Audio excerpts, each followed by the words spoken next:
and I'm informed that I'll be the program director for this morning's session. Thank you very much to the person who informed me. All right, ladies and gentlemen, like I said, all right, thank you so much. There we go. I think I'm properly dressed now. There we go.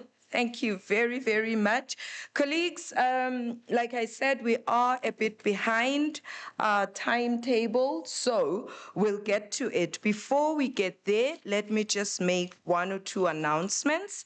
The first one is we do have Wi-Fi connection, and the Wi-Fi name is Unisa event or events. It's okay. Whether it's plural or singular doesn't really matter.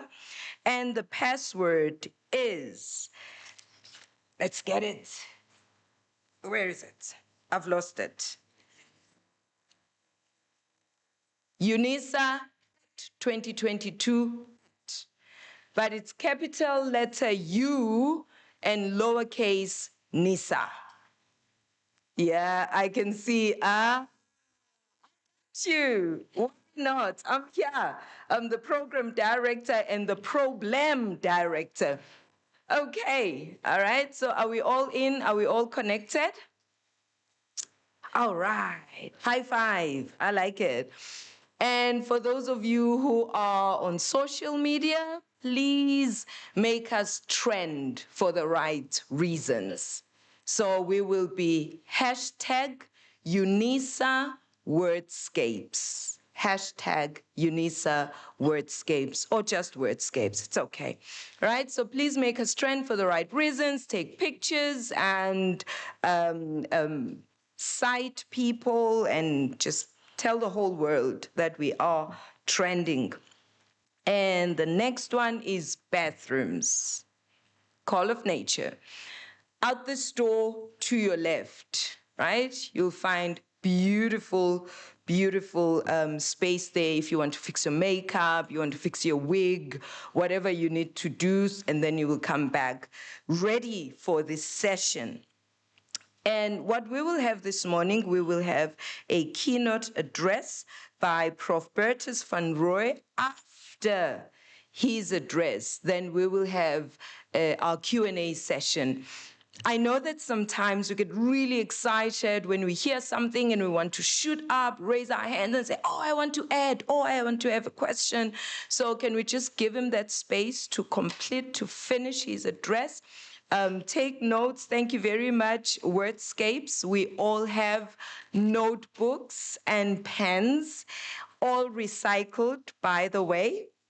So take those notes during the keynote, and then, oh, did you hear that? Take notes during the keynote. Yay! I'm slowly working my way towards being a poem. Not a poet, because I learned yesterday, you are not a poet, you are a poem. Thank you very much. Okay, so take those notes, and then we shall have our Q&A session. Last announcement.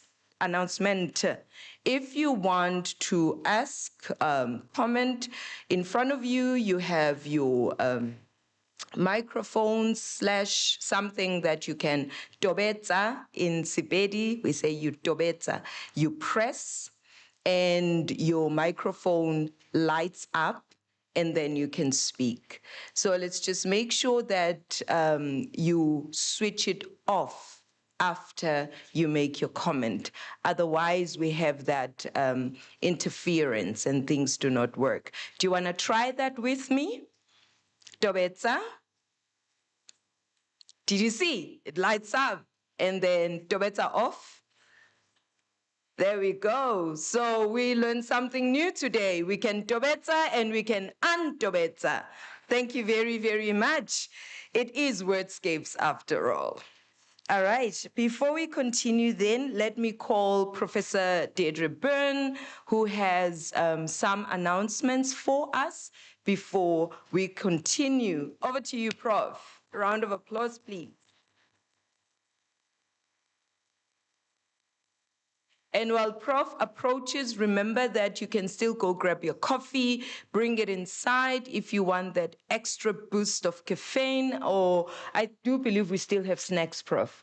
Well, I think we do. So bring your food inside, so we will continue with the program. Over to you, Prof. Thank you so much, Dr. Shandupetla.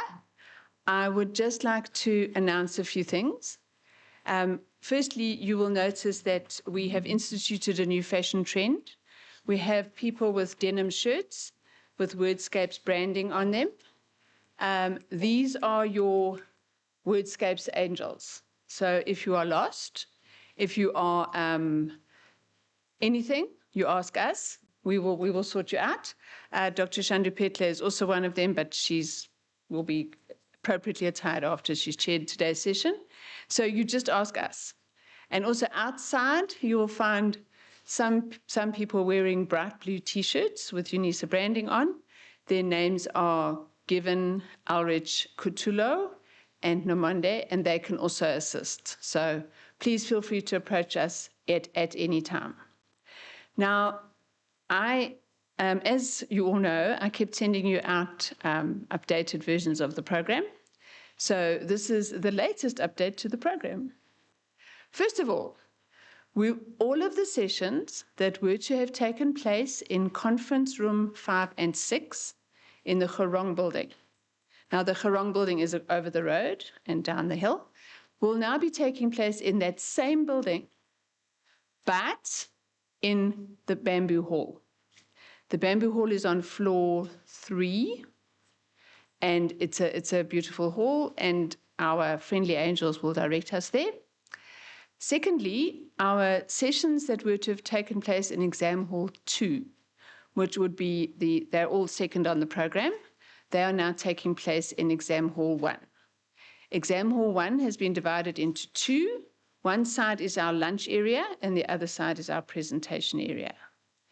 And then finally, our conference dinner, for those of you who didn't get my email early this morning, has been moved from the Italian Club. It is now taking place at the Irene Country Lodge, but I've sent directions to everyone. So with that, and then there's one more thing I wanted to say, which is that we unfortunately do not have water fountains. So we are going to have to use Pretoria municipal water, which I have been using for a really long time, and I haven't died yet, although some might argue that I have become slightly bizarre, but it's not the water. I think I came that way. So please use the bottles in your bags for water. Yes, Dr. Pridmore, Julie. Yes. Yes. Okay, with that being said, that was the boring bit. Let's get on to the fun bit. Thank you, Dr. T. Thank you, Prof. B. And I can assure you all the changes are meant to enhance your experience of this conference. And so with that done, we are now ready to get to the fun part of this program, as Prof. B has just said. Ladies and gentlemen, it is an honor for me to introduce our first keynote for this conference.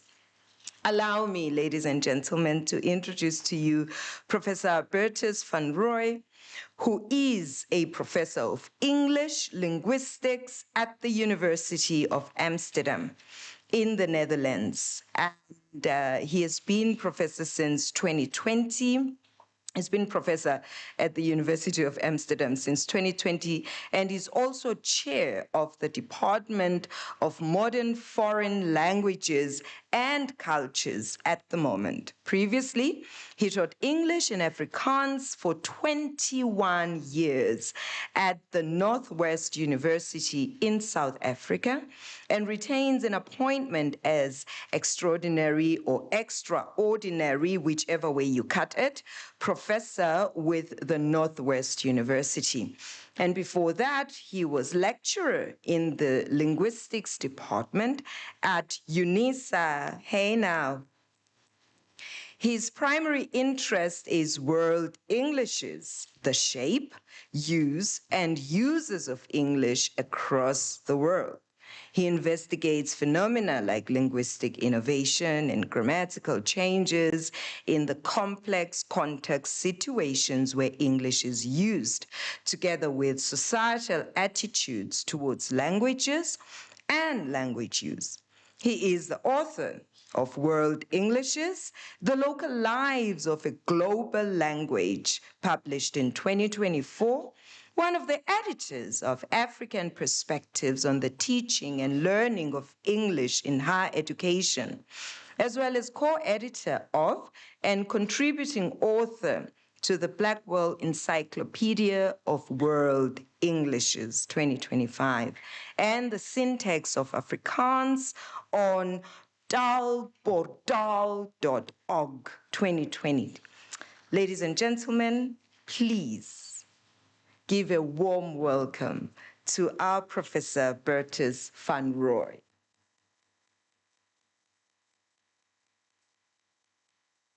Over to you, Prof. And if you don't mind, I'll show you the 5-minute mark, the 2-minute mark, as well as the 1-minute mark. Over to you. Thank you, Chair. I hope not to have to indulge your patience too much with those signs.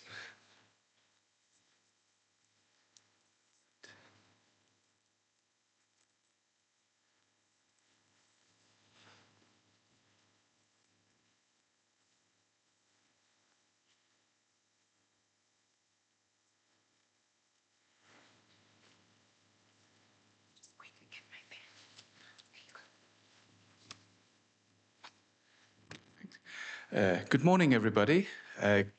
Good to see you all. Let's see if I can get through this without you falling asleep. Why? Because my first inclination would be to indulge you in an analysis of syntactic variability in the rhetoric of English globally.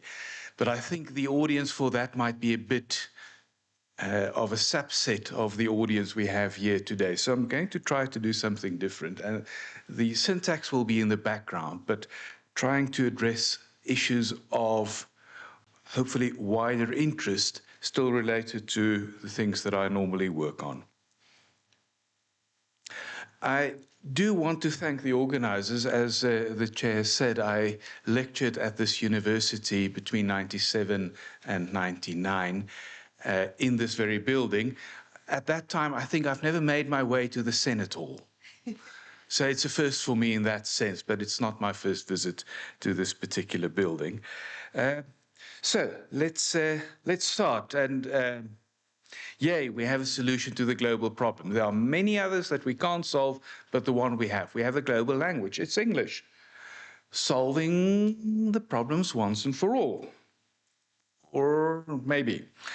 So English has become the most commonly used language around the world and dominates other languages when it gets to the publication of books of all kinds, literary, academic, technical, popular, non-fiction. It's also the spoken lingua franca for interactions in academia, commerce, industry, tourism, entertainment, to name a few. But it's very important to remember right at the outset, English is not in this position because of the vast number of native speakers, because then we'd expect Chinese or Hindi or Spanish to rival it, and that is not the case. English has attained this position because of the very many second language speakers who select English as their medium of written communication and also spoken international interactions. And this, in turn, is not because of the beauties of the English language, the merits of Shakespeare nonetheless, but the consequence of historical events related to colonization between the 17th and 19th centuries and globalization after the Second World War. Now, the use of a common language suggests a global community of English users comes into existence. However, for such a community to be a truly inclusive one, reasonable equality of participation is required, both in the production and in the reception of texts, especially the public texts that are mainly written, but also public spoken acts of communication. Various interests and processes compete in this global communication, which put the goal of balanced two-way communication at risk. For starters, very obviously, if you are born and raised speaking English, you get a free ride. Whereas if you are born and raised speaking something else, you need to put in some extra work to acquire this very useful tool called English. There is a risk of smugness for those who have is it has or have? See, second language speaker, always getting things wrong.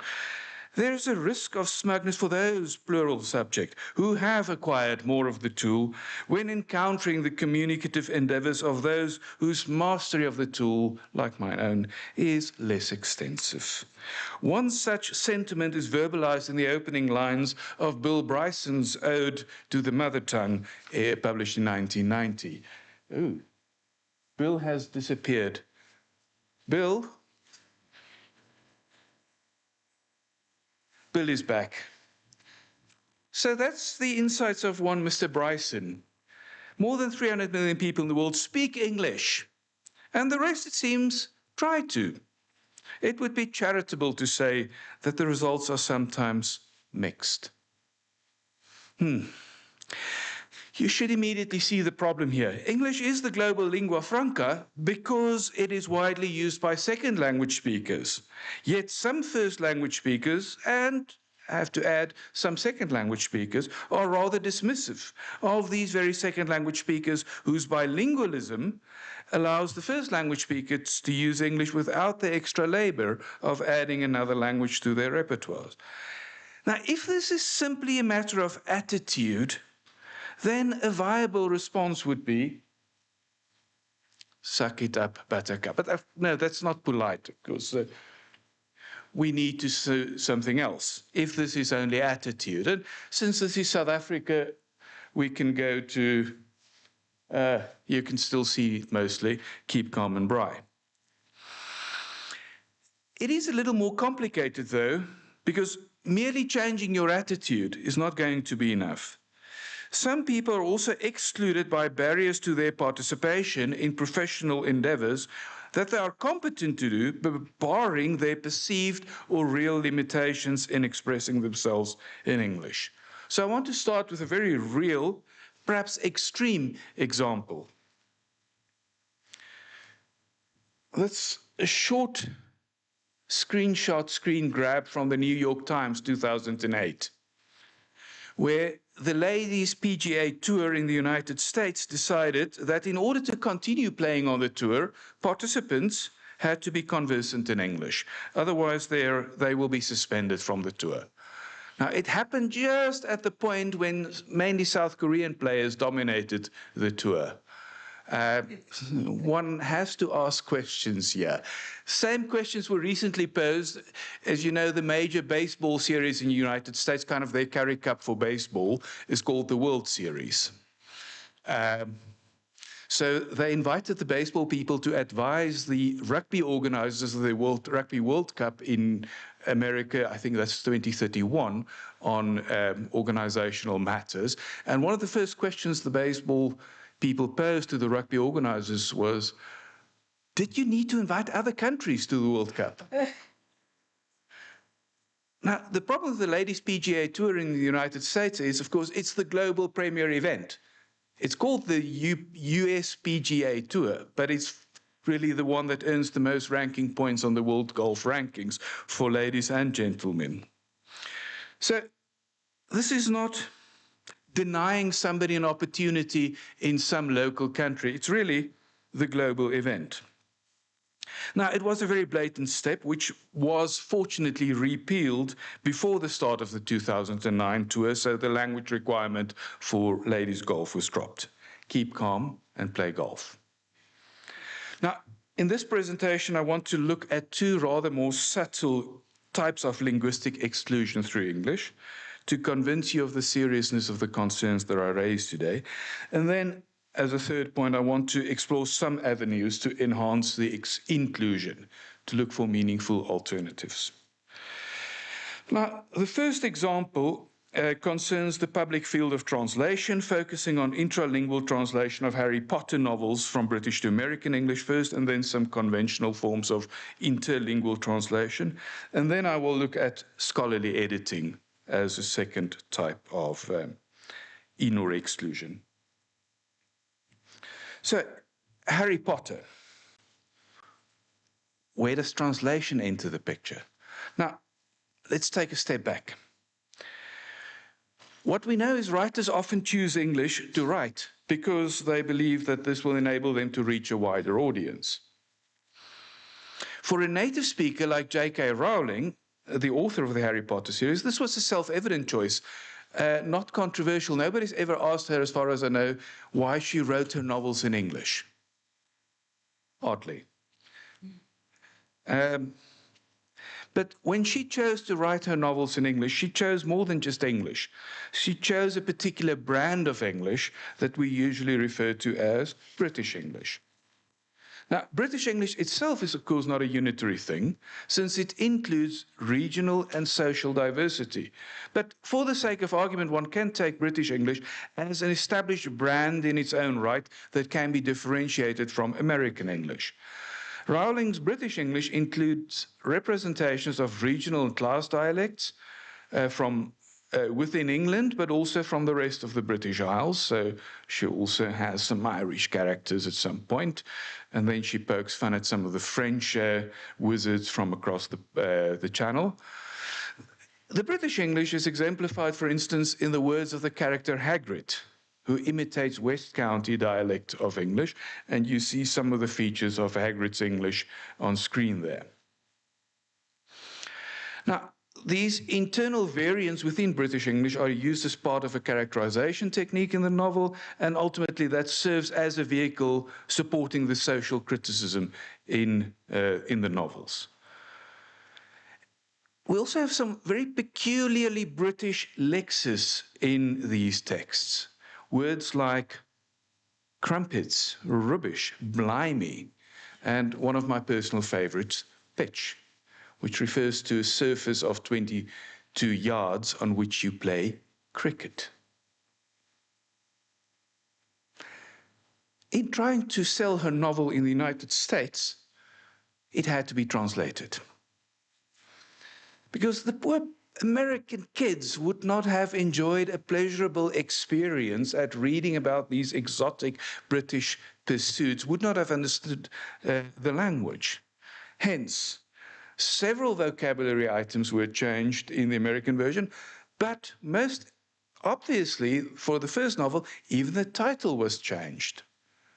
I still don't know what a sorcerer's stone is, but apparently American kids know this, and Philosopher's Stone would be opaque. To me, they were equally opaque before I read the novels. So, but who am I to say? The American publisher didn't do this subtly. It's a widespread practice. So in an analysis of the text, Philip Nell engaged with various role players. For one, the American editor, Arthur Levine, who collaborated with Rowling in making these changes, said that they were done in order to ensure maximal accessibility for the young American readers. And it's used very widely for British novels reproduced in the United States. But at times, it's not just a matter of language. It also becomes a matter of content. That's where the cricket pitch is such an important thing, because Quidditch is also played on a pitch and not a field. The real Quidditch, that is British Quidditch, as opposed to American Quidditch.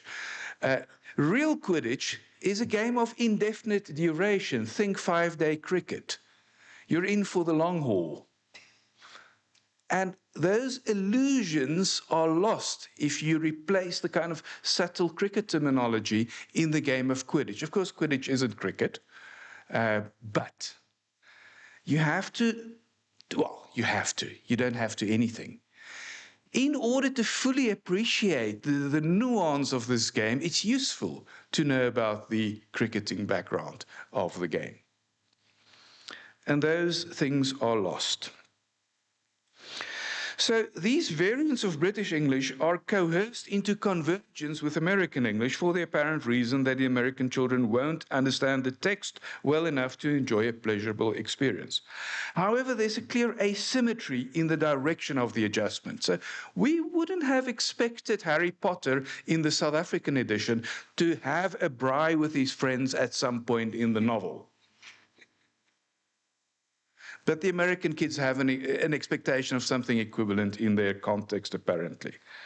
So the converse rarely happens. American texts are not Briticized or South Africanized or Australianized for reproduction in those countries. We are fed the American thing without even correcting all their terrible spelling mistakes. So the general trend, this asymmetry, I think, becomes more obvious if you start looking at conventional translation between languages. Because there the asymmetry is this. When translating texts into English of all kinds, translators tend to err on the side of making things converge with the expectations and the linguistic conventions of the English language and its readers. While texts originally written in English are translated into other languages by retaining more of the world of the original text, diverging from the cultural and linguistic practices of the target readership. This tension is expressed by the notions of domestication and foreignization from the translation scholar Venuti, a pair of terms that signal ethical attitudes towards the effect that the translation has on the reader.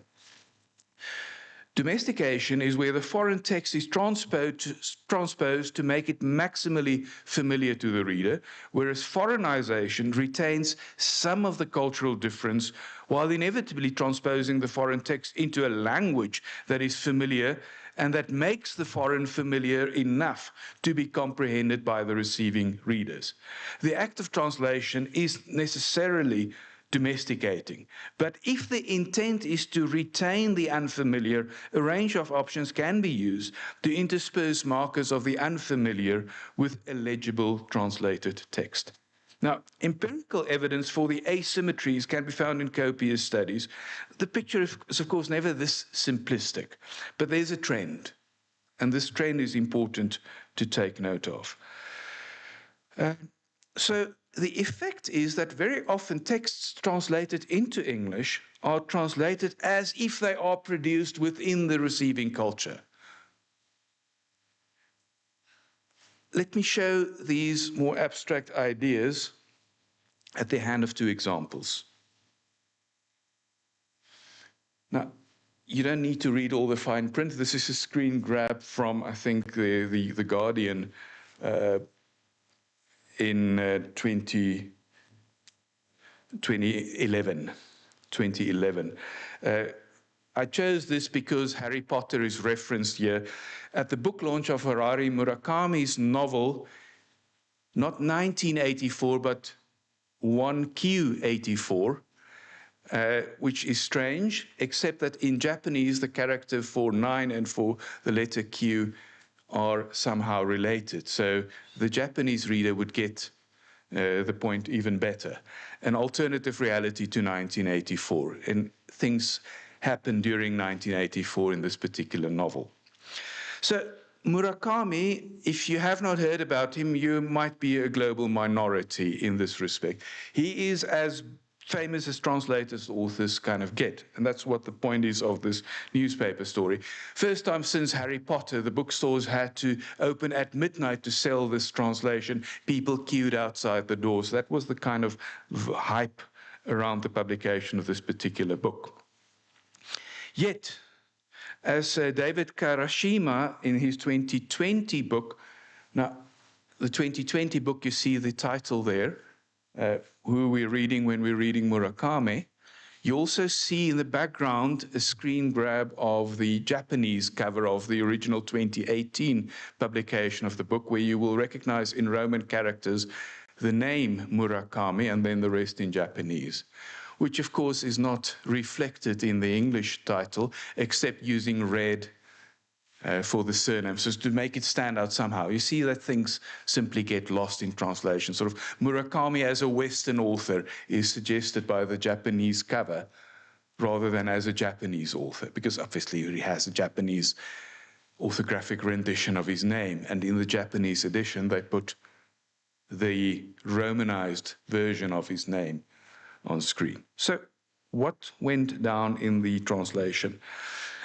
In this examination of several of his novels, the translations published from the late 80s until the mid-2000s, Karashima traces the changes. So in one of the earliest translated novels, A Wild Sheep Chase, of which the Japanese appeared in 1982, the English in 1989, the overt dates referencing the early 1970s were removed to make the novel appear more contemporary to the American readers of 1989. Some references were added to punchlines in speeches by Ronald Reagan, President of the United States at the time, to strengthen the sense of this is what Japanese people are like today, not what they were like 20 years ago. Because that's what the publishers thought the American market needed. The goal was to strengthen the appeal of the book for the American readers, to tailor it to their tastes, to offer them something about their Japanese contemporaries. More extreme than the next translated novel, Hard-Boiled Wonderland and the End of the World, original Japanese 1985, English 1991, was cut by more than 100 pages. All in all, some quite extensive domestication is done to Murakami's work to make it digestible to the audience. This audience is sometimes called international by the publishers. But as editors and translators interviewed by Karashima concede, this is really about American readers, and sometimes even more narrowly, those in New York. It's also a problem because very often the English translation is then used as the pivot for translation to other languages. So the German and the French and the Danish are usually translated from the English rather than from the Japanese original. So you know that children's game of telephone, where you spread a message from the one side to the other side? That's the kind of risk that we run here. In an interview with the Karashima, Murakami himself explained that he was not overly concerned with the changes.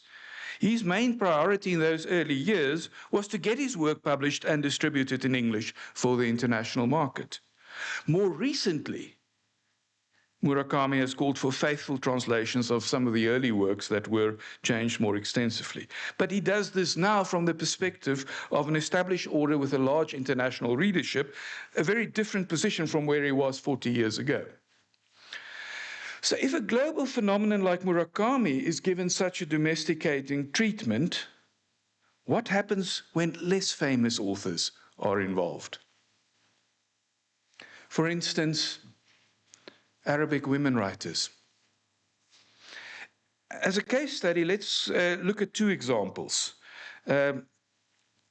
Amire, 2000, in her essay Framing Nawal el-Saadawi, Arab Feminism in a Transnational World, points out how the translation of el-Saadawi's non-fiction writing reduces complexities in the source text to single issues, often the oppression of Arabic women in Muslim patriarchal structures, leaving out the nuance and the agency that many of the portrayals have in the Arabic originals.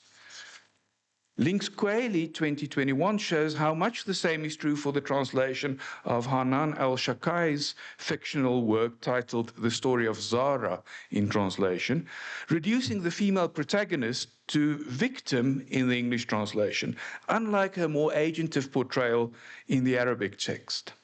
Furthermore, Hayek 2017 notes how the problematics of race in the Arabic text is also omitted from the translation, but just glossing over all the offensive racist terms that the Arabic text uses.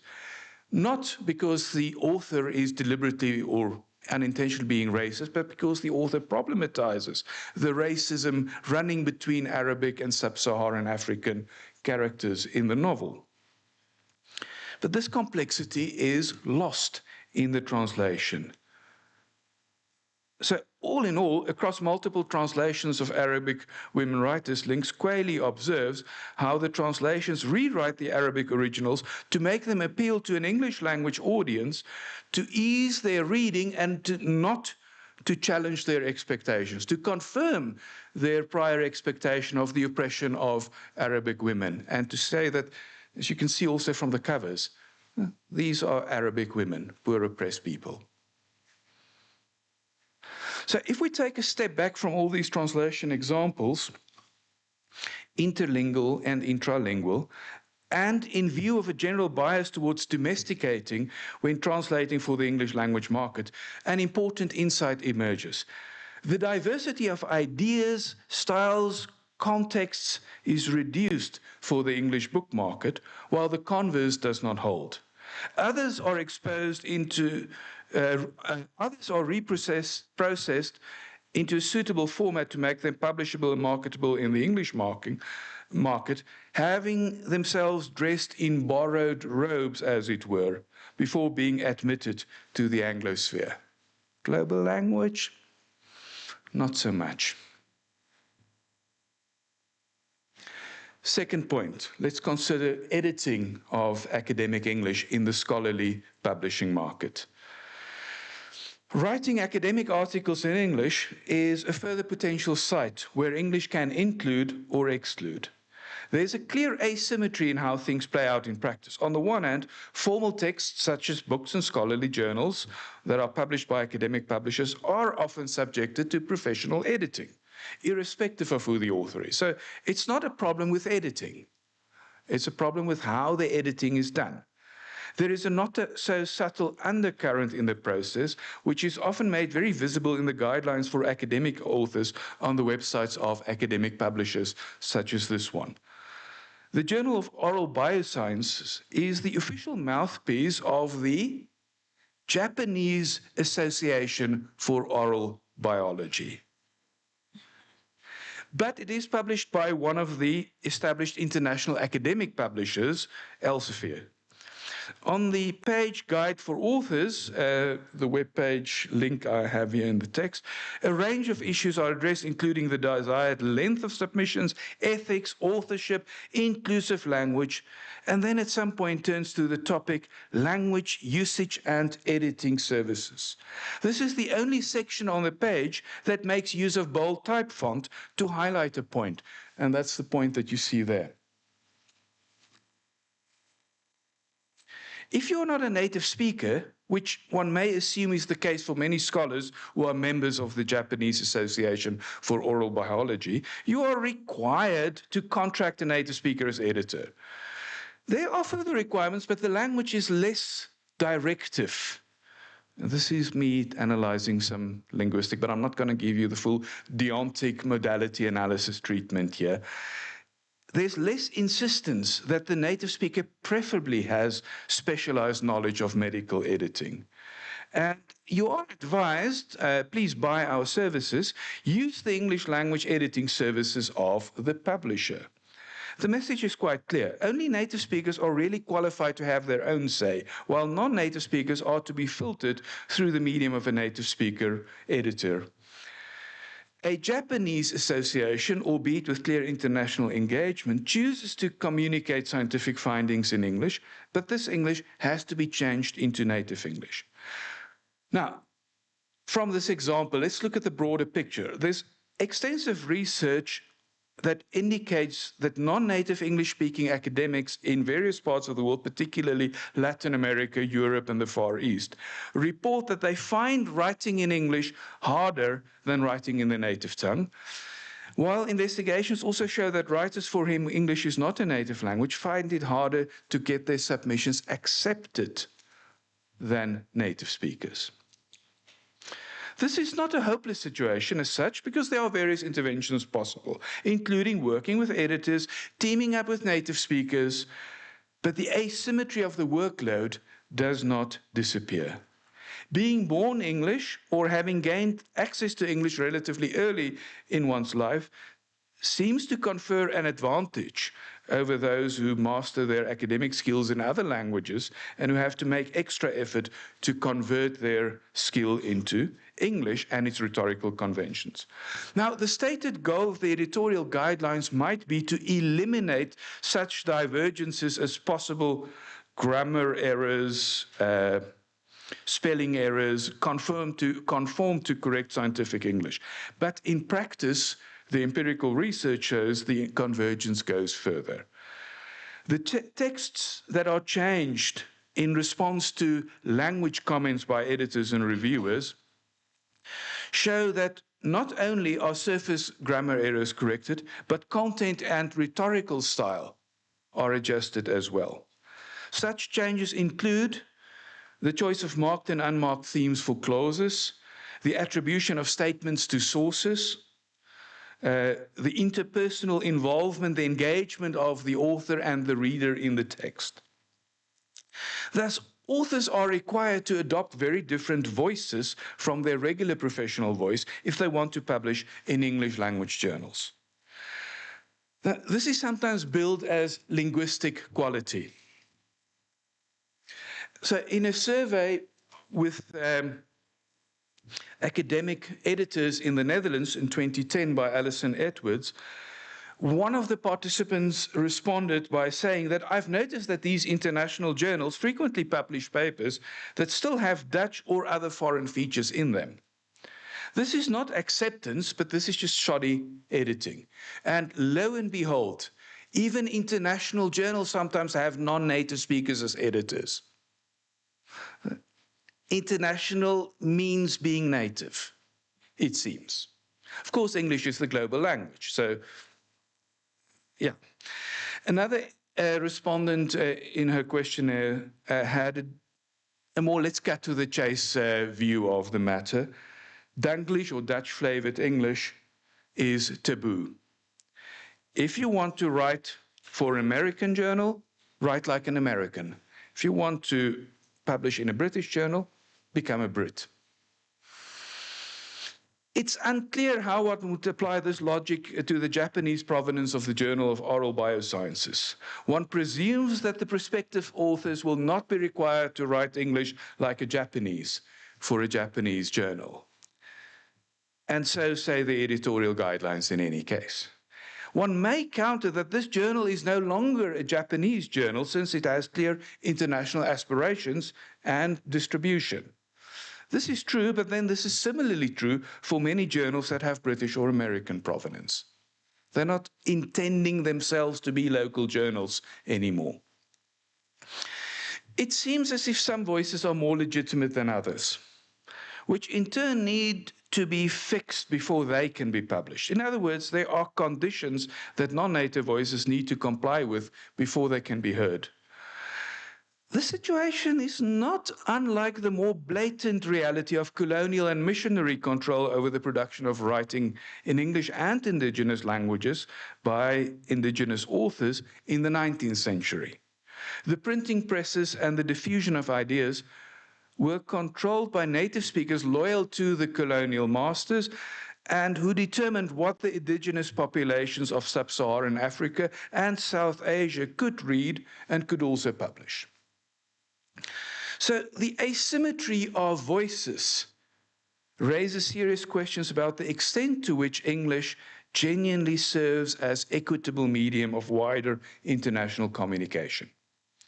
It seems as if English serves in the first instance to facilitate international access on the receptive side. Many people are able to read English and make sense of the content presented to them. However, as a medium of expression, T's and C's apply.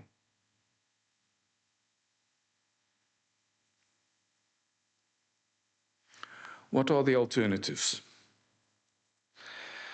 Now, on the one hand, there are celebrated exceptions. Fiction authors from post-colonial settings have sometimes asserted their right to write in their own voice.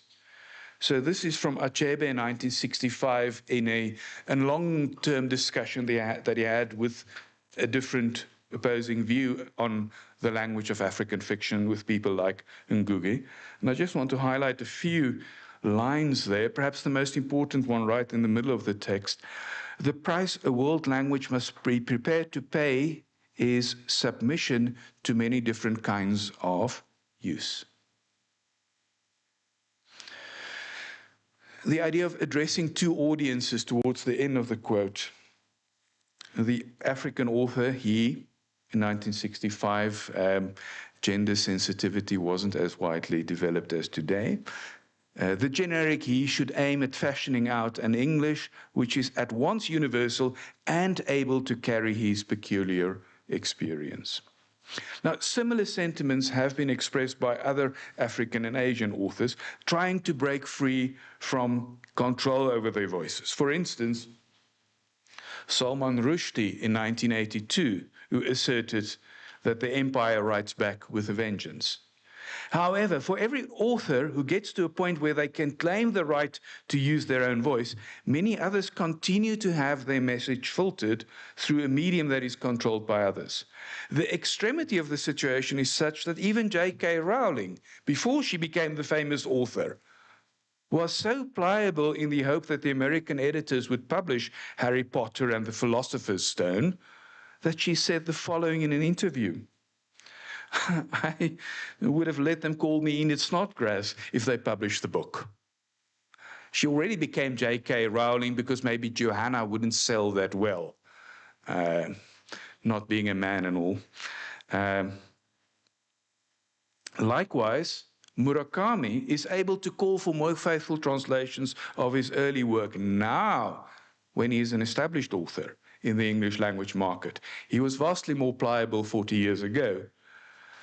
And in any case, for every Rowling or Murakami who reach such a pinnacle, there are countless others whose voices remain constrained. So, the challenge in a world with English as lingua franca is to be as inclusive in who gets to write as in who gets to read. Publishing and distributing books by non-traditional voices enrich the global fountain of ideas in English and challenge the stronghold of native speakers. It would render the global English-using community more inclusive of the content produced by all its members. But sadly, this theoretical possibility is not always realized. The non-traditional voices are not as free to find articulation, and when they do, they may be subject to all kinds of control. So it risks a kind of echo chamber that is being reinforced for native speakers who get, and particularly American ones, who have their books adjusted and translated to make it easy for them, while the rest of the world gets to read a much wider range of ideas and experiences. Now, this might not sound all that bad, since it really imposes an obligation on Americans and other native speakers of English to break free from these potential echo chambers and to share the global English-using communities with others on equal footing. However, in a world where special value is placed on ideas expressed in English, particularly in academic scholarship, the privilege of native speakers with the right background is continually reinforced. In a way, there is no incentive to escape from the echo chambers. This kind of attitude of the current administration in the United States, I shall not name the president, think Voldemort, is emblematic of the power imbalance and makes public what many academics from elsewhere in the world experience in private. For instance, in a close reading of bias in university ranking metrics, Van Raan et al. 2011 show that universities where scholars publish substantial proportions of findings in German and French are systematically affected in rankings that include citation-based metrics. While German and French articles are often included in international citation databases, so yay, that's a gain. These articles are cited less frequently and therefore dilute the scores of the universities in global rankings. So if they recalculate rankings, omitting non-English language publications, then suddenly several German and French universities go up in the rankings. Now, let's be very concrete about this. Just comparing three very similar European countries, Germany, France, UK. The UK, in terms of size of economy, of per capita GDP, even in terms of total population, is neatly between Germany slightly above and France slightly below. Yet, on the QS rankings, Britain has 17 universities in the top 100. France and Germany together has half that. And if the British were so much cleverer than the French and the Germans, their economy would have shown that. Their World Cup soccer records would have shown that. But only their universities show that, which kind of raises the suspicion that there's something else at play here.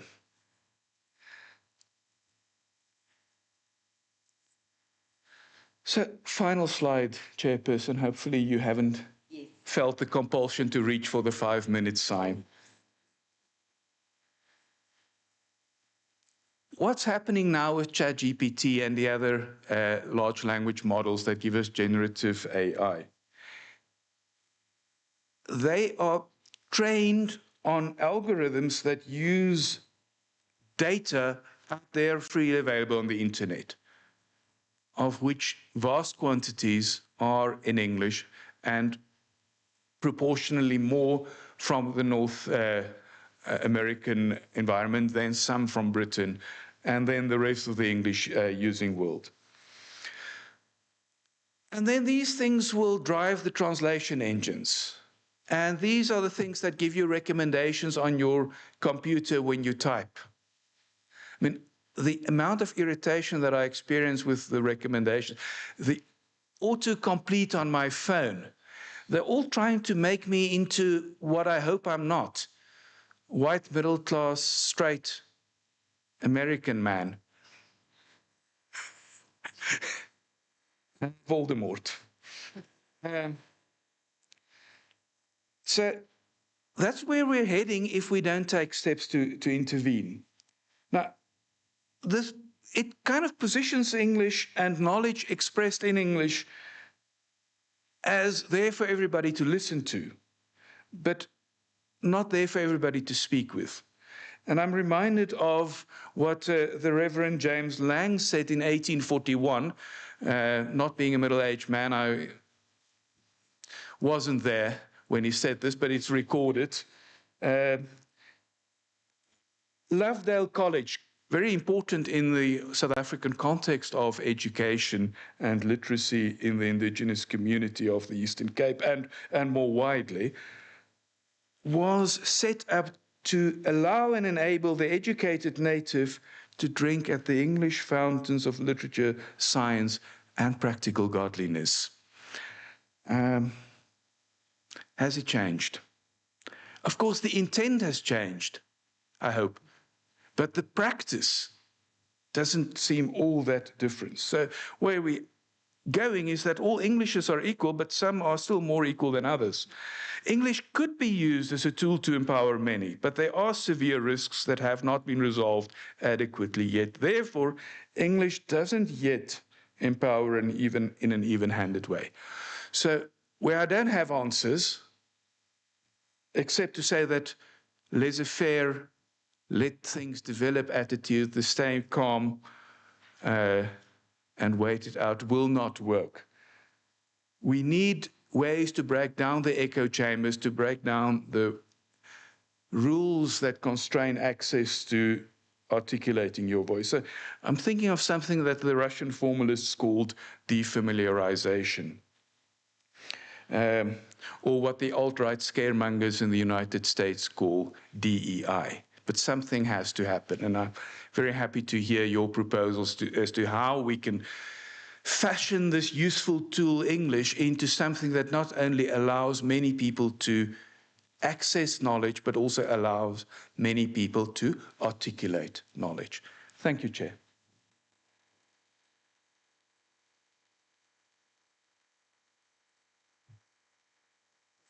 answer for you. You can sit. Thank you. We get the questions. Thank you so much, Prof. We appreciate that. Another round of applause, please.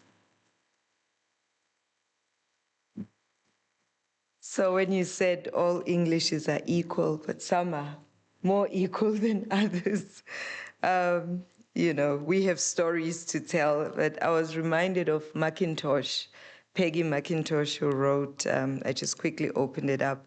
I think I found this article, it was about 10 years ago. And Peggy writes about white privilege and unpacking the invisible knapsack. So it's white privilege, but it's also English privilege, that there are things that she can do with her type of English that others cannot do with their type of English. So quite fascinating. Thank you for the presentation and breaking down echo chambers. Ladies and gentlemen, it's time for us to pose our questions and comments.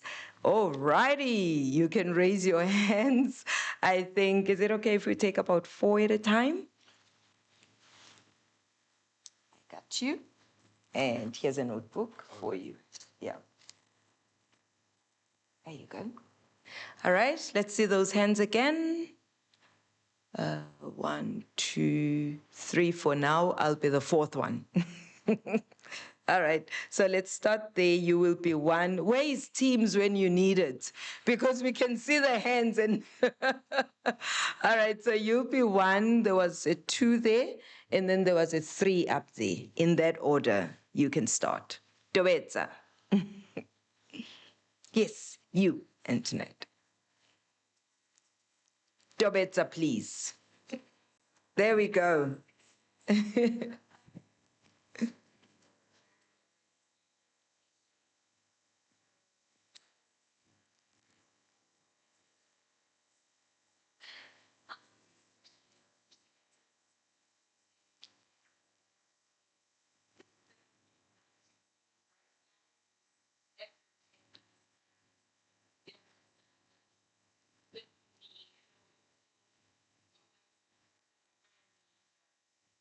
Governs nation. Then about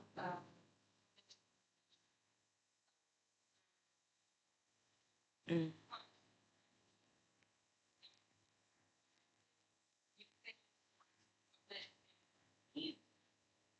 need to write like a Japanese. Thank you. And that immediately to me was such a jarring statement because I auto-corrected it in my head to be a Japanese person, as though the Japanese are a vulnerable group at risk of needing to be protected from our Western racism, whereas it's perfectly okay to refer to a Brit and an American without evoking any of those kinds of connotations of vulnerability and needing to tread carefully.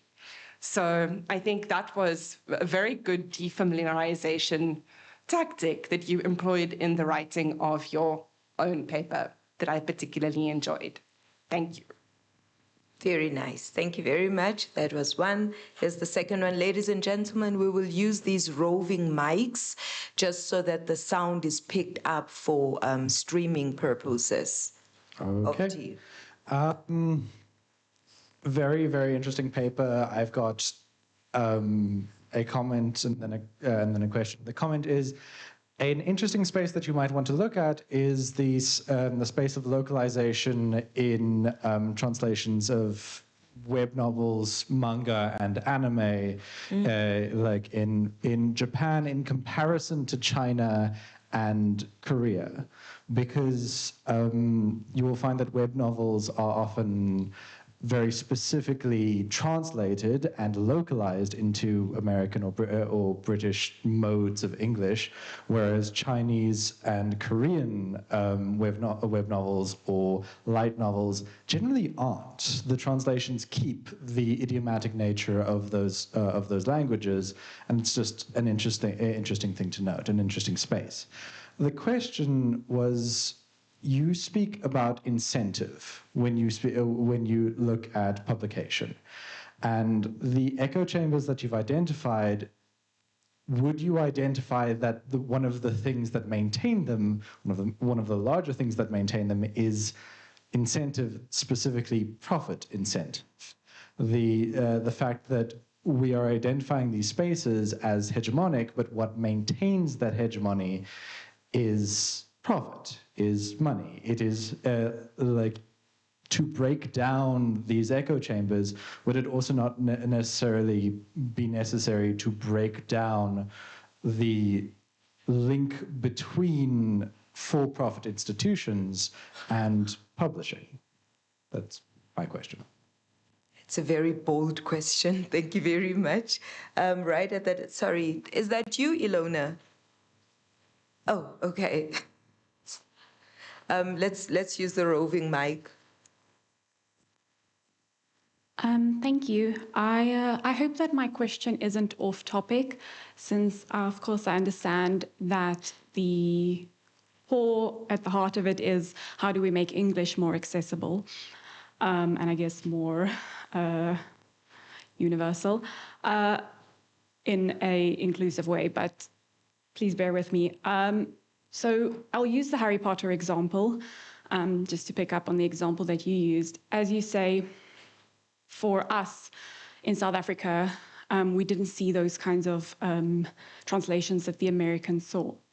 But interestingly, in South Africa, for example, in the translation into Afrikaans, for example, so I was forced to read the Harry Potter books as a young child, first in Afrikaans, because my parents wouldn't buy me the books, and I had to go to the library, and the waiting list for the English copies was years long. So I read the Afrikaans books, and then later I read the English books.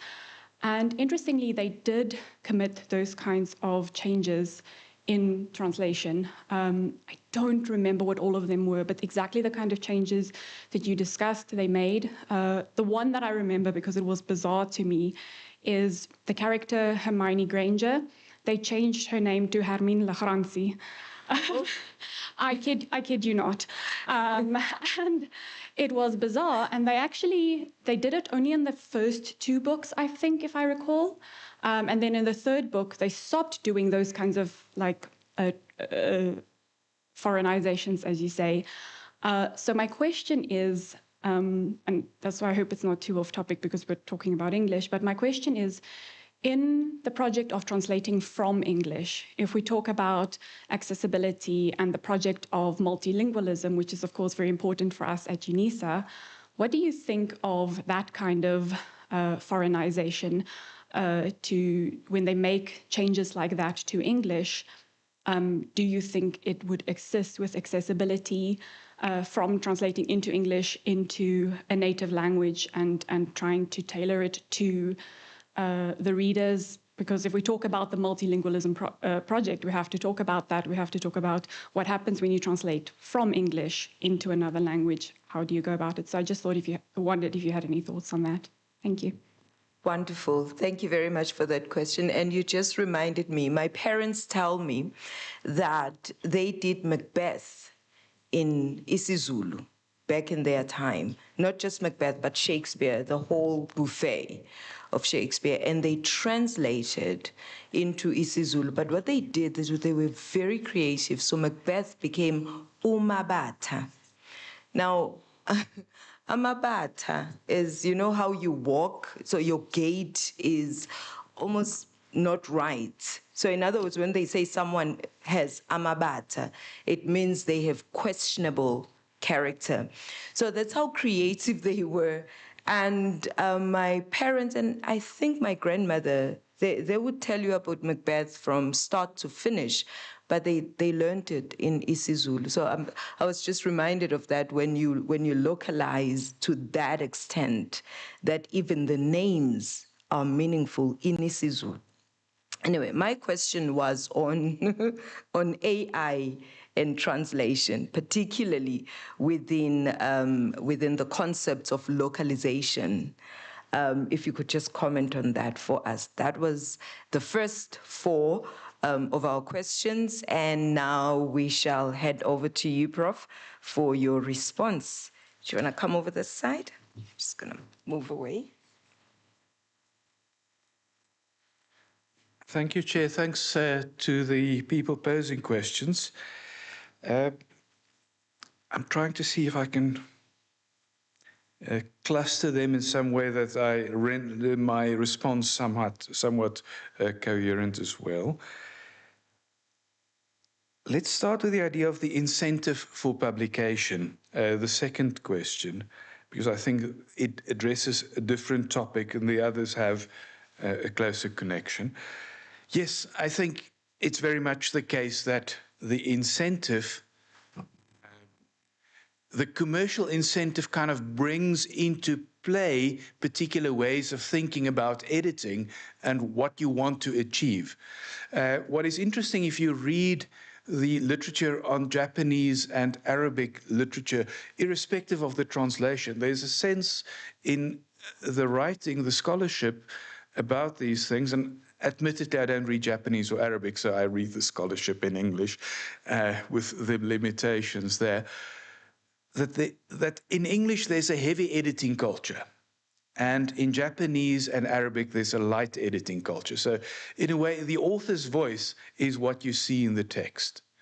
And in the case of English editing, the tradition has been for the editor as a sort of an independent party to the process of improving the text, making it as good a text as it can be. And that in itself is not ethically questionable. It's a good intent. But obviously it's a commercial consideration. But if you bring that into play in academic writing and it plays out in asymmetric ways, then it becomes a problem. Can we get rid of the incentive? That's a good question. And it ties in with a bigger question. I used the rankings example towards the end. Now, working at a Dutch university, we're also very happy with our ranking position. And the university would be very happy if we can do things to improve. Okay, so University of Amsterdam is, depending on the ranking, usually somewhere between 50 and 60. We're just not breaking into the top 50 in the world, but UCT is hanging just under 200. So I'm not at a bad place, you know. Even though my colleagues are not all native speakers of English. Be that as it may, we are buying into that system. We are incentivizing the kinds of publication as a university that would improve our ranking. The French and the German universities do the same. So it's not as if we are not equally complicit. If we look at things in different ways, and there are ways of moving beyond that. So if you read the DORA Declaration on Research Assessment, that's a trend in some European research councils now to move away from metrics in evaluating research funding, for instance. So let's look at the substance. So that's a good move. But it's a very expensive move because a metric is easy and cheap. You get a number and you can list them from best to worst, and there you go. If you want to read and evaluate substantively, you need a lot of time. And there isn't money for that.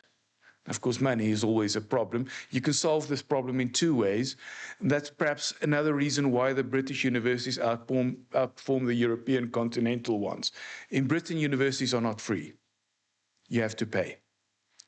In continental Europe, the government pays and the student fee is nominal. So in theory, continental European universities should be able to do better because they don't depend on sort of immediate commercial funding. They depend on government fundings. But then these governments try to apply business logic to university management. So ultimately, we end up with similar problems.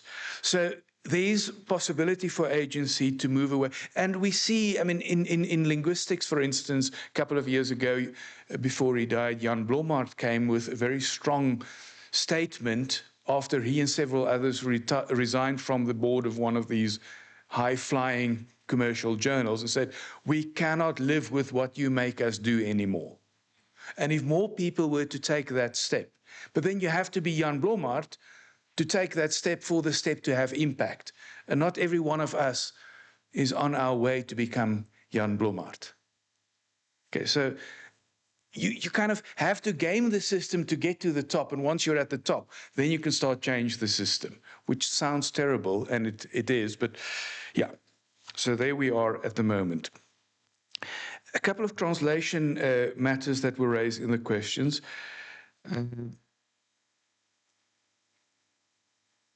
The invisible made accessible, and then Hermione Granger to make her accessible become Herminkie Legrandsie.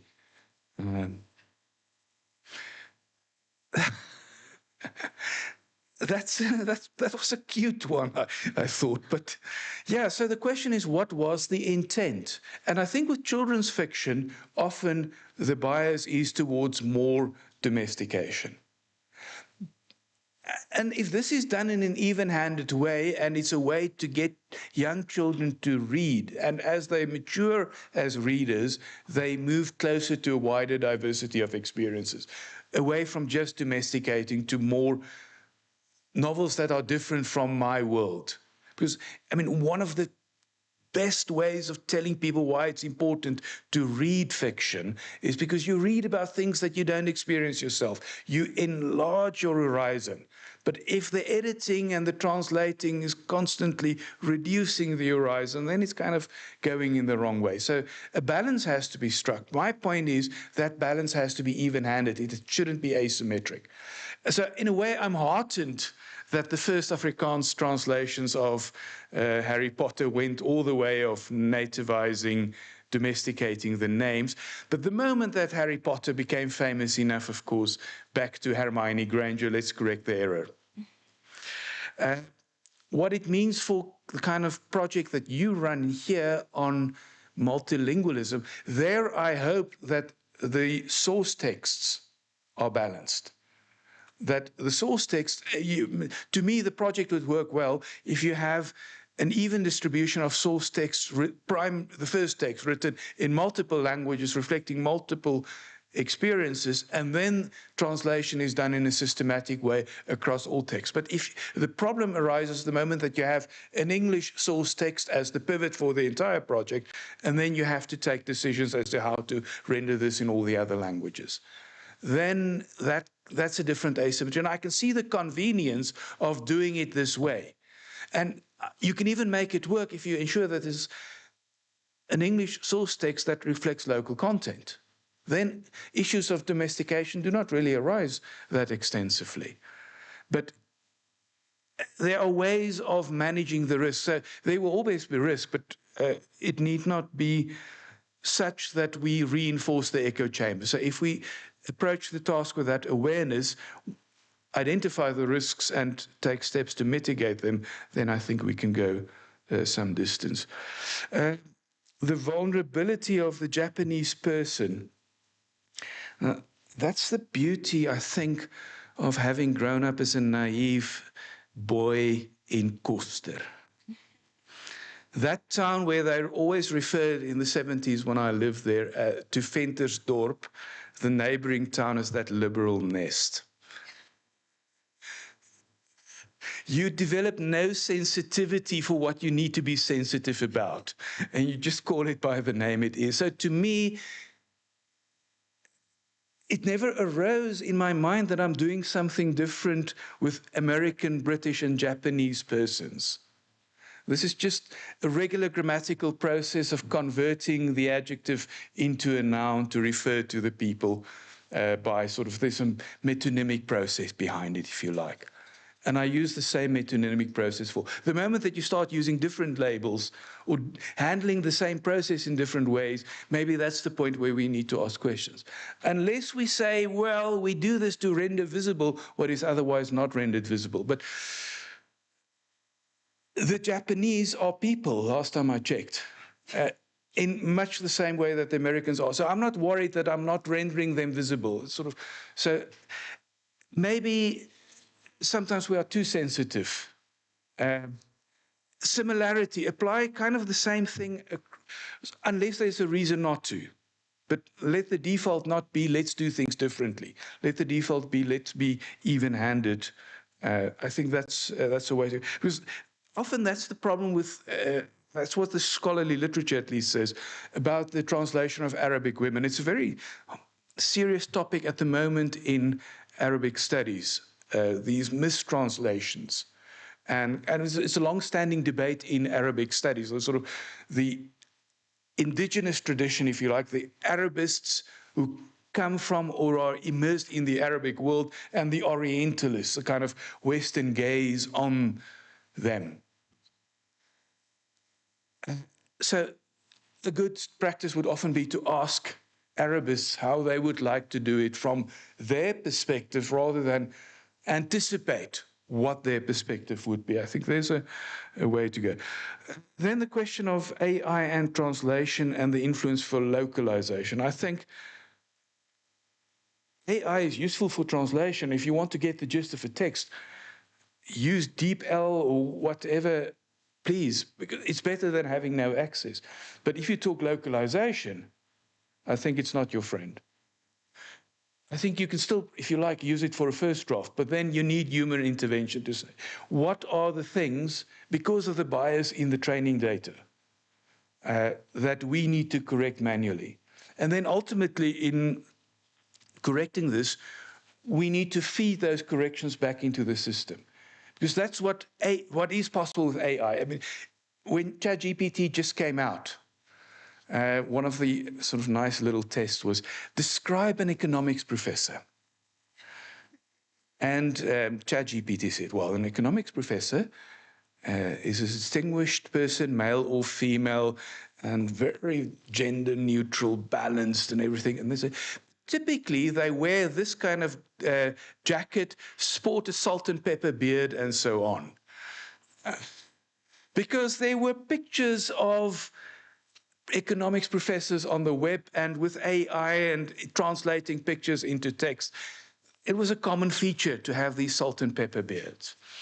And therefore, what went into the system is what comes out on the other side of the system. But it's possible to correct for those kinds of biases. So Achebe's generic he for the African author. In the training data, there's still a lot of that. So AI will reproduce the pronoun bias. But you can, if you spot these things, you can hard code constraints into the system. Now, you can, I can't. But the clever computer engineers can. We just need to get them to want to.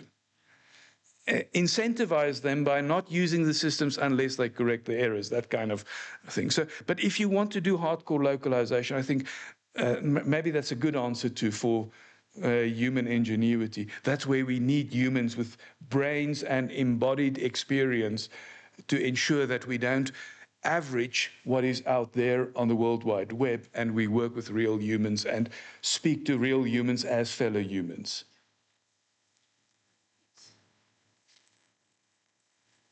Thank you very much, Prof, for the response and the responses. We appreciate you, ladies and gentlemen. We are at the end of this session. We are at 10:30, and that takes us to a very brief recess to get a bit of coffee and snacks, and then we will move to more sessions. Can we just give Prof another round of applause? We appreciate it. Thank you so much. Prof B, where's Prof Byrne? Okay, we need some announcements from her.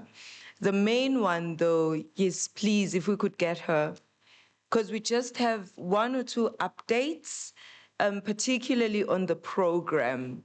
I'm reliably informed that some of you have printed programs. We just want to check if you have the final programs that we printed, or but you'll check your emails as well, Prof. Okay, great. Just final announcements before we break for other sessions.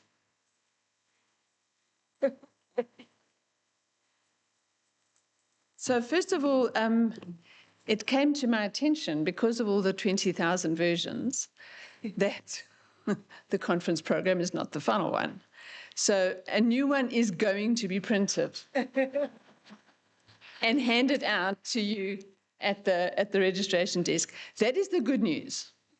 Here is the bad news. I'm about to make myself incredibly unpopular. Dear. Which is that if you have not paid for the conference and your money, your fees have not been received, then you are not entitled to a conference bag because you have walked off with a conference bag that should be given to somebody who has legitimately paid.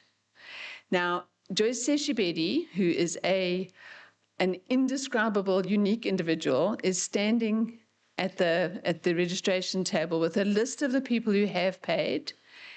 Kindly ask her if she wants you to give your conference bag back. I'm so sorry. I really am so sorry. Unfortunately, ICT guys and tech guys, that includes you. You are not entitled to conference bags. So, very sorry. We've just been talking about capitalist world, so I'm sorry about all that. But this having been said, let us go and have some tea, coffee, and snacks whilst we sort out the conference printing problem. Thank you so much.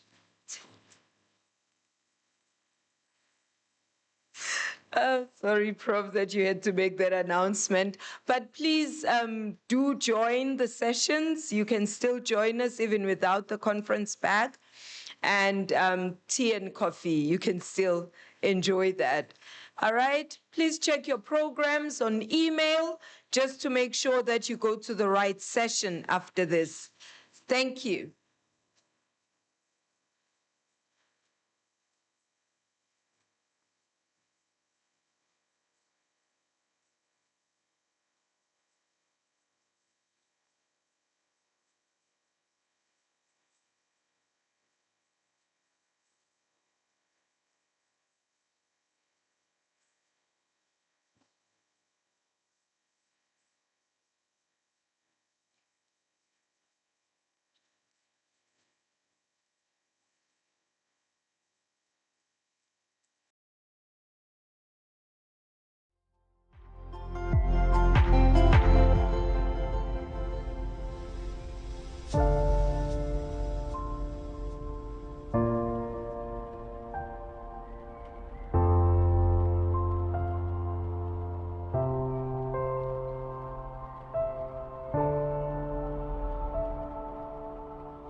All right, if anybody from outside can hear me, please join us. We are starting now. Like I said, my name is William Kijima. I'm going to be chairing this session.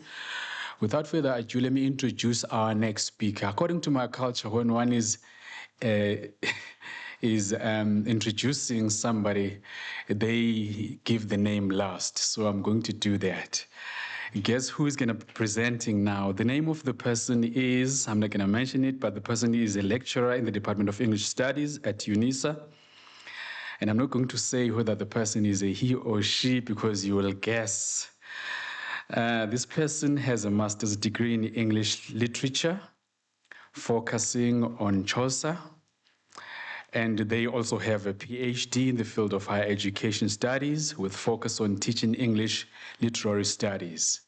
Guess who? Colleagues, please help me welcome on our stage Dr. Aretha Noza. Over to you, Doc.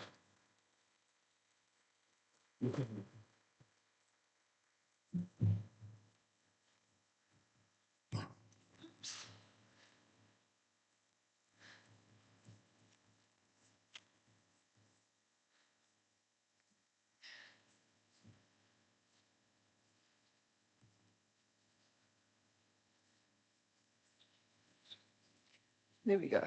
Okay. Good morning, everyone. So my name is Rieta Knutse, and my paper is called Educating for Social Justice Through an English Literature Curriculum.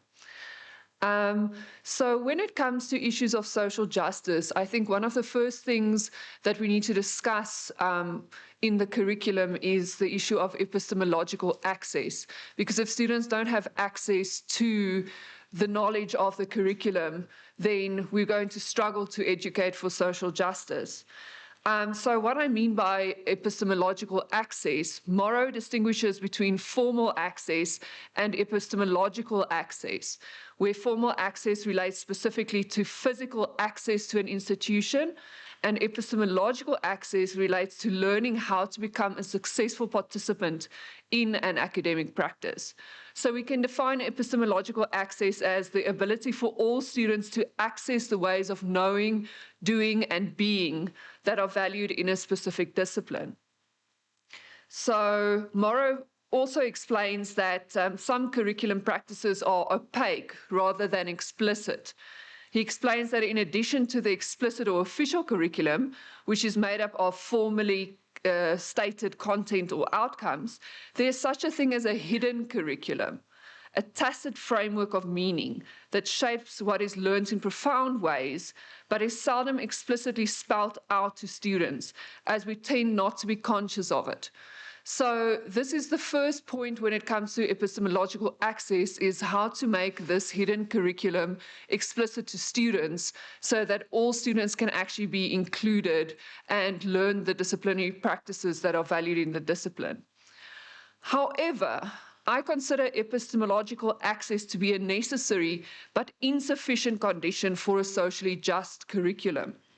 This is because it is important to give students from diverse backgrounds access to powerful disciplinary ways of meaning making. However, it is equally important for us to critique these socially sanctioned ways of meaning making from a social justice perspective. So this entails asking questions about whose knowledge and ways of knowing are being validated and whose knowledge and ways of knowing are being excluded. So we can define epistemic justice as creating a pluriversal environment where students can give voice to the ways of being and knowing that are valued in their own cultures. So as you can imagine, there is a bit of a tight rope then that we have to walk between epistemological access, giving students access to the knowledge practices of the discipline, and epistemic justice, allowing students to bring their own knowledge-making practices to the discipline and to have them validated. Clark and Ivanek explain that there's a difficult tension between, on the one hand, enabling learner-writers to access the powerful forms of language and writing so that they develop the cultural capital that is perceived as necessary for success in education and in the world beyond school or university, and on the other hand, opening up for them the possibility of challenging those prescriptions.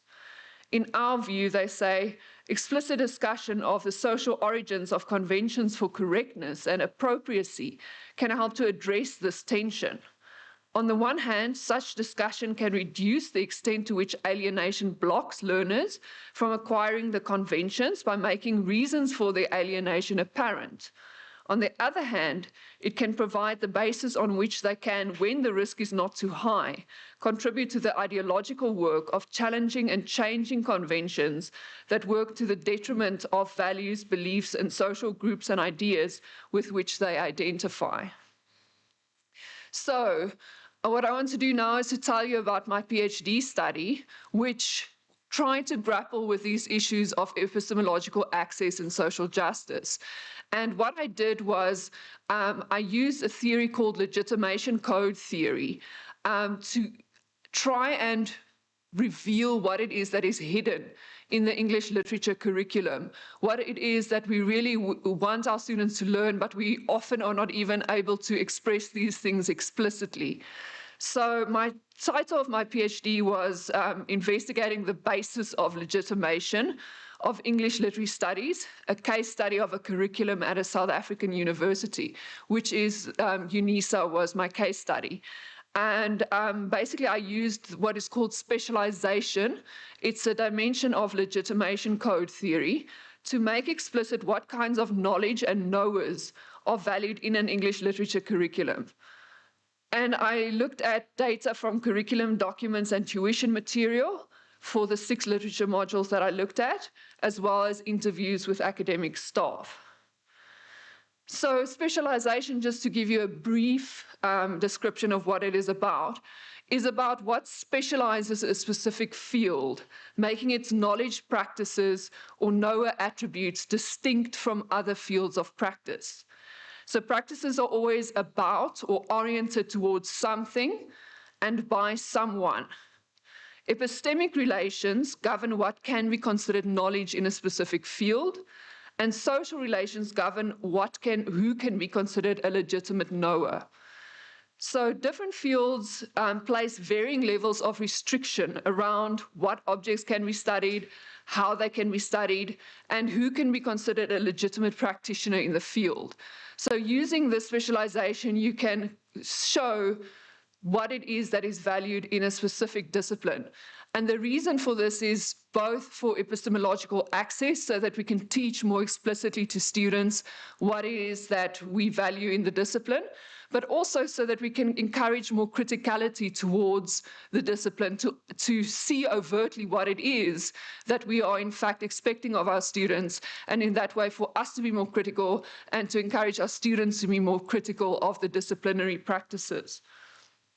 So with this epistemic relations and social relations, you can basically code your discipline onto this, what is called the specialization plane. And I'm just going to briefly explain to you the knower code, because that is what is relevant for this paper. And that is basically English literary studies has been found in other studies, as well as my own, to be classified as a knower code, meaning that students are expected to display a specific disposition in order to be seen as a legitimate participant in the field, and that specific knowledge of principles and procedures are comparatively downplayed. So just to give you a taste of my data and how I saw the knower code evidence in my data, basically the purpose and outcome statements for all 6 of the modules that I looked at, which was from first year to third year of the Unisa English Literature curriculum, in those purpose and outcome statements, it was suggested that students were expected to have knowledge of literary devices, literary genres, literary theories, the social cultural context of literary texts, essay composition, and academic referencing techniques. So I've just told you that knowledge is relatively downplayed in English literary studies, and now I've listed a whole bunch of kinds of knowledge that students need to have. But the thing is that in order to succeed in these modules, the module outcome statement suggested that none of these things in themselves would be enough for student success. What was really necessary was that students harness this knowledge to display their literary sensibilities through formulating critical arguments about how meanings are created in literary texts. Thus, a specific disposition or way of engaging with literary texts was legitimated. So what we're talking about here is stronger social relations, a stronger disposition, and relatively weaker epistemic relations. And to give you some quotes, to give you a taste of what the academic interviews said about this NOAA code, one of the academics I interviewed said, "The focus on English literature should be on trying to teach critical thinking through making students aware of the way by which meaning is constructed.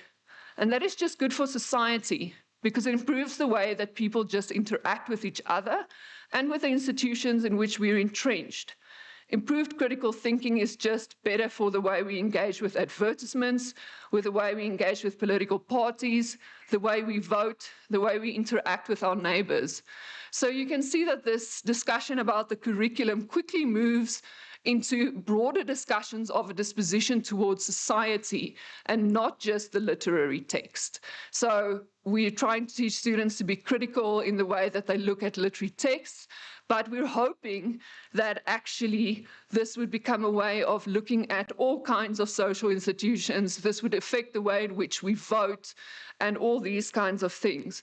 So what I've called this is the socially critical disposition, is what was valued in a lot of the data that I looked at in my academic interviews.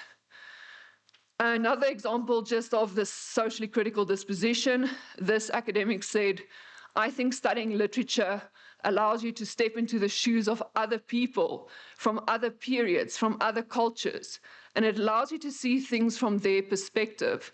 And that is one of the most important ways in which to teach empathy, kindness, understanding, and tolerance." So you can see there's very much an emphasis on a disposition that is being valued in these quotations. So then the question becomes, okay, so this disposition seems to have a lot to do with social justice. How do we actually teach students to take on this socially critical disposition? And here legitimation code theory comes to help again a little bit, because English literary studies in previous studies as well as my own has been coded as what is known as a cultivated gaze. So a cultivated gaze is generally considered to be one that can be developed through immersion in the discipline. It is different from a social gaze, where you need to be a certain kind of person by virtue of birth or social category in order to have the value disposition. So you don't need to come from a specific social category to be able to take on this critical disposition, but what is needed is an extended period of immersion in the discipline in order to inculcate this cultivated gaze. So just to give you an example of how this cultivated gaze was evidenced in my data, when I asked academics about what kinds of pedagogies are needed to develop the valued ways of reading, writing, and thinking that are valued in the discipline, academics placed a strong emphasis on the idea of immersion. So, for example, one academic recommended teaching students to engage critically with literary texts by, quote, combining a little bit of criticism with metacriticism, so that on the one hand you model your deconstructive reading, and on the other hand you explain your deconstructive reading. And then you need to provide the opportunity for students to experiment with that as well, for students to then try and model that themselves, to do their own sort of deconstructive readings. So basically I've highlighted the words model and experiment in that quotation, and that is to show you this idea that you need to immerse students in examples of critical readings in order for them to themselves learn the skills of how to critically engage with literary text. And there's also space needed for students to experiment, so to try it out for themselves. It doesn't just happen that you give students the steps A, B, C, D, and they follow those steps and boom, you can critically analyze. It's a process of immersion that helps them to learn this. Right, so that's what LCT legitimation code theory has to contribute in terms of the pedagogies that are needed to educate for a socially critical gaze. But the critical pedagogy theorists have a lot to add that actually is quite helpful when we think about what kinds of pedagogies we need. Nussbaum argues for the value of humanities education in developing empathetic critical thinkers and democratic citizens. And she explains that, quote, teaching of the sort I recommend needs small classes, or at least sections where students discuss ideas with one another, get copious feedback on frequent writing assignments, and have lots of time to discuss their work with instructors. So she emphasizes this dialogical relationship that is necessary in teaching English literature or any other humanities discipline targeted towards teaching critical thinking. And Zembelas argues that because a socially oriented criticality involves people's emotions and subjectivities and is not just a cerebral process, higher education programs need to create spaces which recognize and facilitate the emotional reflexivity that students need to develop in order to explore sometimes radically different ways of understanding the world. So Zembelas emphasizes that there's an aspect of effective labor that is required by academics, that we actually need to be emotionally engaged with our students and create spaces for them to emotionally process these sometimes difficult alternative perspectives that we might be throwing at them. So basically, what is important to note here with everything I've said so far is that, in fact, we are asking students to think a certain way in English literary studies, and we're asking them to be a certain way. So basically, this is a very normative or value-laden kind of education that we're doing. But it's important to keep in mind that no education is non-normative. There's always an aspect of value underpinning an education. And even educations where, you think they might be completely neutral, where you are teaching students specific skills that they are supposed to employ in the workplace. By just focusing on skills and readying students for the workplace, you're telling students a lot about the world and what it is that is valuable. You're telling students that the current socioeconomic system is legitimate and should be followed without question. So all education is, in that sense, normative. So what's important is for us to be aware of what those norms are what those values are that we are in fact asking of our students, and to make those more explicit to our students so that they can have access to them. Now, Paulo Freire, who's like the father of critical pedagogies, highlights that there must be a reciprocal and empathetic relationship between an instructor and student who should be, quote, engaged in a joint search, unquote, and that this relationship should be, quote, nourished by love, humility, hope, faith, and trust, unquote. So again, you see here this emphasis on the affective labor that is required in teaching, and you see that there's also this idea of a dialogical relationship, and one, in fact, where the instructor is actually willing to be questioned by the student, where you're both exploring and learning together. So this is especially important, I think, for creating spaces where students can contest disciplinary norms and give voice to their culturally specific knowledge-making practices. So all of this is, I'm talking about the ideal English literature curriculum, and we know that this is not actually what it looks like in reality in most of our classes. But basically what I'm arguing is that we need to be aware of this effective labor that is required of academics, and that must be taken into account when we curriculate, when we decide on class sizes, when we decide on methods of assessment and all of those things, because this is essential to what the discipline is actually trying to teach. So then I mentioned earlier that Clark and Evanek argue that it's important to discuss the social origins of disciplinary conventions for correctness and appropriacy with your students so that they understand where the disciplinary conventions come from. And I want to just briefly touch on basically the main developments during the 19th century with English literary studies becoming occupying a permanent place in the higher education system, just to give you a taste of the kind of thing that I think we should be exposing students to in the curriculum. So Baldick argues that three main developments during the 19th century eventually ensured that English literary studies had a permanent place in higher education.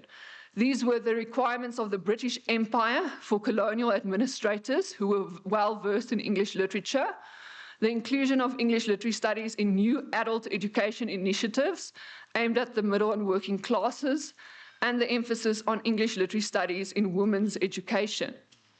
So I'm just going to talk about the first point, the connections between English literature and colonialism, as an illustration of the things that I think we should be exposing our students to in order to try and get them to be more critical of the discipline in which they're actually being trained.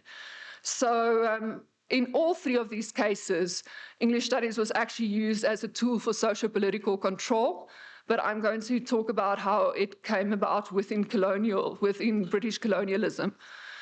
So English literature formed a significant part of the India civil service examinations from 1853 onwards, and it was thought that exposing the servants of British imperialism to English literature would provide a moralizing influence and allow them to display the superiority of European culture to the colonial peoples. English also appeared in the Cape Civil Service examinations in 1850. This was the central factor in the development of English literary studies as a discipline in South Africa. Baldick explains that the requirements of the civil service examinations did not directly affect universities in England at first, but that they were an important precedent, officially encouraging the study of English literature for the good of the empire.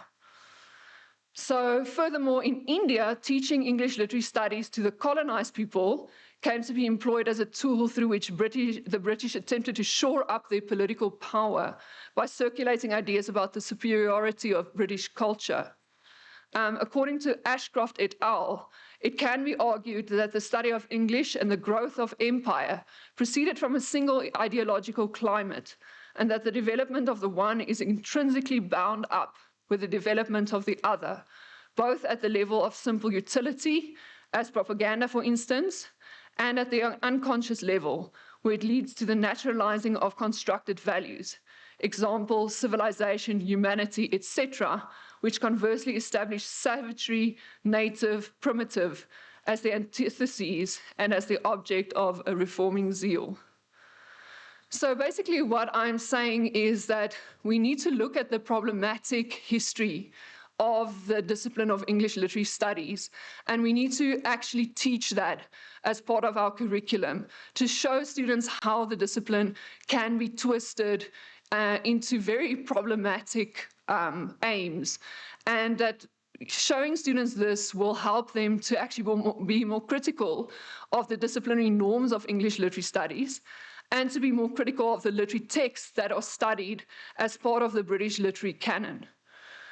I've also shown that using legitimation code theory can help to explicate the underpinning values of the English literary studies to students, helping to facilitate epistemological access, but also helping us to see what it is that we are trying to teach and to be more critical about it.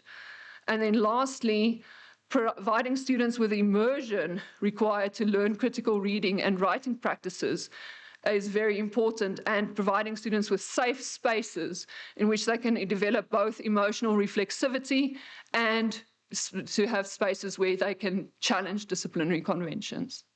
Thank you.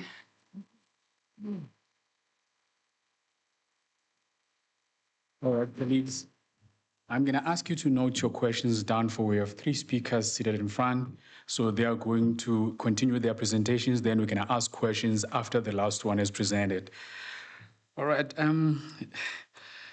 let me introduce the next speaker. If I were to read their bio, it would sound very interesting for you. It would make me be like, I am them. If you have it in front of you, you'll see how it's been written. So I'm going to improvise. According to my culture, of course, I don't have to mention the name until the end. And then our next speaker, guess who he is? Oh, yeah. It's a master's student at the University of Pretoria. And they specialize in literary theory and empathy studies. Their research focus provides theoretical basis for subjective interaction with text that maintain space for academic interaction and critique. Colleagues, please help me welcome on stage our presenter, Aaron Kloot.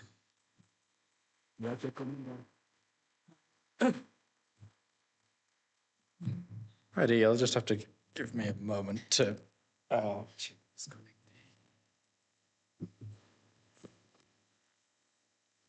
connection is there.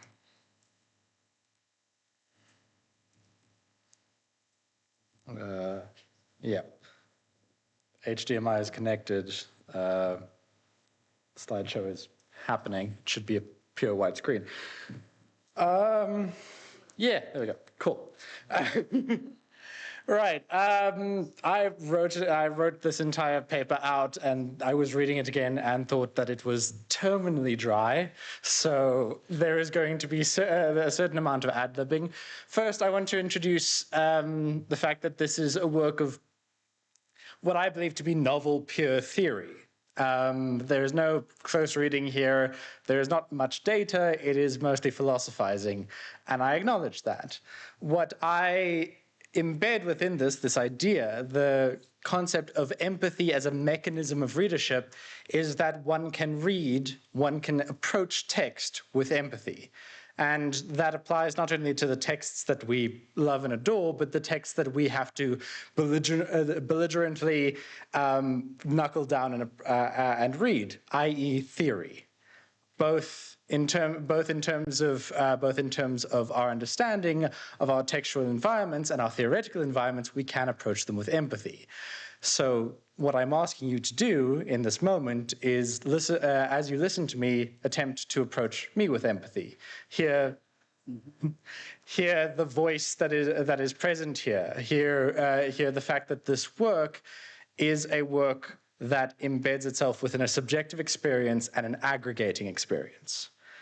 If to begin with the beginning of that aggregation, I turn to Roland Barthes. In his 1967 essay, The Death of the Author, he frames the text as consisting of multiple writings, drawn from many cultures and entering into mutual relationships of dialogue, parody, and contestation. This is not the only thing, though, because, of course, in that work, he says that there is one place where this multiplicity is focused, and that place is the reader. Now, we can't have an overarching definition of the reader. This is an impeccably subjective idea. Everybody reads differently. Yes. So what I'm doing here is not expressing what the reader is, but an aspect of what the reader does. That what readers do is they empathize, they engage in empathy.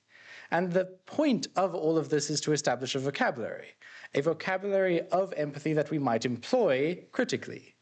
And to do that, I have to turn to sort of theoretical and psychological bases, well, psychoanalytic, because I embed my definitions of empathy within the works of Jacques Lacan, specifically his three overarching orders. I am presuming a level of familiarity here, but I will go over those structures.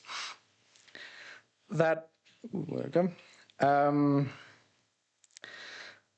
presents the conception of self in the form of a Borromean knot, this structure, that the person is constructed by an internal conception of self, an internal linguistic, importantly, conception of self that is framed as the imaginary.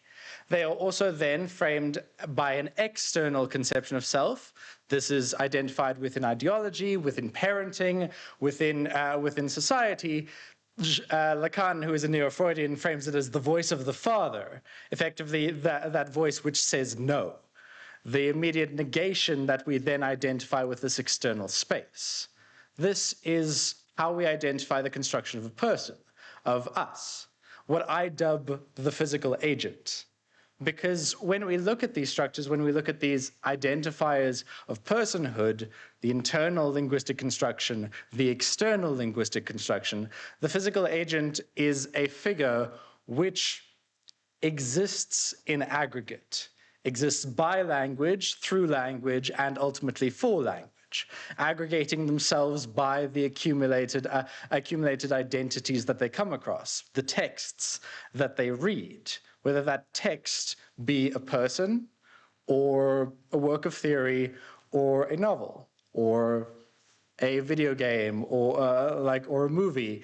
Text is not something which is definable as a singular medium. Text transcends medium. It is multimodal, to use a term that Unisa introduced me to. So that physical agent exists in this way. I'll get to the real in a second, constructed by language. And however, I can't just present to you one single person, one single entity when I'm talking about empathy. Because empathy requires at least two feeling entities. I use the term entities because I want to be vague, because I'm not just talking about people. Because when we're talking about texts, we are talking about feeling entities. Whereas you have the physical agent embedded within a physical history and a construction of physical language and internalization, in text, in character, you have what Lacan refers to as a semblance of reality.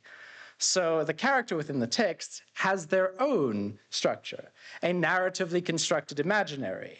We see this often when we see stream of consciousness stories, and we see these texts representing the internal linguistic, obviously, because it is a book, linguistic construction of the person within the text, and also the narratively constructed symbolic structure that reinforces their characterization and their movement throughout the narrative and the story and their darkest hours. When we put this together, we see a structure that I will refer to as the semblant, the figure that is made up of a semblant imaginary and a semblant symbolic, which brings us to the real.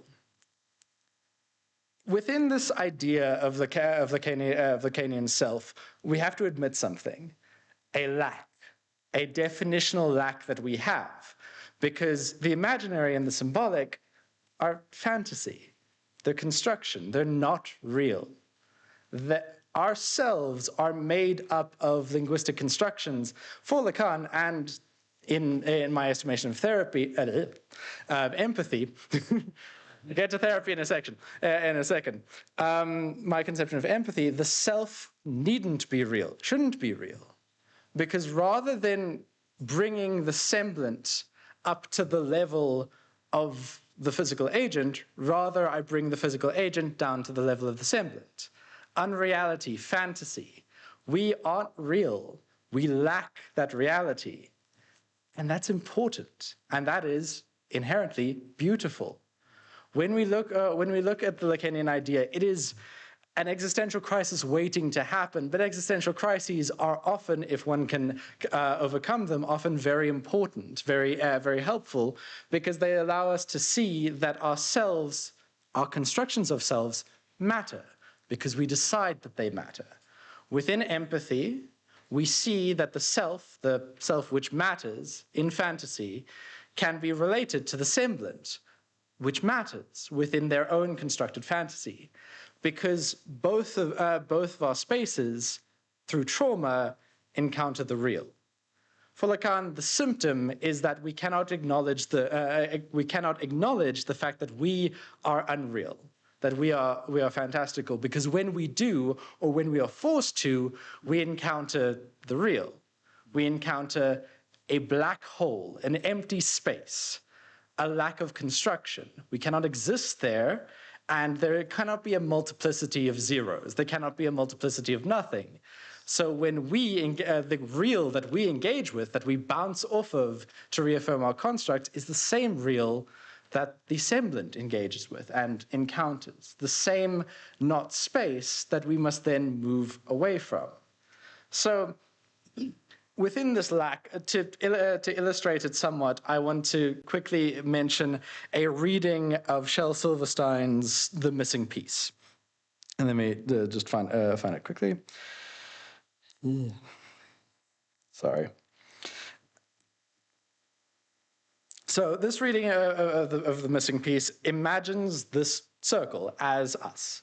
This idea that we have a lack. We are missing this piece, and that in the story, when the circle finds the piece, he's no happier because he goes faster and faster and faster, zooming past any sort of rose to smell, zooming past this conception of art. It is our lack which allows us to appreciate art. It is our lack which allows us to engage with others. It is our lack which informs ourselves, and thus empathy is not something to fix that. Empathy is not a process of fixing, it is a process of helping. It is a process by which we can identify with the lack of the semblant and use that identification to move towards catharsis, to fill in the spaces, not in its entirety, but to add to ourselves, to aggregate self. That is sort of the core structure of empathy. As linguistic constructed entity, reaching out to linguistic constructed entity, we aggregate the vocabulary of self that is embedded within these structures. We take the words that we find in this person, and I will call them a person. In the original title of this paper was Empathy as a Mechanism of Readership, or Fake People Have Feelings Too. These ideas that that what we engage with, when we engage with the semblant, is a process of mirroring, a mirrored Borromean knot along which we travel with them. So when trauma happens to the character in the text, their construction breaks down, they fall into the real. We accompany them safely. We move through this process, this traumatic process, safely. It is not our trauma, but through empathy, we can approach the same sort of space. And then when they narratively, invariably move outside of that space, returning to their construction, they achieve catharsis. And to an extent, so do we. We engage with this concept of empathy, we engage with these characters, and we move closer to the real, and then back to the affirmation of our construct alongside them, by adding their words to ours, by adding their selves to ours, aggregating their identities. Now, this is the what of it. This is the definition of empathy. It's an aggregation of language, engaging with the text so as to safely blur the lines of our own construction, not break them down as trauma does, but to blur them, and in so doing, in that dissolution, incorporate otherness, incorporate another self, a semblant self within our own existences. As I've said before, this can happen with theory. I won't go into it here, but it is an interesting concept to see the voice of a theoretical work, the voice of criticism of the critic as a person, as a semblant. But that is besides the point. The simple definition of empathy is that it is an aggregating interaction between linguistically constructed entities. Narrative empathy is then that process enacted between a physical agent and a semblant within a text. That is the what. Let me move on to the how now. Because when we look at empathy, what we have established are at least two feeling entities. We now have to establish the methods by which they feel, by which they interact. the relationship between the two. Let's define the relationship, a phrase that if you have ever heard it might bring you dread. So we establish what I refer to as empathy relationships. Two broader categories, consonant and dissonant empathy, well, consonant and dissonant relationships, broken down into two subcategories, empathetic and non-empathetic relationships. So one has dissonant non-empathy, dissonant empathy, consonant non-empathy, and consonant empathy. These structures of relationships that each identify either likeness or unlikeness, consonance or dissonance, and acknowledgement or understanding of the presence of the other. So that is what empathetic and non-empathetic processes are. At their core, it is merely accepting the presence of the literary other, of the semblant. And by accepting their presence, one must accept their constructing influence on the self. So let me go through them one by one, because I've given them names.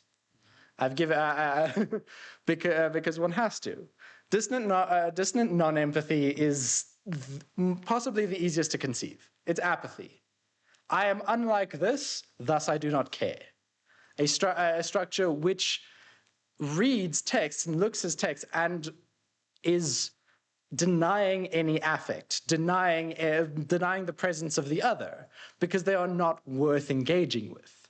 This I would link to, and I would link to the conception of the hermeneutics of suspicion, and specifically paranoid readings that Eve Sedgwick presents in her 2003 work. These paranoid readings effectively aim to take a text and say, no, the text does not matter. What matters is this idea I've had. What matters is this structure that I aim to place upon the text.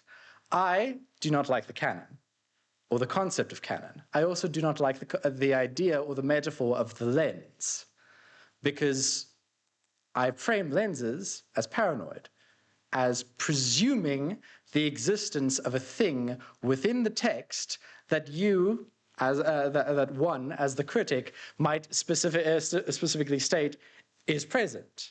A Marxist lens or Marxist reading of X text presumes the presence of Marx within the text. It takes the theory first and the text secondary. This is apathetic. It does not invite the presence of the other into the construction of the self. It denies its presence. Dissonant empathy, on the other hand, is an attempt at understanding, because it follows this structure asking a question: in what ways am I unlike this? Apathy is seeing a vocabulary of self, a set of words, and saying, I'm not going to add them to myself. They don't matter. Attempted understanding is trying to identify what aspects of the text, what words you can incorporate into yourself. It cannot be perfect, it cannot be objective. It is always subjective. Because though I am queer, am also white. I cannot exist within the lived experience of someone who is non-white. I can only attempt to understand, never succeeding, always reaching, attempting to incorporate other aspects of self into my own identity, not imposing myself upon them, but reading with an aid to see, to identify how that self might be different from me. It acknowledges the constructing influence of the other by placing it within that space and attempting to eke out the different words that one incorporates into the self. That kind of reading is what most of us do. Most of us, when we engage in criticism or close reading, we do this. We see a text as different from ourselves, and we try and identify the minutiae of it. We try to identify the meaning within the text, within the words that are present. We try and track them. What empathy calls for is a certain level of metacognition, an awareness of the affect. Effectively, empathy calls for a certain amount of affective labor. within our process of reading. The affect of the text, we track that, not only what is in the text, but how the text changes and incorporates itself into us, or our theories. Moving on to consonants, consonant non-empathy, once again, to remind you, non-empathy is the process of denying the presence of the other. Consonant non-empathy is saying, I am like this, so that's me. This other, they're not there, that's me. Oh, I'm so like this character, I'm a Miranda. Why Sex and the City is the only example that popped into my mind, I have no idea. But I am that person. Their influence is no longer present. So consonant non-empathy is very much like the psychoanalytic idea of projection. The impetus that Lacan identified as, to quote, to disguise, to displace, to deny, and to divide. A fan of alliteration, but this idea is important because this separates us from ourselves, and it's comfortable. It's so deeply comfortable because we are able to place ourselves in this world, in this text, in this space, and say, I am unassailable. I am not in my real world. I am this is escape. What I want to stress at this juncture is that non-empathetic readings have their space. One loves to escape. One needs to escape.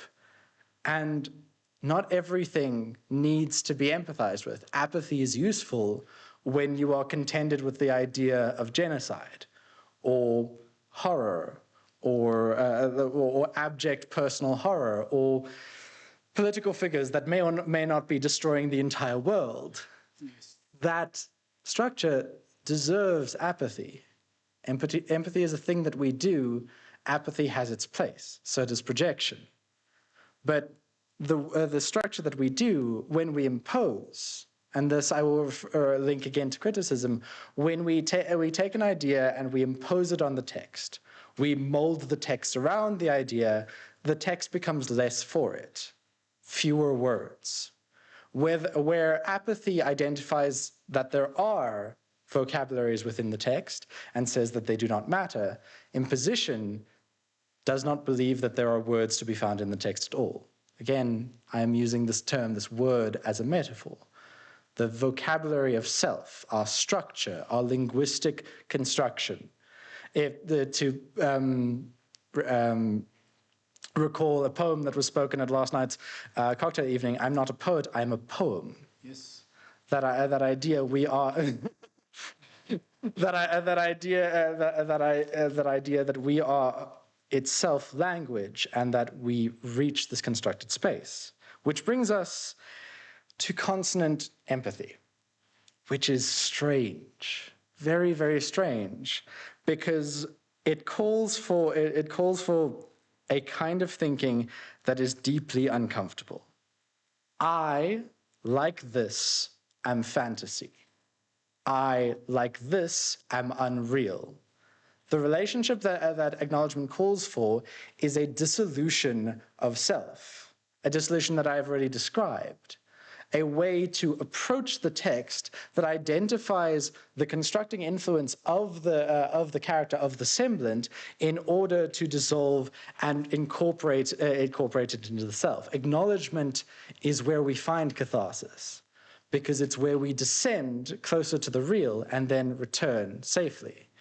There's a Japanese practice called kintsugi, kintsuguri, I think, actually, where old pottery is gilded and fixed with gold.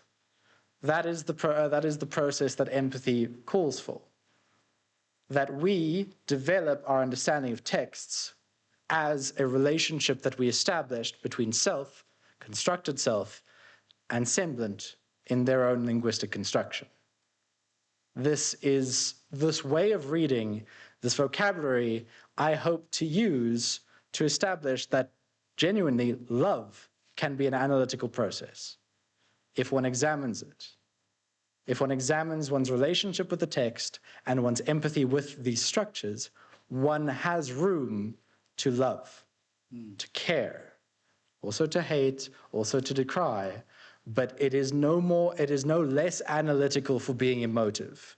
Because in our aggregation, our analysis, our interpretation, all of it matters to our readings. And all of it matters to the ways that we approach text.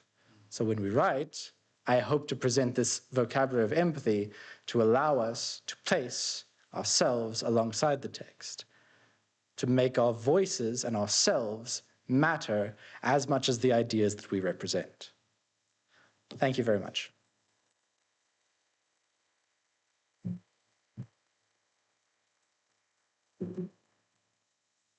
Oh, thank you so much, Aaron. A master's student presenting like a professor. Right. All right, colleagues, write those questions down, make notes. We're going to have a question and answer session after the next presenter. And as it was the case before, I'm not going to tell you who the person is until the end. Okay, the next presenter is a lecturer in the Department of English Studies at the University of South Africa.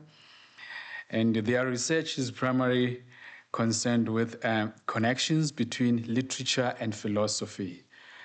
Colleagues, let's put our hands together for our next presenter, Dr. Marinus van Niekerk.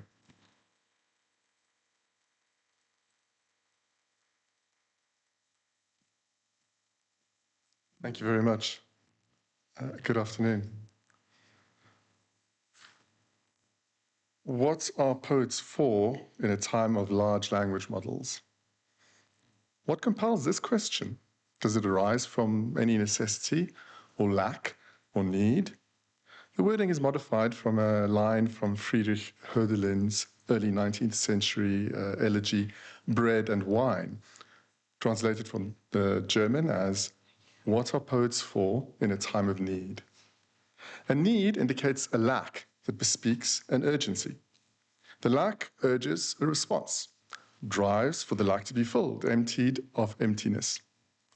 The lack potentially has force, or rather calls to force. The vacuum draws. In nature, an organism needs nourishment, and the possibilities opened by its chemico-mechanical makeup are prompted to fulfill this need by means of feeding, for example. In mathematics and formal logic, necessity describes an implicational relationship between elements. One implies the other, leads to the unfolding of the second, which must follow from the first. What follows is determinate, predetermined by this following. It does not allow a choice.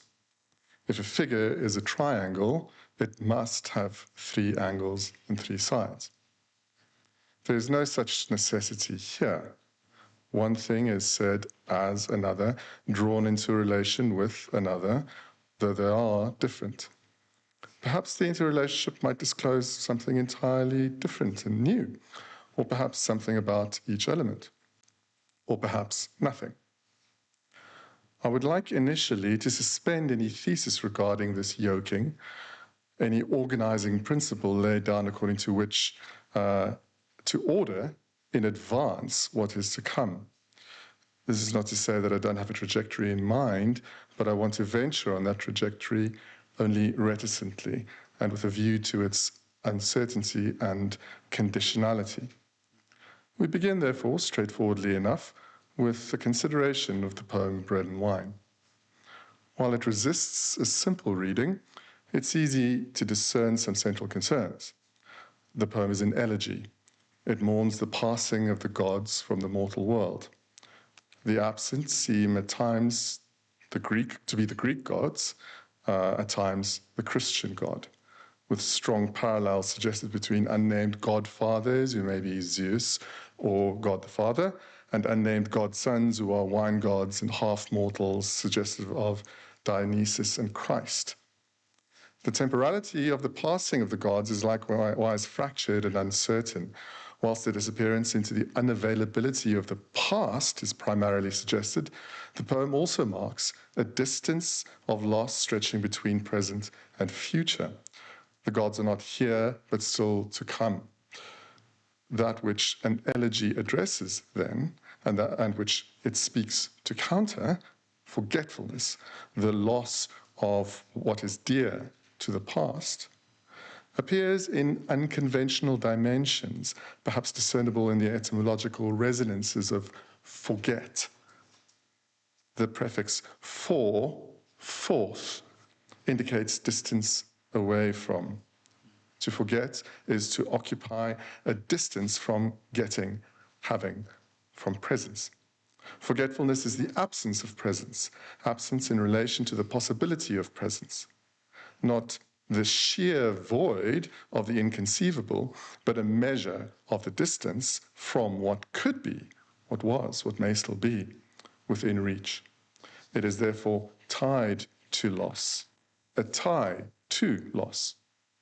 If the elegy counters forgetfulness, recalling the lost by means other than their bodily presence, remembrance through words, symbols, its doing so simultaneously marks loss, marking the departed as irretrievably absent. It figures forgetfulness. Another such means is precisely what is addressed in the question, what... Oh, sorry, I skipped the line there. In Bread and Wine, forgetfulness is present everywhere. The poem's primary symbols, the bread and wine of the title, are conventionally within the context of the human relationship to the absolute in the form of religion, means of overcoming forgetfulness. Another such means is precisely what is addressed in the question, what are poets for? And treated throughout in references to poets and singers. Poets are for words. Words call to presence. They draw into intelligibility and set absence into abeyance. Words organize the potentially intelligible into an intelligible order, an utterance, a sentence, a poem. They anticipate and instantiate an organizing principle on the basis of which to gather disparate potential significations, thereby realizing, consummating intelligibility, meaningfulness. Some words articulate an entire way of being, inventing possible grounds for a specific relation to the world, a specific ethos, a specific way of disclosing beings. They figure the absolute, or figure as though disclosing the absolute, such that people may take up a specific relation to an intelligible order.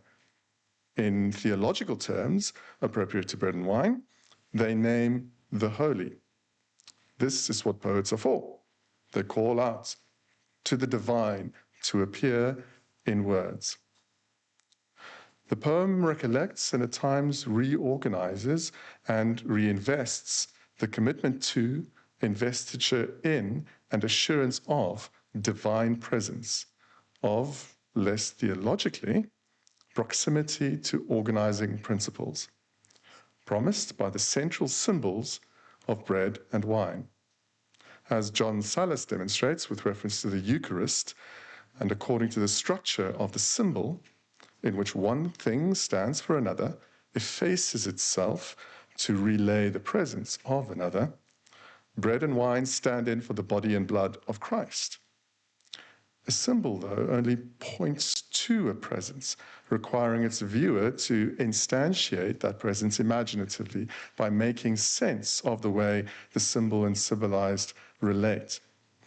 A symbol maintains a division between its elements, requiring the projection of grounds on which to bridge the distance between symbol and symbolized. The presence it draws forth is not immediate. It does not present absolutely. The objects of the Eucharist, however, following Sallis here again, are identical with Christ's flesh and blood, assuring the direct and immediate presence of the divine. This immediacy is conveyed through the investment of presence in a sensible object, to be touched, tasted, ingested, rather than named. The sensory immediacy of the object seems to bypass the interpretive mediation of symbolization. The physical thing becomes the locus of the apparent constitution of Christ's presence, giving assurance to intuition, sense and feeling, not sign. It is taken into the self, absorbed. Unlike the symbol, which bears an explicit relation to forgetfulness, showing that it misremembers, the Eucharist offers anamnesis, perfect recollection of the divine.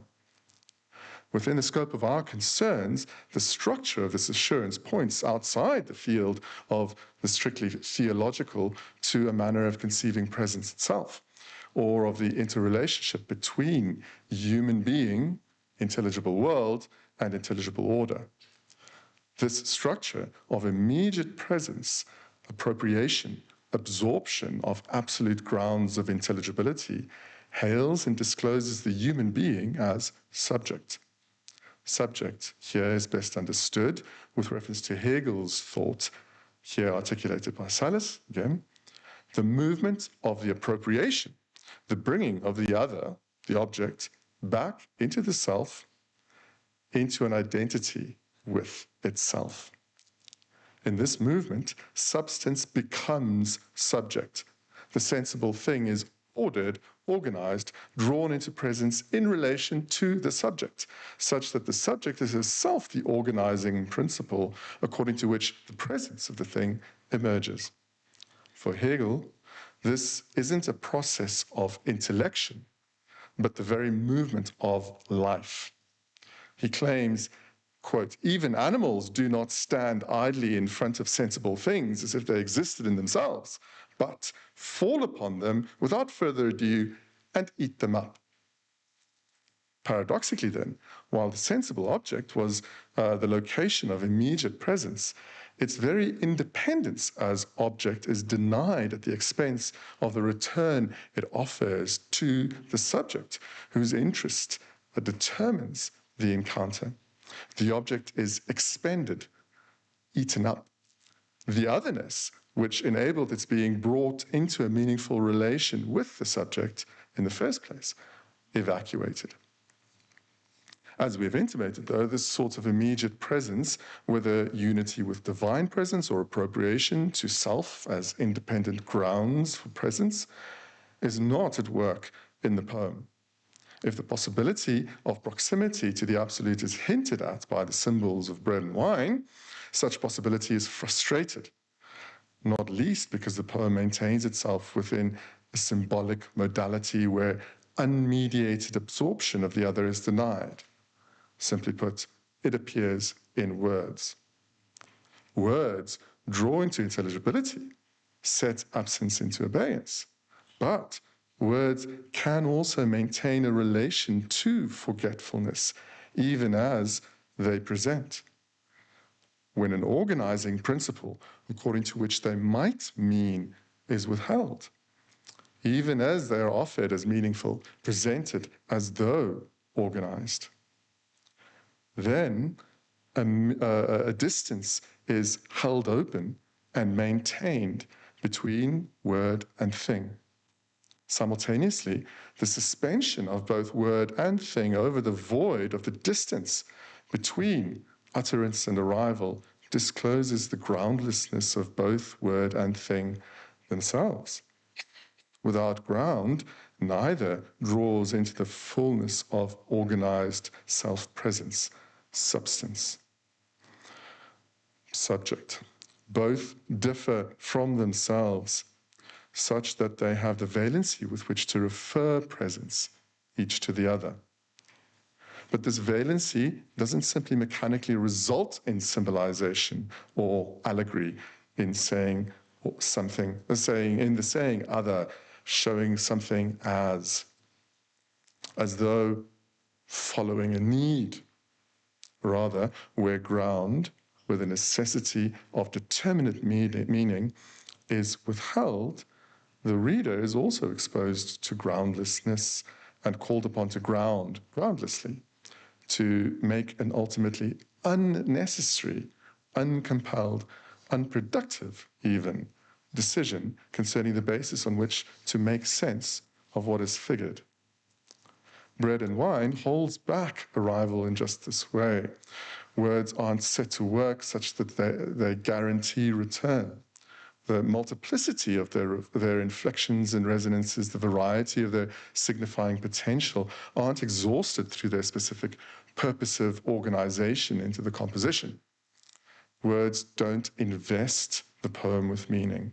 Instead, they offer meaning as a gift, offering, sacrifice, libation to a wine god, even spillage of lifeblood. Gifts, libations, sacrifices reach towards what is not present, not absorbed. The yield of the harvest, the reward of the toil is withheld, wasted. The possibility of loss or non-arrival, of forgetfulness, is commemorated,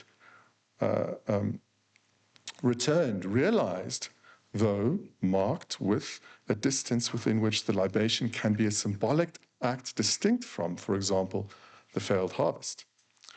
Within this distance, the independence and alterity of wine, of grape, can be respected, maintained, made sense of in contingent, conditional ways which don't amount to absolute absorption. Making sense in this modality of gifting or sacrifice, in a disposition of reticence, of granting room for alterity, is another way we might interpret the role of poets intimated in the poem. In a time of need is then a tautology. The poet specifically occupies a relation to need, to want, forgetfulness, which isn't overcome or alleviated through this relation, for example, in elegiac commemoration. True, the poet conceives an order through which a possible meaningful appearance may be offered, but this offering appears without the necessity of determinateness, of a purposive ordering towards return. The poet is then for nothing, in that the space the poem opens is abyssal. It opens to no purpose, no end. What then of poets in the time of LLMs? We might invert the question. What are the LLMs for in the time of poets? In the temporality of the poetic. We've argued that poets engage in a countering relation to forgetfulness. Countering, not overcoming, commemorating forgetfulness by drawing into presence. The temporality of this relation is conditioned by non-arrival. What would LLMs be for with respect to non-arrival? In some senses, we might consider this to be the very modality of the LLM. Its architecture, that of the neural network, is specifically conceived not to be subordinated to a central processing unit, subordinated to a single absolute organizing principle. Interconnected nodes allow flexible patterns of combination for activation or deactivation, and the capability for the weighting of the activation patterns to change systematically, comparable to learning from experience. And in that way, and in a way that simulates the groundless decision of reflective judgments, the kinds of judgments not based on adherence to governing rules of a situation, which humans rely on to compose a sentence. The unavoidability of Gen AI hallucinations arises from this manner in which a certain openness to error must be maintained in the LLM. Like the poet, the LLM composes in a kind of attunement to non-arrival. No central processing system determines a consistent, predictable output. Likewise, we may see in the LLM the potential realization of the kind of decentralized discursive free play valued in critiques of hegemonic and hierarchical, especially Western metaphysical systems.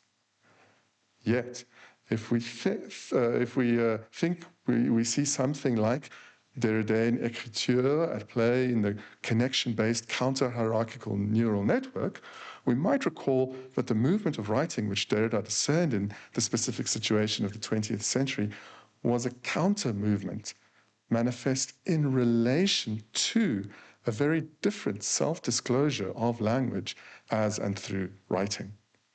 We said that language draws into intelligibility, organizes the potentially intelligible into an intelligible order. Aside from its appearance as trace, writing also, and in metaphysics often primarily, appears to offer a stable and permanent embodied form for the intelligible order, composed and disclosed through language. Writing figures locates physically, offers to intuition, much like sacramental bread, embodied meaning capable of maintaining the order into which it has been arranged across contexts. Disclosed in this way, writing figures the possibility of drawing towards objective ideality, towards a permanent, stable presencing and ordered intelligibility. It assures presence, presence which, through the intuitive force of its embodiment and permanence, draws towards the absolute. Likewise, while the digital realm could be seen as an embodiment of the unpredictable and uncontrollable flow of language, a site where no central processing system halts the sliding of signifiers of data, in another sense, this realm is precisely the embodiment of discursive presence and availability to a far greater degree than is the case with writing. In the digital realm, language is positioned and disposed as information. Information is a manner of drawing into intelligibility ordered towards effectiveness and efficiency, eliminating forgetfulness and guaranteeing return. Information systems, including LLMs, are feedback systems. Feedback, as Norbert Wiener, one of the originators of cybernetics, says, is the control of a system by reinserting into the system the result of its performance. The feedback system overcomes the possibility of loss by reinserting that loss back into the system as information and adapting its output on this basis. Such a system effects a Eucharistic transubstantiation, potentially on everything in multiple respects. By disclosing specific aspects of the intelligibility, for example, an object, aspects conducive to circulation within a feedback system, it transubstantiates the object into, makes it present as information. It then ingests the information object as input, integrating it into the system and absorbing it as that which then prompts a specific output, which can itself be disclosed as feedback. While the information system hardly presents as theological, we might see its theological structure in the way it draws towards an absolute ordering principle, potentially for all entities, shaping the manner in which they are meaningfully available to us. This structure even draws towards the apotheosis of the absolute, that ordering which is capable of ordering everything, draws always towards ordering everything. Moreover, draws always through this ordering towards granting a greater and more immediate sense of the presence and availability of beings. Because the human, who is immersed in language and makes intelligible through language, is also involved in the Eucharistic moment of information exchange. We ingest information, absorb it, use it, and feed ourselves back into it. We cited Hegel concerning the movement of life, through which the other is ordered, organized, drawn into presence in relation to the subject. For Hegel, this movement is intelligible, perhaps intelligibility itself, and so is more fully realized in and through that other embodiment of Christ, the Logos. In terms of the movement of the subject, the Logos is that by which we can draw into availability and position ourselves to appropriate, ingest, and absorb not just bread and wine, but potentially any other we encounter. Logos in this sense is the ordering of the intelligible, the articulation of grounds on the basis of which to select, measure, combine whatever elements of existence we encounter so it appears meaningful, capable of some form of return, availability, whether in the form of understanding or usefulness or even pleasure. The self-disclosure of language as information and its projection of the systematization it enables as the organizing principle of all organizing principles, is perhaps the most fully realized manifestation of logos in this sense. In turn, in and through its relation of constant return within and through the logos, the subject discloses itself as the organizing principle according to which the presence of the sensible thing emerges. Constant, universal availability hails us as divinities. Perhaps the late modern subject is the half-god prophesied in Bread and Wine. Concerning the role of poets in the time of LLMs then, yes. Well, firstly, the LLM promises to make poets of us all, given a little training in developing suitable prompts. This is perhaps appropriate if the role of the poet is to name the holy. The digital realm, where the LLM merely its apotheosis, names the holy everywhere as the information-wielding subject. The time of the poet in this order, however, is not attuned to forgetfulness, but to constant presence, to arrival. On the other hand, if what poets are for is nothing, if they have no use, often no grounds on which to be distinguished, on which to invest in them or what they produce, if poetry offers no return, then this is precisely the situation of the relation to groundlessness, which we suggested before was the situation of poetry. Perhaps then, the time of LLMs is precisely the time when, since the demand to make a groundless decision on the basis of which to choose a word, a style, a manner of phrasing, to say something as something else, is receding. The silent, forgetful demand for poets might withhold itself and thus summon them forth with utmost urgency. Thank you.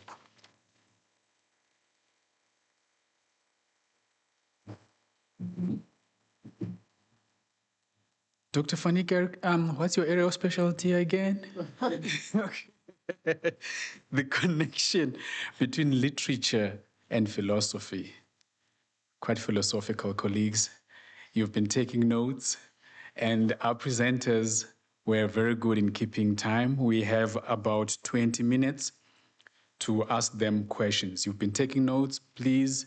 If there's a roving mic around here, I can note your hands. Okay, I'll take, let me see, I'll take as many as I can. Firstly, I just want to check if there's any hand. All right, I'm noting hands on my left. I'll start with you in that order as you are, you, and then, yeah, sister, start in front, ma'am, in the front, yeah. Okay, I hope you've noted the hands. Show your hands again, colleagues, so that she can give you the mics. Okay, great. In that particular order, colleagues. Okay, firstly, what you would need to do, if you feel there's a need, indicate who you're asking the question to, and then just go ahead. Otherwise, let's give them a round of applause, colleagues, one more time. Thank you. Over to you. Mm-hmm. Thank you very much. My comment or question is for Dr. van Niekerk, and I would like to start by quoting a meta poem in a sense as well.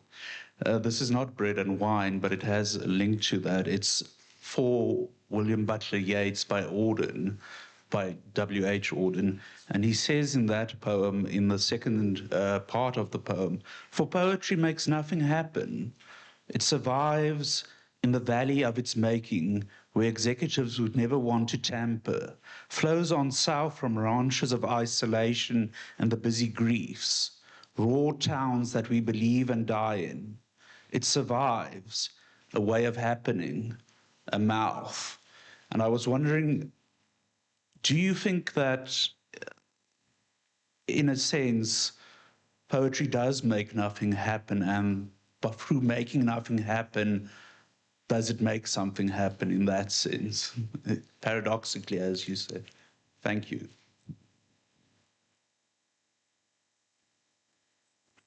Okay, colleagues, thank you. Next question. Oh, okay, I think it's me. Okay, First of all, fantastic panel, so thank you, all three of you. Okay, I think I'm going to address my main question to Rita, actually, and the question is just on the question of assessment. Just in terms of creating, you know, bonds, safe spaces between educators, their students, and this kind of effective level that you speak of, have you thought ahead as to what kind of assessments could address this? So, for instance, for me, I find creative assessments where students write short stories or create podcasts, where they bring themselves to it, can actually start addressing some of the things you've actually been speaking about. So I just wanted to get a sense of whether you've thought ahead as to what kind of assessments. And then, Aaron, just excellent presentation. Thinking, we were just discussing, you can apply it to literature, but you can also apply it to academic scholarship. And I was maybe wondering if you could maybe speak more to that. Because I'm also thinking of my own theoretical, like a theorist who I might tell you about afterwards, Michael Rothberg, who deals, if you've read him, but yeah, lends himself very well to issues of empathy and readership. So, yeah, that's it. Good morning, everyone.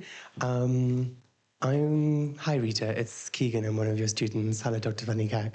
Yes. My question is for you, Dr. Knutzer. I wanted to ask you, you mentioned the problematic introduction of English into formerly colonized spaces, and you suggested that students of English should be encouraged to sort of question the underpinnings of the English language in that kind of way.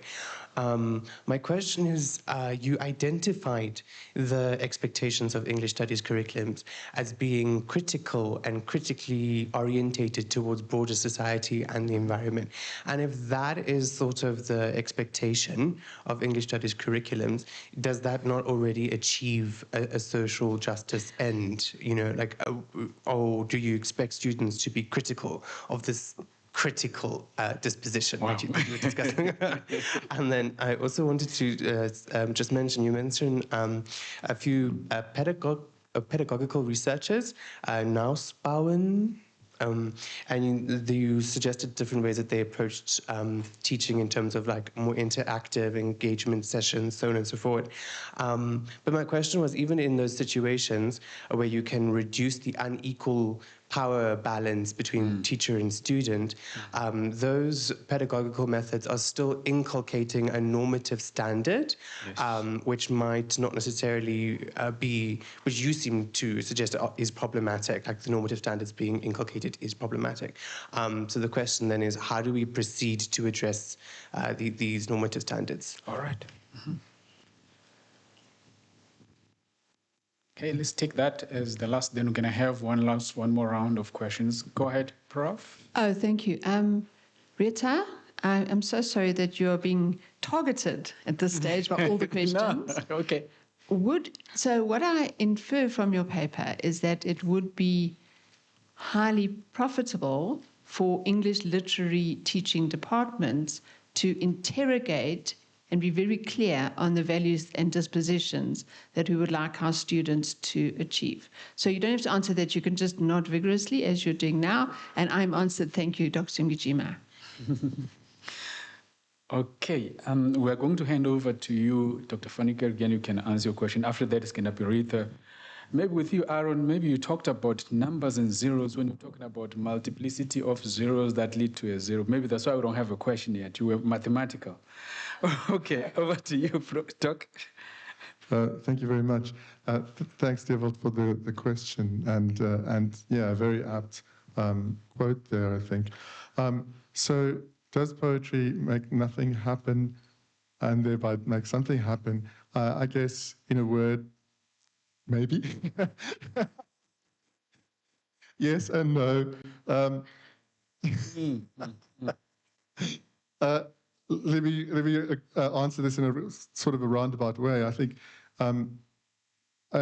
possibly a major sort of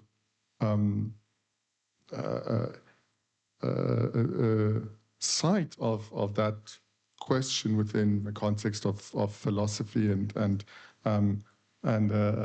sort of nodal point of those discussions is, of course, Kant. And I'd initially intended to have a bit about Kant and the critique of judgment, because of course Kant says that the reflective judgment, the judgment which is the kind of judgment which is made with no, what he calls interest, right? There's no benefit from it, right? Not even the benefit of, feeling good, no moral benefit, no usefulness. It's a decision that has no basis. That is the kind of point where the potential regression which our understanding always encounters, when we understand anything, it's on the condition of understanding something else, which is on the condition of understanding something else and whatever. Eventually, that regression has to stop somewhere, and it stops for Kant then at this moment where there isn't actually a ground, there isn't actually a basis. And this is then why I think for many, Kant then becomes a source then of, for example, aesthetics, and a really high value place in aesthetics, because aesthetics is the place where this is supposed to happen. So then I guess, specifically within the context of poetry, yes, I think that there is an importance in poetry not being useful, in that refusal of uselessness, usefulness, or let's say holding back from immediate integration into a system, I think gives that space for, and maybe here there's for me kind of an intersection with what Erin was saying as well, for otherness, right? For something which, in my paper I kind of expressed in the Hegelian terms of absorption, right? If there is a benefit, if there is a use, if there is a purpose, then that maybe puts us in the modality of just expanding, securing, expanding, securing, expanding, securing, where there is no recognition of the other. And for me, poetry potentially is a site for that sort of stopping and potential recognition of the other. And I mean, just on a more mundane level, I think it's also important if one just thinks of one's own writing style, of writing. If there are 5 different ways that I can express the same idea, and all of them communicate in the same way, and they communicate equally effectively, on what basis do I make the decision how exactly I articulate this? How do I choose that word? That is for me an important, though kind of also unimportant decision. It doesn't really matter one way or another I communicate. On the other hand, it matters because it is that background of a groundless decision, which is that space of potential exposure to the other, and the space in which an individual style, each person's individual style, can emerge as other within the larger structure of language, which then doesn't command every sentence, regulates it, yes, but allows for flexibility within it. Sorry, I went on very long there. Oh, okay, thanks. Go ahead, Rita. Thank you. So the first question was about assessment.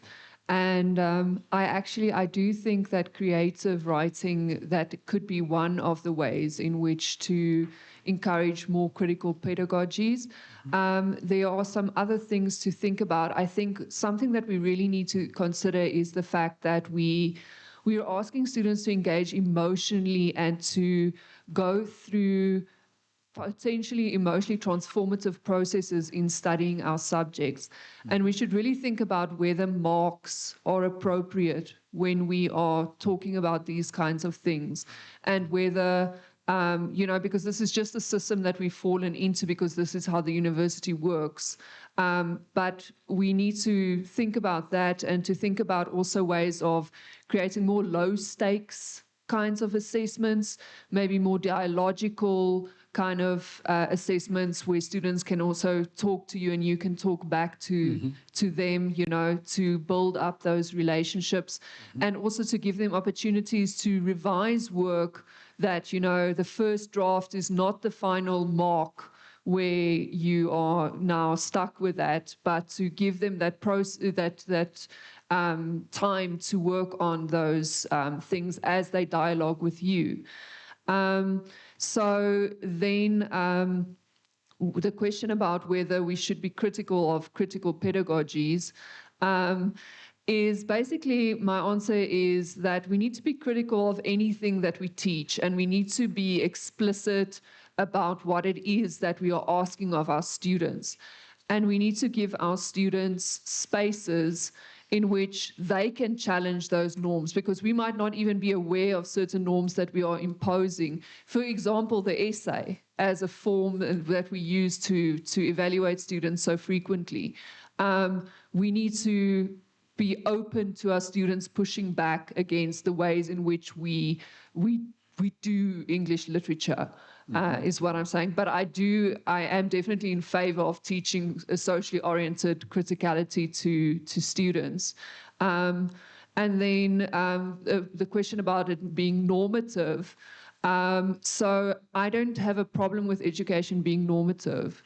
I think education is always normative. It's just about whether we are aware of what we're teaching and what values are implied in our curriculum. So my argument is that we need to be explicit about those things to our students and to ourselves as we teach them, but not that we can ever get away from a value-laden education. Okay. All right. Thanks, Rita. We're going to hand over to you, Aaron. Actually, your supervisor should really be proud of you. You presented as though you were a professor. I didn't get that somebody had asked you a question. It's because I had walked over there to people who were passing the mic to just give a few tips on how we would manage things. So I didn't get the question, but just go ahead and answer the question. Okay, so the question was on the empathy in this academic space. Originally, this conference paper is the first 2 chapters of my master's. That's the 3rd one. So when we approach empathy in terms of academic work, the call is kind of for the academic to employ ideally empathetic processes of attempts at understanding and then also acknowledgement. In this way, I'm kind of a proponent of chaos, because the structure of an empathetic academy would be hordes upon hordes of massive edifices of shaky thought that exist only by their connection to others. Not objectivity, but intersubjectivity. Every type of reading, every person reading a text, the text is different. A thing that I didn't go into much is that the affective response of the reader is also mirrored by an effect that the reader has upon the text, changing it, making their reading different to another. So in the ideal, the academic work using empathy would respond to other academic work with empathy, admitting that the self is an aggregation of, well, for academics, all of the massive amounts of text that we read, and that we are the same as another academic, attempting to understand context and interpretation and voice. This is idealistic as all hell, because it presumes a type of empathetic reading that encourages empathetic readings of other academic work would make it very difficult to approach something in bad faith, because you would need to acknowledge that the thing that you just read has become incorporated into yourself. Yeah. To approach that in bad faith would be to approach yourself in bad faith. I hope that answers the question. Yes, it does. All right. Thank you so much, colleagues. The time, according to what I have in front of me, is, let me just quickly check what the time, but we've exceeded our time by about 6 minutes. And I know some of you colleagues still want to ask some questions, follow-up questions, but just hereafter is going to be lunch, and you can engage our presenters maybe over, lunch. But I'm going to take this opportunity and thank you for showing up, for coming to this session. And there are many more other sessions still coming. Prof, any announcements? If none, then we can go for lunch, colleagues, unless I'm missing something. Thank you.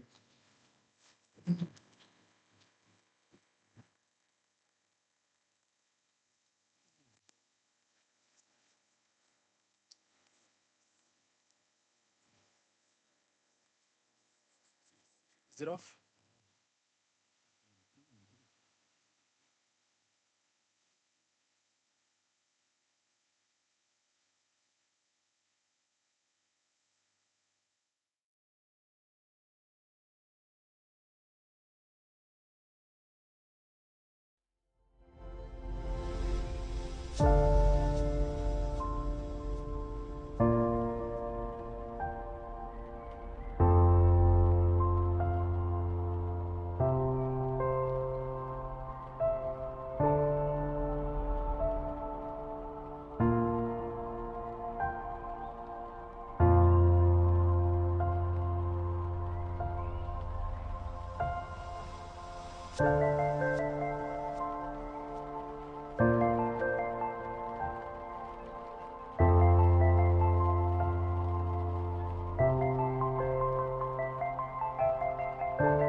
Education in the Faculty of Education at the University of Pretoria.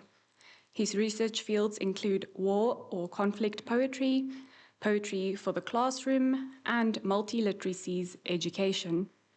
His book, Poetic Bodies and Corpses of War, South African Great War Poetry, was published by Unisa Press in 2018. Thank you. Over to you, Harold.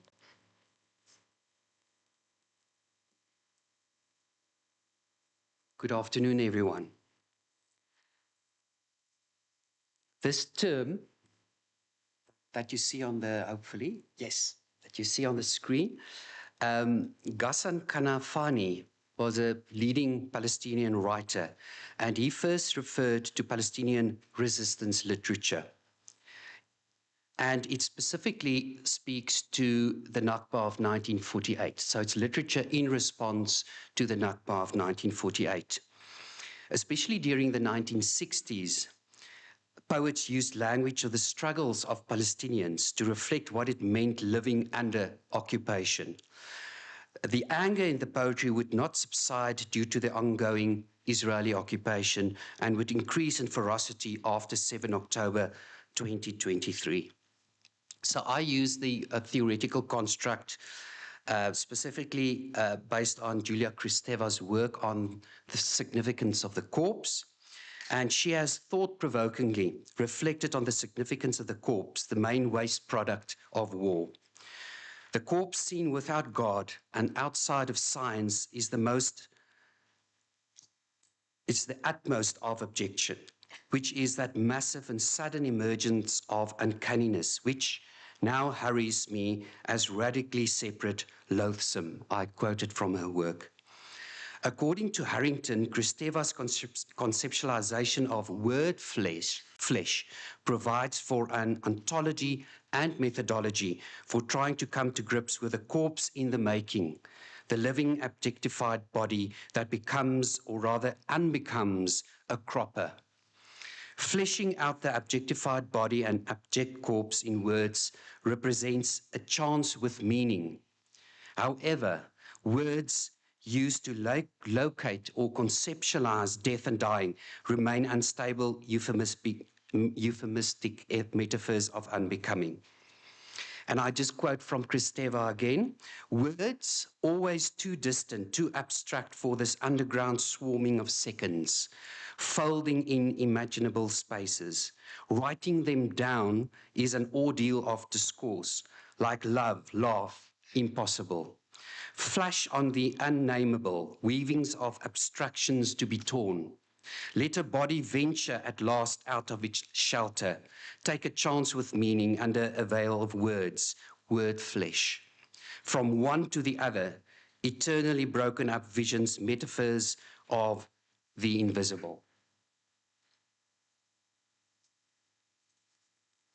In the context of the Palestinian poetry, the veiled or keffiyeh-wearing poet or objected subject ventures out in words to try and signify the objectified object, body, or corpse in words.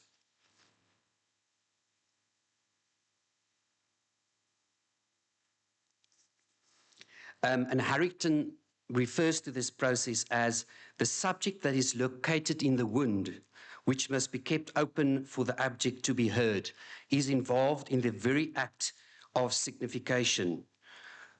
Through the concatenating rhythm, it involves giving to language the memory of the loss that constitutes the subject's being.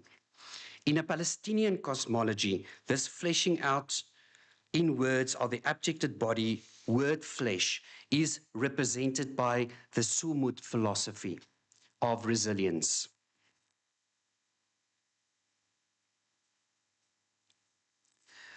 Which Hamze indicates is rooted in land, intimate relations, and an intention to ease hearts, bring joy, celebrate love, uplift rebellion, and affirm refusal, and the method of Haki, which, according to Hamze, is an informal, raw, visceral, and emotional conversation engaging one or more persons in good relations. It is the day-to-day Palestinian sense-making of Israeli colonial oppression and violence.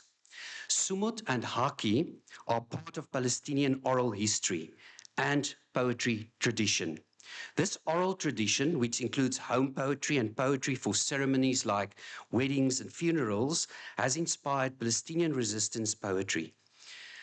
Hamze compares the Palestinian-centered oral philosophy and method with tatres, or Palestinian embroidery. And she conceptualizes this as it is Palestinian art that represents the beauty and generosity of the land, and my Palestinian belonging to it. It is the daily relational practice of weaving Palestinian stories, memories, and knowledges. Therefore, Sumud, Haki, and Tatres therefore represent a psychological and physical embodied weaving of Palestinian experience. Palestinian poetic language is therefore woven into the land, which is, in the poetry, our land, and we are one flesh and bone. And it resonates from the children of the ancient stones and from the rocks of Palestine. It represents Palestinian poets' corporeal literary responses to the abjection and subaltern othering as Amalekites by the Western media, Zionists, and some Arab states. Currently, the word flesh image is pertinent. Parents in Gaza write their children's names on their small limbs to identify future shattered body parts, as widely reported in the media. Israel's bombing has led to scores of limbless children and has given rise to a new medical term, WCNSF, wounded child, no surviving family.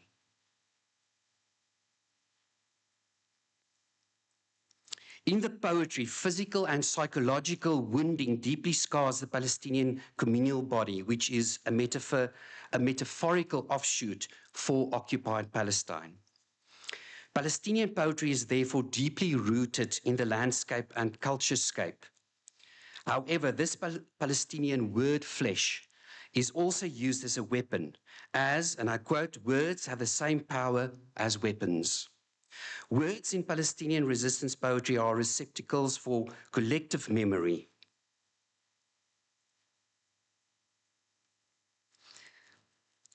And I quote a few lines from a poem to illustrate this. We have a country of words. Speak so I can put my road on the stone of a stone. We have a country of words. Speak so we may know the end of this travel. In the poem, the Canaanites wrote refers to naming the dead as an act of documenting collective death. In the middle of exile, they wrote their names and read the shroud. Ayi Sakir, a Palestinian-American poet and artist, inscribes in Arabic Palestinian names and her own in her flesh. Your names are the only language that hold any meaning penned into the skin of your own limbs by you, in living by the barrier after. Even this is rot. So give me Arabic with fewer digits to trade my shame. And specifically in the poetry, these words of flesh are used to cover the winds. I'm going now specifically have a look at the theme of stitching words to wounds. The Palestinian-American poet, novelist, and activist Susan Abu Hawa's poem, We Never Left, could serve as a template, almost an archetype, of the themes and tropes of Palestinian resistance poetry. Unfortunately, I don't have time to play the video, but it's an oral reading of the poem, and it's very powerful. So if you would like to copy the URL, you can have a listen to it later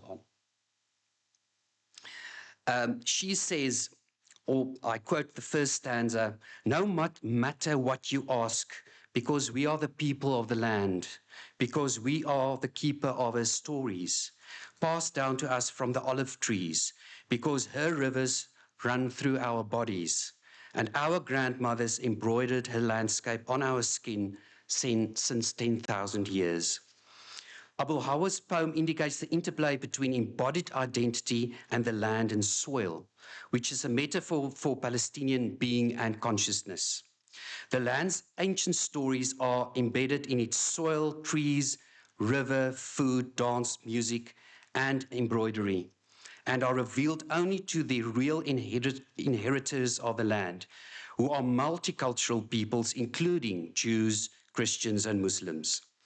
Abu Hawa calls on the protection of nature by speaking her healing qualities in words, mantra-like. She writes in the tradition of the Palestinian grandmothers of the land who have been violated. In the poetry, Palestinian villages and cities are regularly personified as a protective female. For instance, a fertile woman, widow, mistress, beloved, wife, mother, or as a revolutionary, as in Amani El-Regeb's poem, You've Demolished My Home in Your Hubris. The poetess was 16 when she was killed in 2023. Imagine Palestine as a protective mother who is called upon by the poet to join in the revolution. Oh, mother, rise up and meet me. Like fires in the mouths of volcanoes, we have the scalding blossoms of blood and to scatter. Oh, mother, the bond of blood is what binds us. Do not fear the bullets of sultans. Similar to Abu Hawa, Mahmoud Darwish, a foremost Palestinian resistance poet and, according to Mir, a proud Arab, wrests recognition for Palestinians from the rocks of Palestine, of which they were part of since before the birth of time. Darwish describes Palestine as the lungs in my chest, the voice of my lips, the water and the fire for me. I saw your rays of tears and winds. Like Abul Hawa, Darwish uses nature as a symbol of opposition to colonial rule and a metaphor for Palestinian physical and spiritual identity. Talukder and Ali refer to this form of resistance as eco-resistance, which is based on eco-critical and ecocentric approaches that explore the role of nature in post-colonial resistance and literature.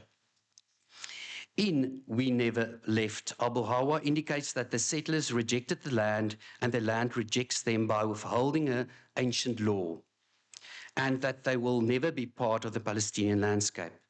Similarly, natural imagery in Darwish's poetry is used to express resistance, and this ecological archetypal metaphor centers Palestinian rootedness in the land. In the poetry, natural elements like the land, stones, trees, wheat, flowers, horses, the moon, the sun, the wind, water, and the sea and birds become images for Palestinian identity, experience, and resistance. This eco-embodiment of Palestinian resistance in the poetry is closely aligned to the physical embodiment of Palestinian experience, as revealed in Darwish's poem, A Diary of a Palestinian Wind.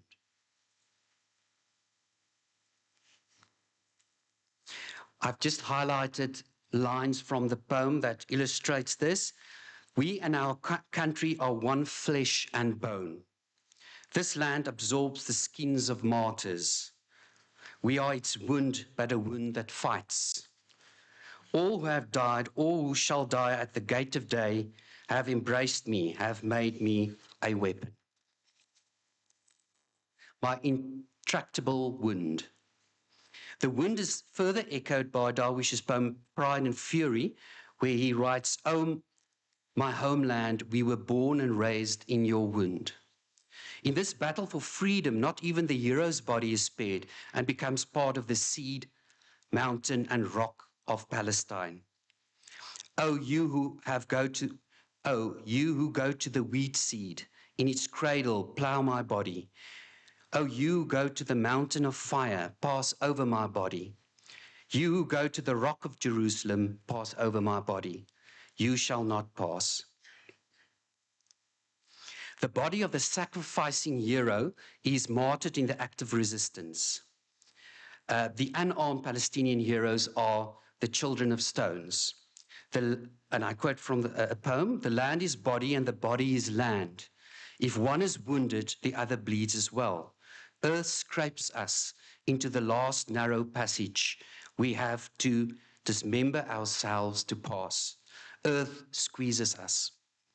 Or here our blood will plant its olive trees.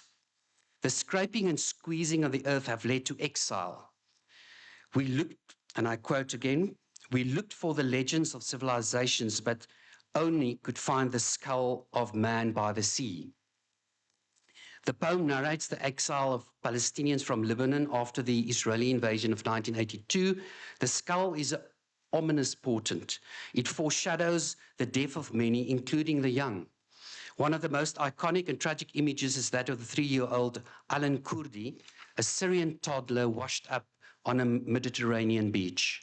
He drowned fleeing from the violence in Syria.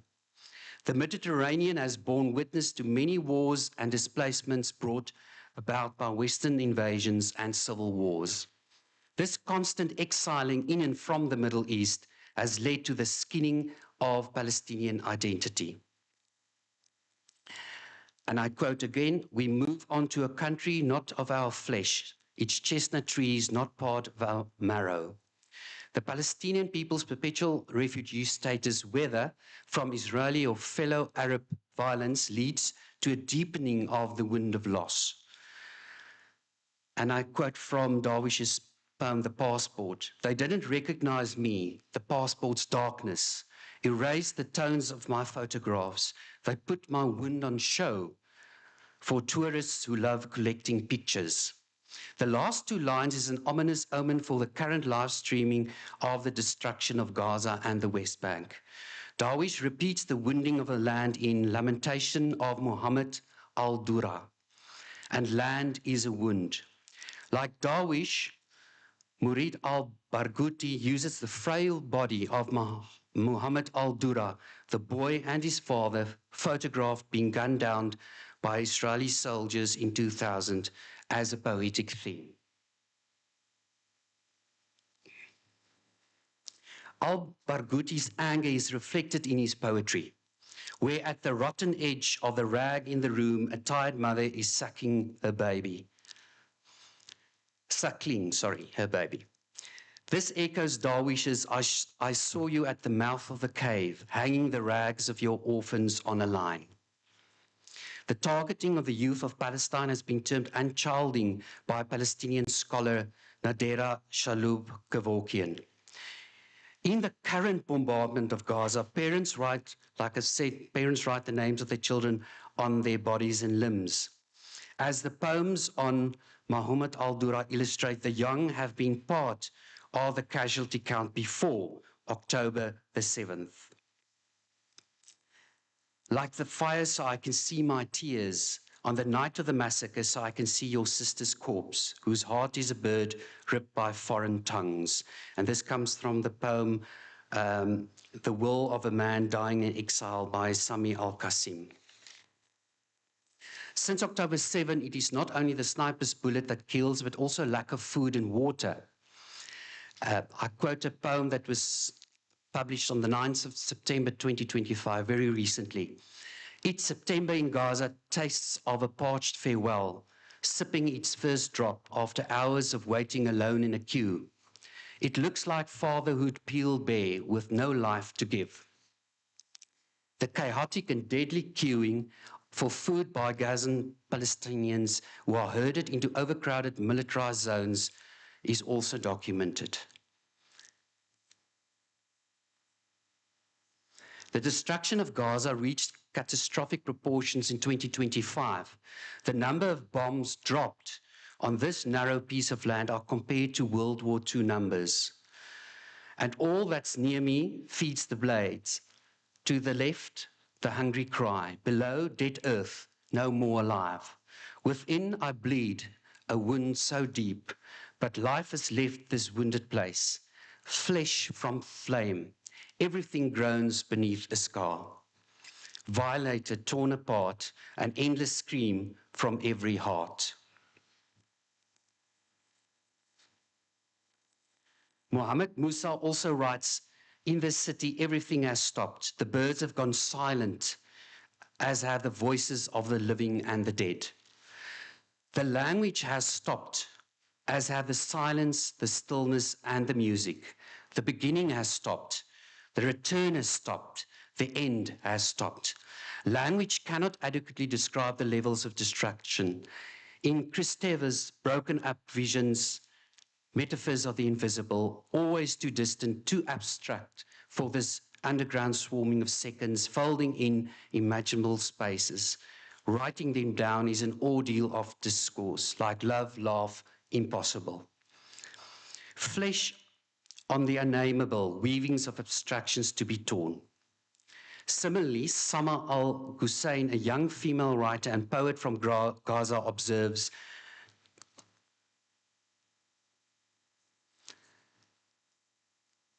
"2 years, 2 years, and the place is a graveyard. The dead above the ground, the dead beneath the ground, and the olive trees give us red soil, eaten by the children of the slain, watered with his blood. Not even the beloved olive trees, which are uprooted in their thousands by the settlers, can give solace.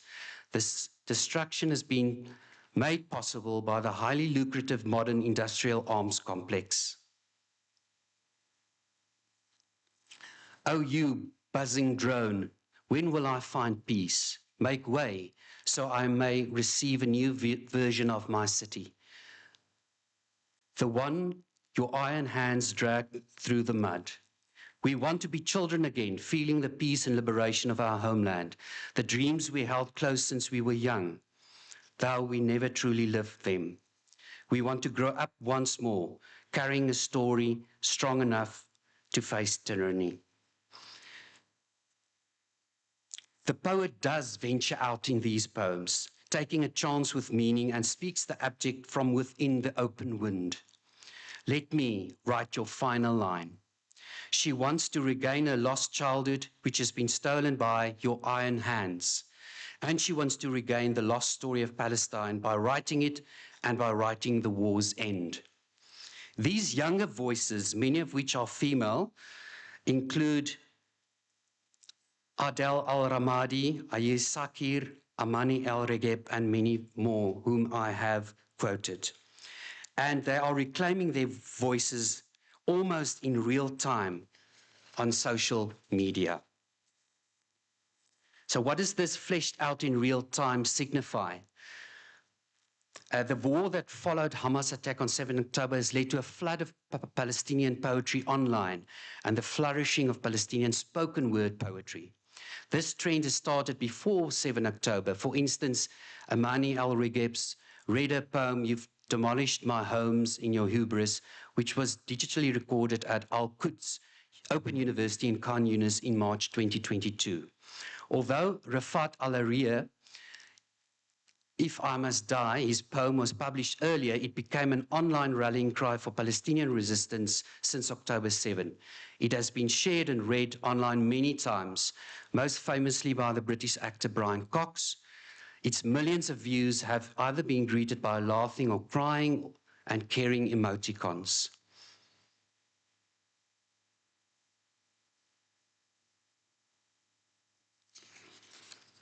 And in the poem, the poetic subject speaks the objection, his and that of fellow Palestinians, from within the wound of loss. His dad who left in a blaze and bid no farewell, not even to his flesh. This act involves giving to language the memory of the loss that constitutes the subject's abject being.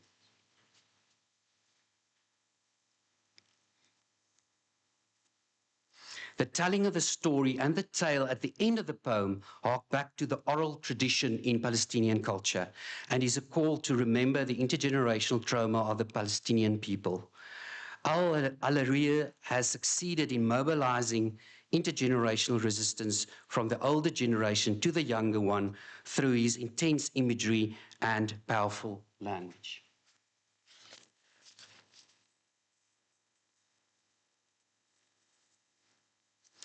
And then the last theme specifically refers to word memories.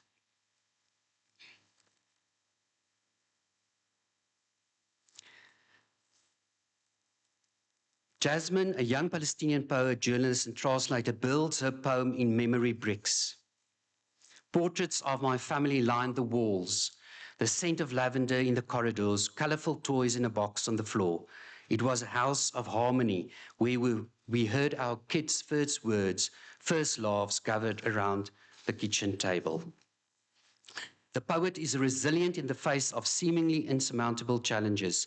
She achieves sumut through raw, visceral, and emotional poetic conversation or storytelling by engaging in the Haki method.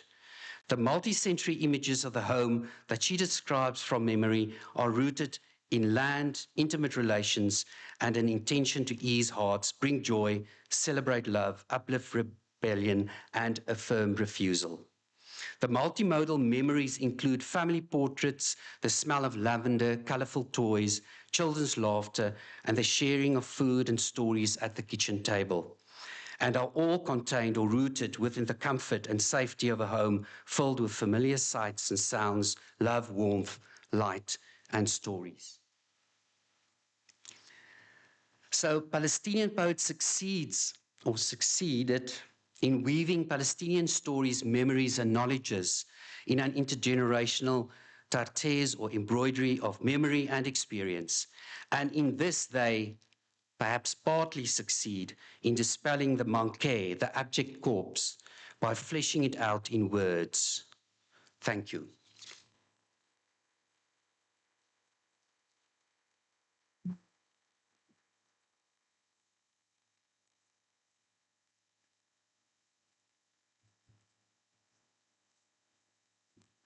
Okay, that was a very cogent and sensitive presentation of a difficult subject. Round of applause once more for Prof. Hughes, please. Due to having to shuffle things around a bit because we started late and Prof. Ghinnis needing to leave to chair another session right after this, Prof. Ghinnis is going to take questions now for 5 minutes and then we'll get on to the next speaker and we will take a separate Q&A after our second speaker. So do we have any questions? See one. Is it one? Okay. All right, so we've got one so far. I also have a question, if I may abuse my position as chair, but we will start with Jolene. Thank you. Thank you. I suppose it's more a comment to a thought than a question, but maybe it's something that you could tie into.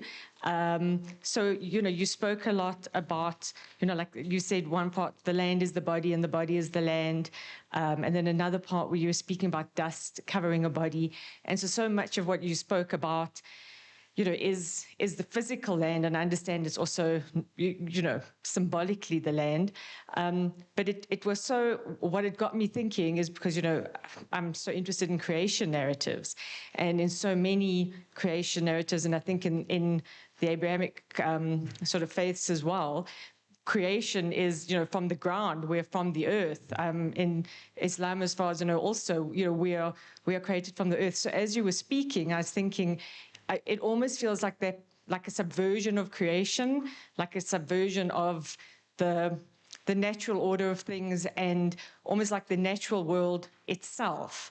It just, as you were speaking, all those images came up for me, like something that should be nurturing and fruitful, and that we come from, like that very thing is actually being destroyed. So that that destruction, kind of to the most basic level of creation. It made me think that. So I don't know if you had any comments on that. Yes, I think what the Palestinian poets, or what they use or constantly refer to, is that they are part of the land and they're part of nature. And so killing them is a reversal of a creation, almost, like you've said. Yes. So the body is the land, is nature. Okay, does anyone else have a question? Okay, then I shall ask my question. My question was, in healing the objectified body, how do poets balance the sanitizing of the abjected Palestinian body with reflecting on the realities of that abjection? We talk about this a lot when it comes to the bodies of children, in order to elicit Western sympathy. I think what they do is they reflect through describing the abjection of the body by at least giving a word to the suffering. In a sense, naming the suffering in order to alleviate the suffering, in a sense. So, also making it known to the world what is happening. I think it's a kind of witness bearing as well. So I think the healing resides in them naming their suffering. So I think they try to heal through naming the abject. So then it's not sanitizing in not presenting it. They do present it in order. Absolutely. Yes, they do present it in order to bear witness to their suffering. Thank you very much, Prof. Ghinnis. No other questions? Okay, thank you once more, Prof. Ghinnis. Can we just have one more round of applause? Thank you.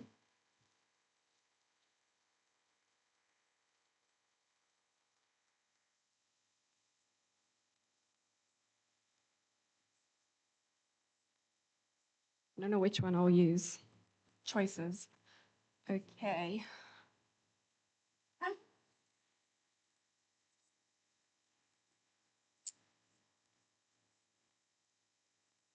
Okay, it is then my honor to introduce our next speaker, or our second speaker for today's session, who is Ms. Tanya Harberland, or as Prof. Burns says, Honorable Poet Tanya Harberland. Tanya Harberland is a transcultural, multilingual, hybrid South African, Mauritian, German poet, Took me a few tries practicing saying that without making a mistake. Body worder, teacher, translator, counselor, and biophilic artivist or artist activist, born in Africa, raised in Arabia, miseducated in America, quote unquote, matured in Europe, currently living in Mauritius, returning to South Africa soon, with the water remaining her primary home and muse. Her first book, Hyphen, won the Ingrid Jonker Prize in 2010. Her first bilingual collection, Water Flame / Fiamma de Aqua, was published by Miller Grew in 2019. As a poet, her work focuses not only on the written word, but more so on poetics off the page and in collaboration with others, human and more than, through video, song, ritual, performance, and installations. As an independent scholar, her research focuses on the technology of tenderness, eco-poetics as a tool, song, and ritual for healing the relationship between humans and nature within and around us.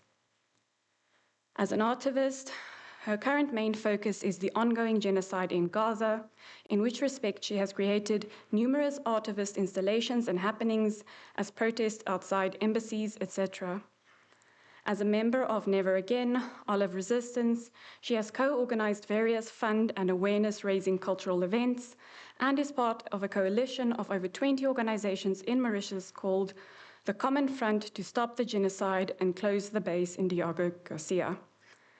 Her current motto is Free Palestine, Free Us All. And I should have said this, but Ms. Tanya Haviland will be joining us online if technology cooperates. Over to you, Tanya.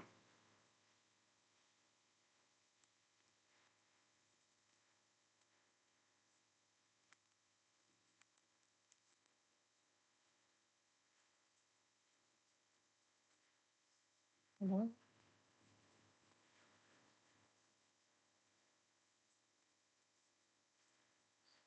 Can everyone hear me? I just need a thumbs up before I start because I'm not hearing anybody. Yes, we can hear you. Yes? Yes.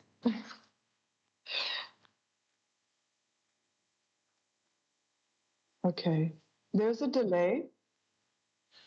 Okay, thank you.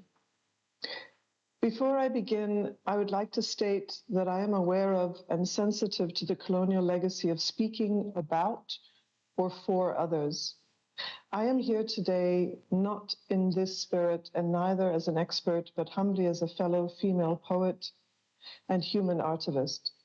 My aim is to be a bridge and serve as a makara, those fantastical hybrid creatures made up of two different animal halves, who in myth carry the gods on their shoulders across the waters, so carrying the words of my fellow wordsmith sisters across the waters to other shores, to be amplified like ripples in the frozen seas of our hearts, to be, like Kafka famously said, the axe for the frozen sea within us.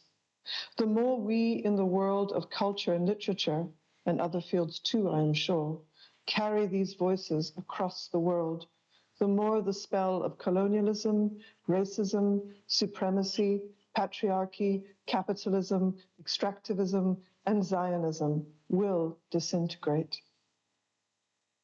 So poetry in a time of ecocide, genocide, poetry, body, land, feminine voices from Palestine. Could we, in the light of the poetry we'll be studying today, venture to say land plus body equal poetry? This is an open-ended question, and I have no answer. The closing lines of Palestinian exile Rawia Mura's poem Ghurba. Ghurba in Arabic means estrangement or separation, being a foreigner in a faraway land. The closing lines go, I have not found my home, but I have learned to live in my voice. These words for me epitomize the carnal and symbolic poetics of belonging, being in a state of longing away from or even when home, the very act of belonging is a sort of longing, a love that pulls at the heart, be it for a place or a person or a space or a sense one calls home. Natalie Handel, in her introduction to the 2001 The Poetry of Arab Women, a contemporary anthology, writes, Palestinian women's poetry is filled with the dark shadows of blood and death, struggle and resistance, while still being concerned with a multitude of themes from personal quests to love.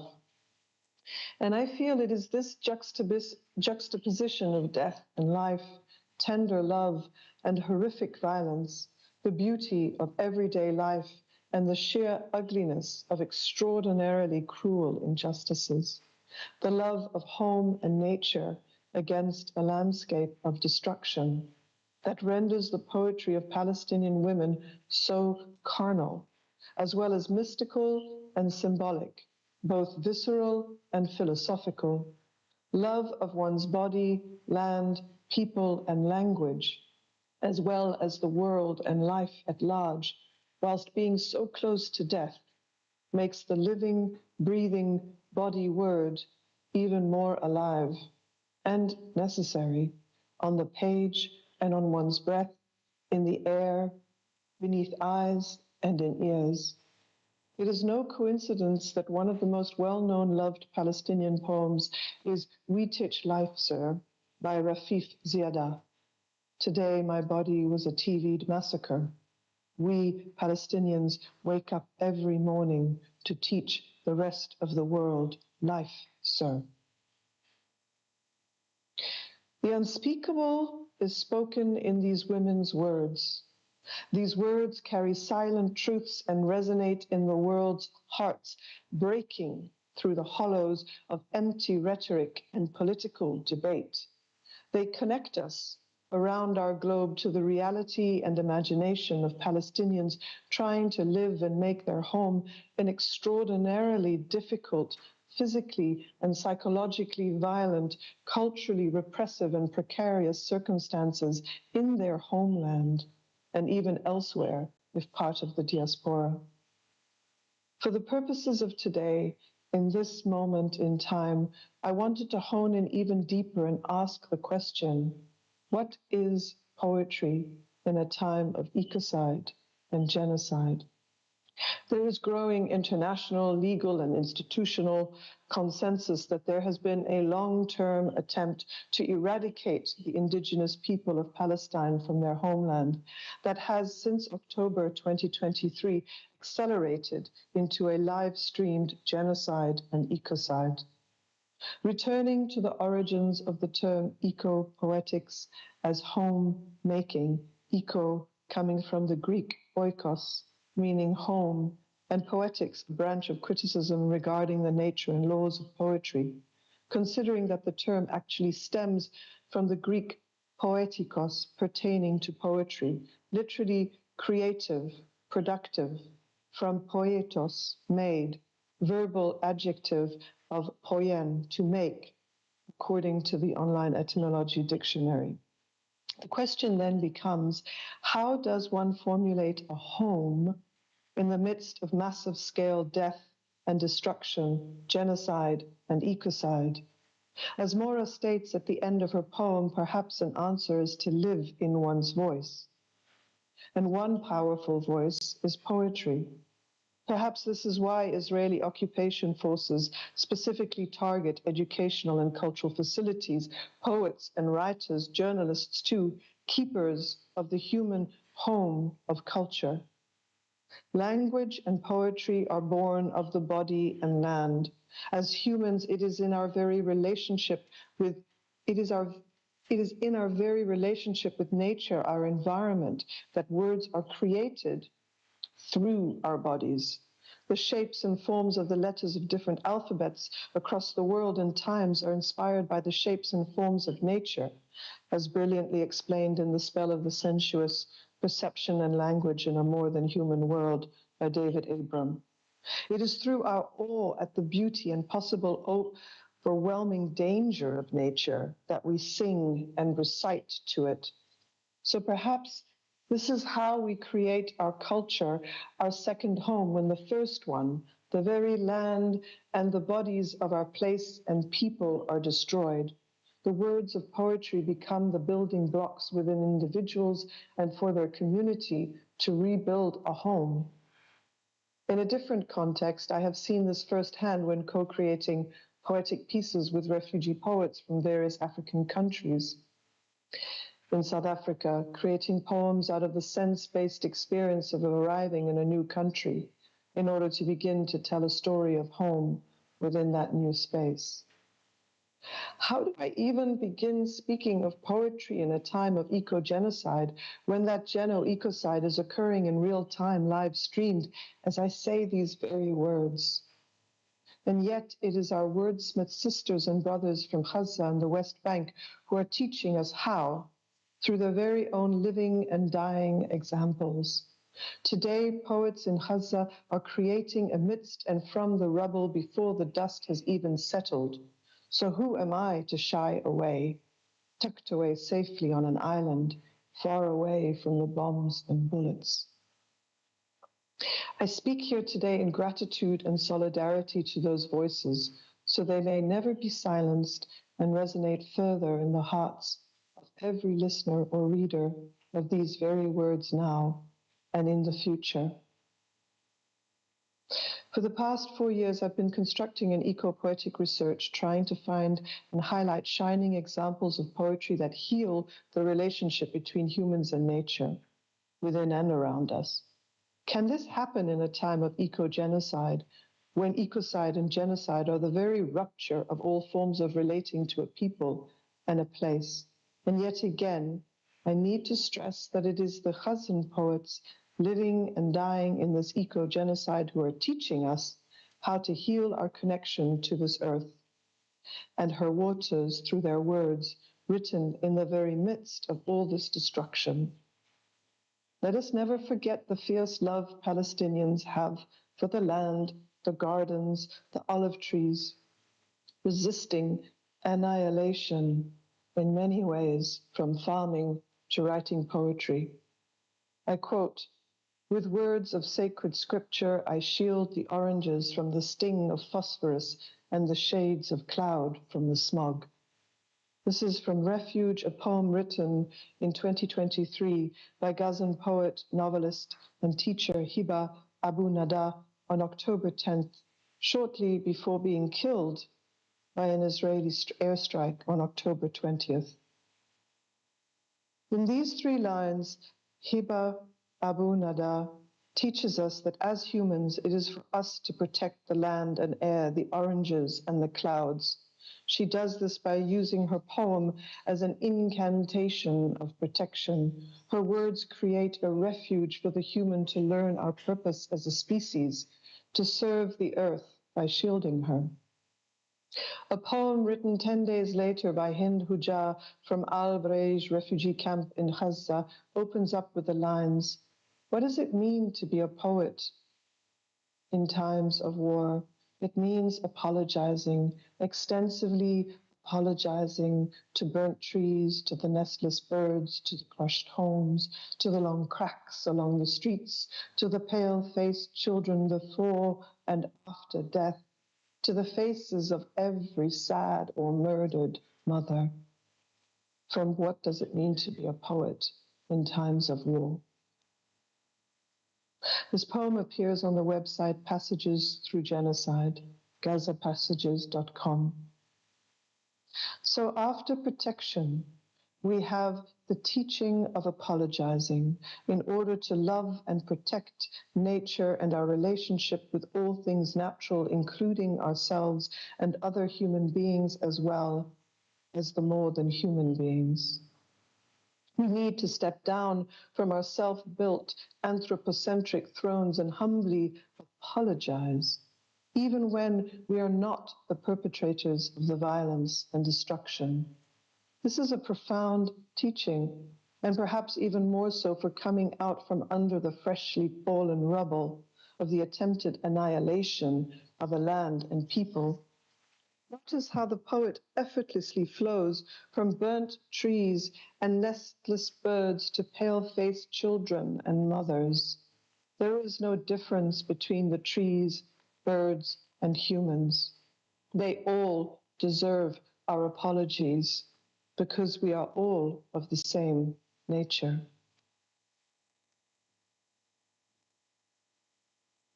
In South Africa, we know about apologizing through the Truth and Reconciliation Commission. This is why we are so close to Palestine. Apologizing here is done by a poet in their daily life and through this poem, thus touching us all to listen and learn how to do this perhaps ourselves. I want to return to the poetry of Hiba Abu Nada. May her soul rest in peace and her words continue to resound through our hearts. Here is one of her last poems, Not Just Passing. Yesterday, a star said to the little light in my heart, we are not just transients passing. Do not die. Beneath this glow, some wanderers go on walking. You were first created out of love, so carry nothing but love to those who are trembling. One day, all gardens sprouted from our names, from what remained of hearts yearning. And since it came of age, this ancient language has taught us how to heal others with our longing, how to be a heavenly scent, to relax their tightening lungs, a welcome sigh, gasp of oxygen. Softly, we pass over wounds like purposeful goals, a hint of relief, an aspirin. Oh, little light in me, don't die. Even if all the galaxies of the world close in, oh, little light in me, say, enter my heart in peace. All of you, come in. Hiba Abu Nada, author of Oxygen is Not for the Dead, killed in her home by an Israeli airstrike on October 20th, 2023, age 32. Here the poet Hiba Abu Nada in the dark depths of an eco-genocide, shortly before being killed, shows us how the language of love in the face of annihilating hate heals others by passing over wounds like purposeful goals, a hint of relief, an aspirin. This is the poem of a true poet healer who chooses love to transform hate into healing for all of you, so that after the destruction, the earth too may be protected once again, apologized to, and loved back to life. One day, all gardens sprouted from our names, from what remained of hearts yearning.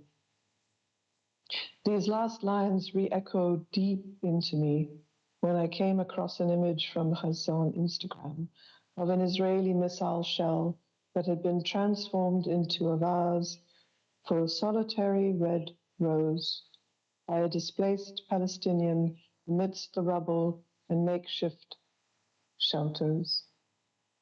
Both the words of Hiba Abu Nada's poem and this image shattered my heart open to tears. This too is healing. And since it came of age, this ancient language has taught us how to heal others with our longing. I just want to add a quick recent addition to this paper. I first presented in February of this year at the University of Réunion, thanks to Professor Bénédicte Letillier. And I had the deep honor of meeting online Nida Yunus, poet, academic, and journalist from Ramallah. And we've since grown a deep bond as wordsmith sisters. I asked Nita what she would want to share as poetry now, today, with all the escalation and growing horror, and she sent me a poem of love and sensuality she recently wrote when in Paris, translated by Moch Zaxarol. Here are a few lines in French and a quick translation in English. Qu'est-ce qui remplace ce qui est absent? Pour une autre question, je me colle au marbre. La musique traverse mon corps comme si chaque cellule était une oreille. Le sait-on? Peut-être parce qu'on se replie vers l'intérieur par sa force et cette demi-somnolence translucide entre deux pôles, le plaisir et la douleur. What replaces what is absent? For another question, I stick to the marble. Music flows through my body as if every cell were an ear. Do we know?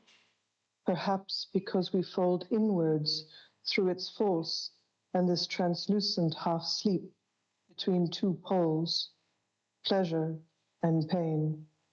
So here is a message from an activist wordsmith from the heart of Palestine. Never forget your beautiful body, all its senses of pleasure and pain, and the act of love in a time of terrible killing, of eco-genocide.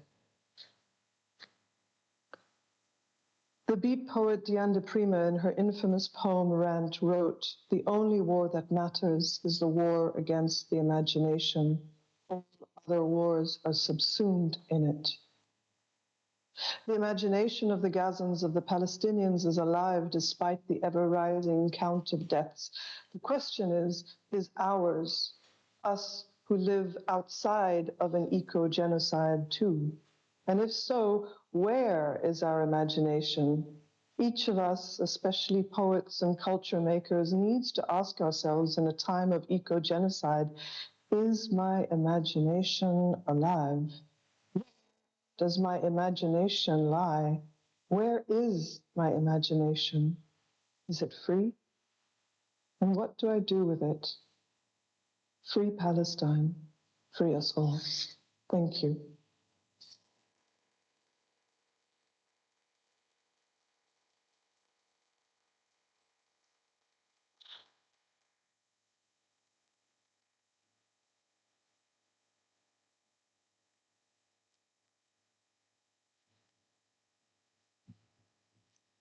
Tanya, can you hear us?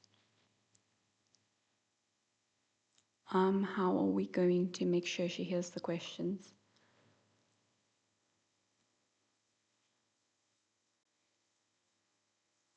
She doesn't seem to be able to hear us in here. I can hear you now. Oh, you can hear us now. Okay, great. I may need to ventriloquize the questions if you can't hear in the chat. Okay. Well, everyone's not in the chat, but if you can hear me, I'll ventriloquize it if you can't hear them. All right. First of all, thank you again very much to Tanya Haberland. Just one more round of applause, please. Thank you for sharing those painful and beautiful poems with us. Do we have any questions? Okay, none from the room thus far. I do have one. I'm going to once again abuse. Oh, we do. Okay. Thank you, Prof. Byrne. Prof. Byrne has a question. I just wanted to say, it seems as though the underlying messages of both of the presentations is that poetry.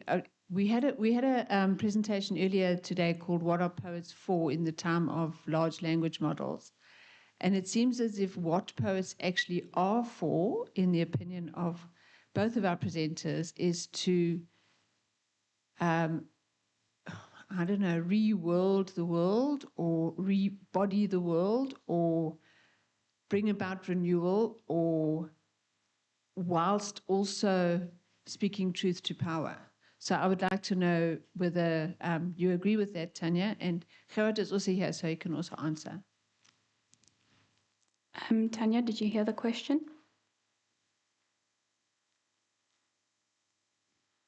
There's just a lag, so just give her a second.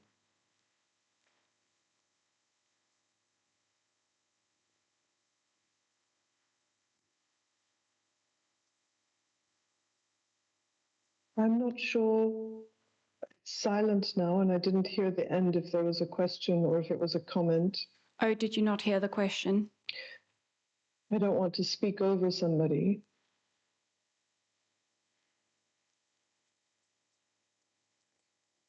I can repeat. Would that be useful? Tanya, can you hear me? I don't think she's hearing me anymore either. Okay, I'll type it in the chat. Harat, if you're willing, you can answer. So There's a delay. I'm terribly sorry. So I'm only getting stuff at the end. I can hear you. Can you hear me? There's a delay. Okay, no problem. Deirdre, do you want to try again, or should I ventriloquize? I can try again. Okay. I'll save you time in writing it in the chat. So I'm just asking whether, I suppose I'm asking both of you how effective you think poetry is under the present dire circumstances. Let me make it a little bit stronger. If you think poetry can achieve anything, and if so, what?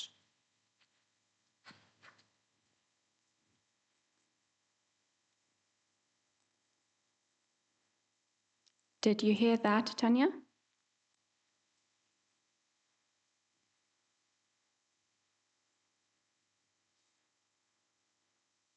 Well, I think there is power also in this utilitarian world being useless.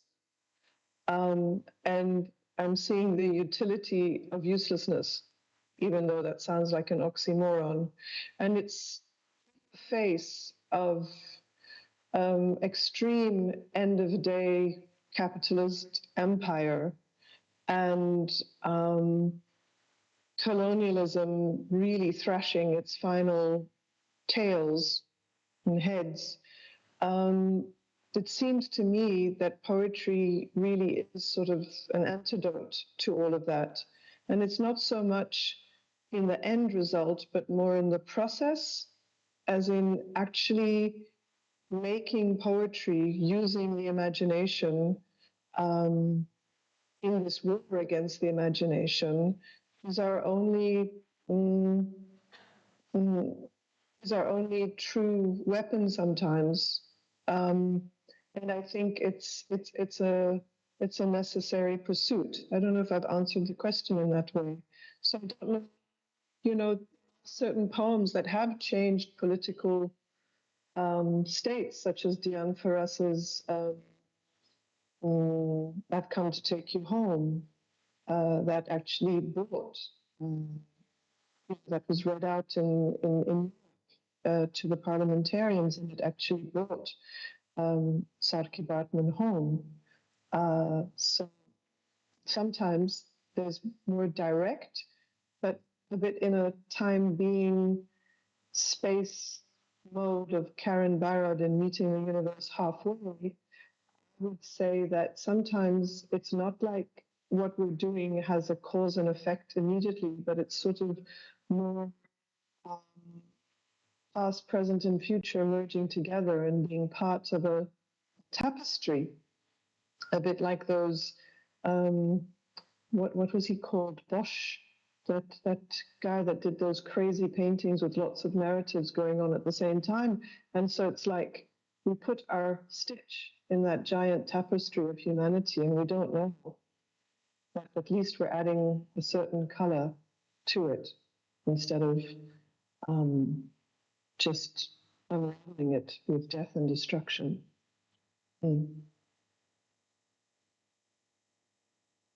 Thank you very much. Do we have, Hara, did you want to respond as well?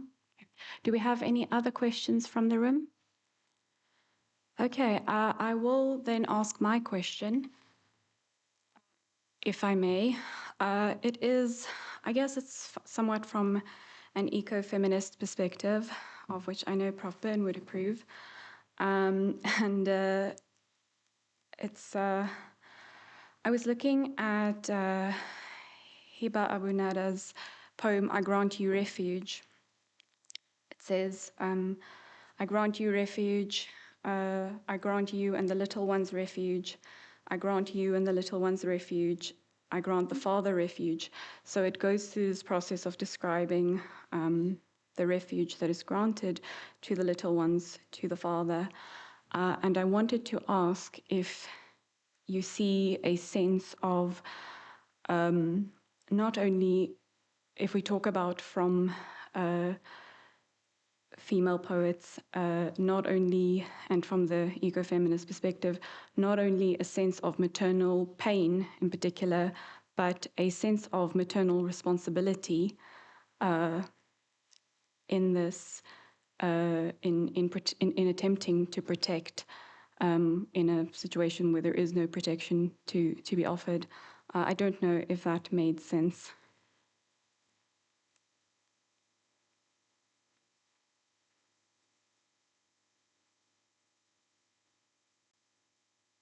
Well, I think for me, responsibility is like the ability to respond as opposed to having any sense of shame or guilt. So yes, I think that women, mothers also in male bodies respond with their bodies and their words. Whether it be the body that touches or the body or the words that touch. But so I think, yes, responsibility lies with love and pain. It's not separate. If that Thank you very answers your much. Yes, question. yes, it did. Do we have any other questions? All right, thank you very much. I can't hear you. Thank you very much, Tanya, we don't have any other questions. Thank you for being here. Thank you for your patience with the delay. Thank you for sharing this with us. Since you are not here at the conference, if anyone has any further questions, may they contact you. Okay, so if anyone does want to connect with Tanya, you're welcome to contact her. We do have her email address. She's also on Instagram if you want to reach out that way. So thank you very much for everyone who was here. Thank you to both of our speakers for the excellent papers. Yes. Round of applause, sorry, one more time for our speakers. Thank you.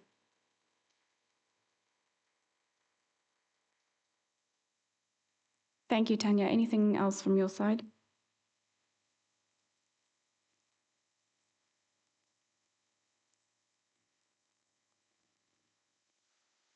Thank you.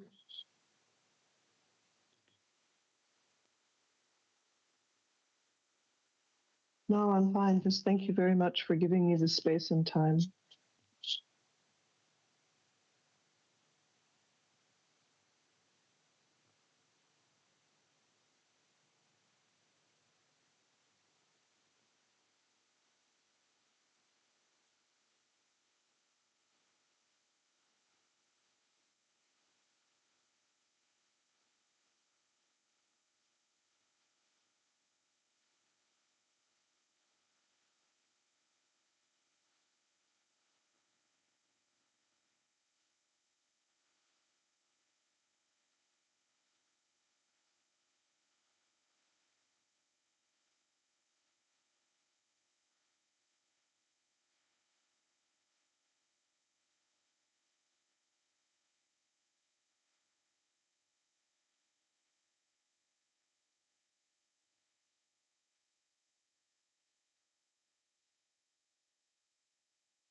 Sorry, I heard there were some questions about what's happening now. We have pushed the program back by half an hour for the whole day. So the sessions will be going ahead. I think the next session in here will be the postgraduate student presentations. And then you can check the updated program for the other sessions that will be running concurrently.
presentations by postgraduates, and I will introduce all of them now, and then introduce the title of each speaker as I call on them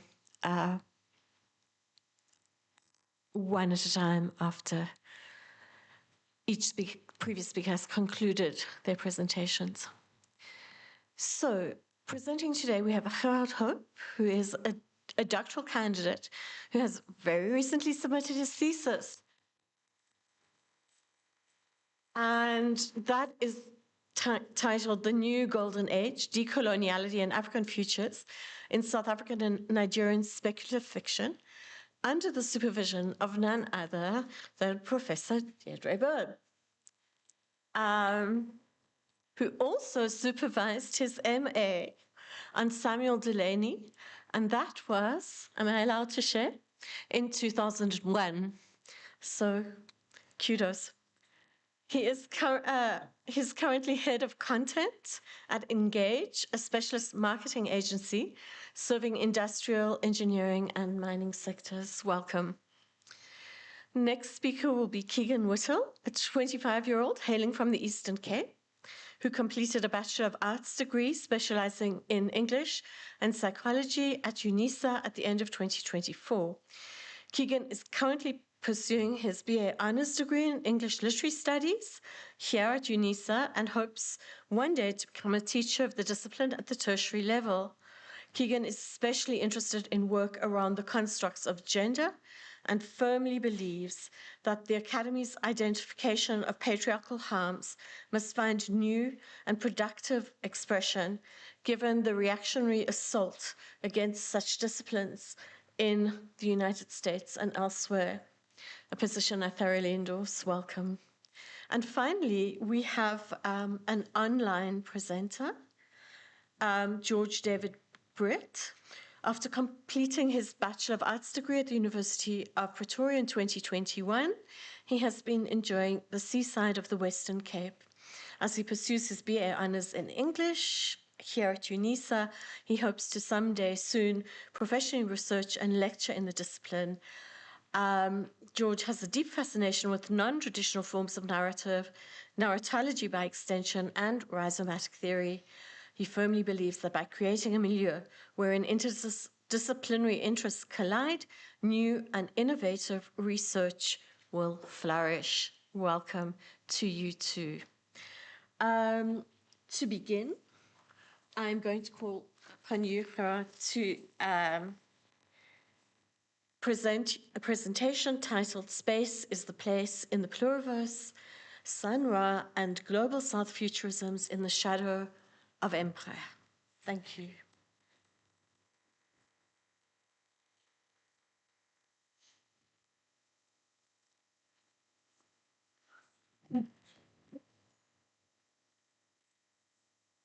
Is this beginning?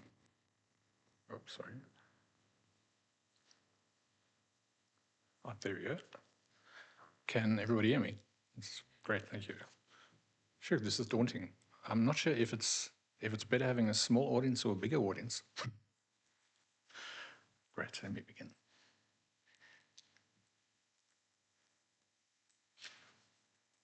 In tracing the origins of Afrofuturism to jazz musician Sun Ra, I focus on Sun Ra's leading role in the 1974 film Space is a Place.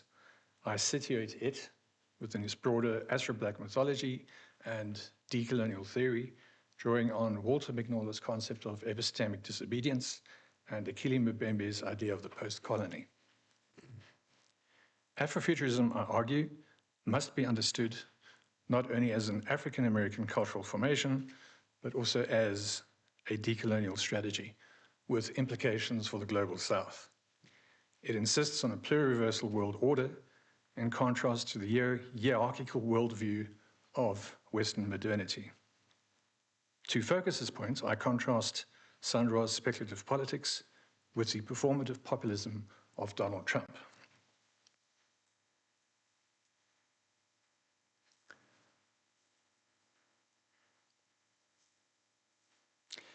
Born in Birmingham, Alabama in 1914, Herman Poole Blount grew up in the segregated Jim Crow South. In 1952, he legally changed his name to Sun Ra. Rejecting his birth name, which he regarded as a slave name, reflected a broader trend among African American intellectuals and artists to cast off colonial legacies. By the mid-1950s, Sun Ra had founded the Orchestra, a constantly evolving collective that became a cornerstone of avant-garde jazz. Technological experimentation was central, with electronic keyboards and synthesizers used as early as 1956. For Sun Ra, technology was a site of epistemic struggle. Black artists were not passive consumers of Western progress, but pioneers of future technologies. Sam Delaney suggests that speculative fiction's technological imagery functions as cultural gatekeeping, coding the genre as an exclusive boys' club. By contrast, Sun Ra's orchestra directly counters such exclusion. Through glittering cosmodramas of costume, choreography, and experimental sound, he reappropriated the future as a space of Black creativity and liberation. In doing so, the orchestra's performances enacted Magnola's epistemic disobedience, transforming technology into a site of Afrofuturist counter-discourse. Sam Delaney also warns about the danger of superficial categorization and emphasizes the urgency of a representational benchmark, namely the presence of Black people in future imaginaries. This can be read as an implicit critique of early Afrofuturist discourse, especially the role of white critics like Mark Derry, who coined the term Afrofuturism while engaging with Black cultural expression from the outside. This outsider gaze has to be adjusted if Afrofuturism is to remain meaningful. It must be grounded not in who defines it, but in what it represents. Therefore, if we carefully apply Delaney's critical mirrors, Sun Ra and the orchestra not only qualify as Afrofuturist, they define the category's essential purpose, which is to project Black people into the future and beyond on their own terms.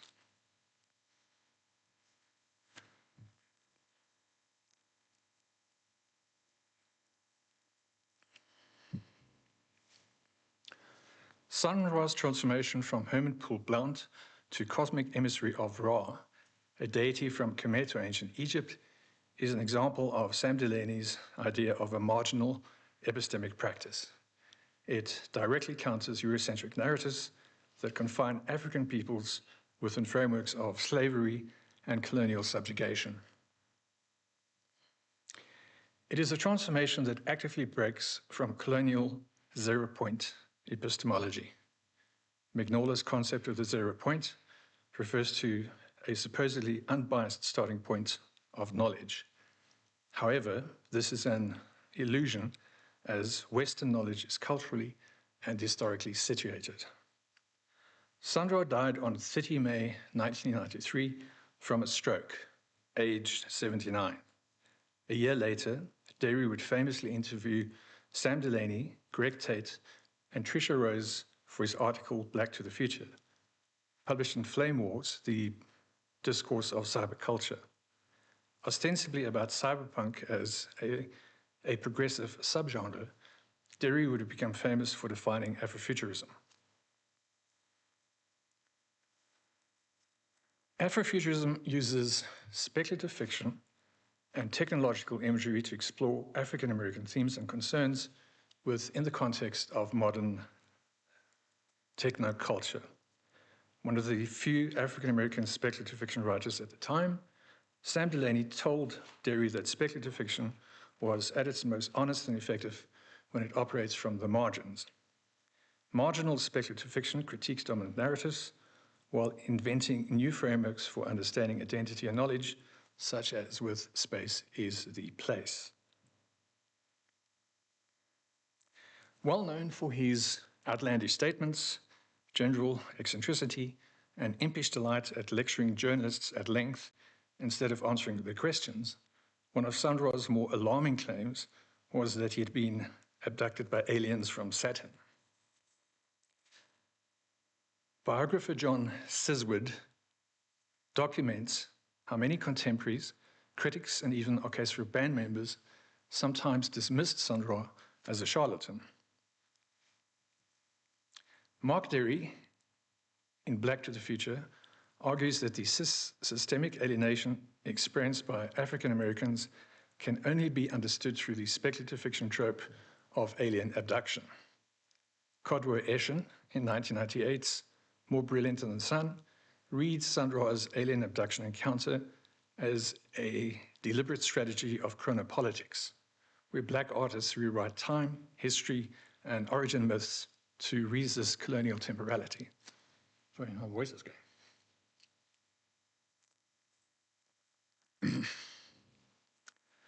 Alondra Nelson, in 2002's Future Texts, situates Sandra's alien abduction claims as creating counter-memories and decolonial futures.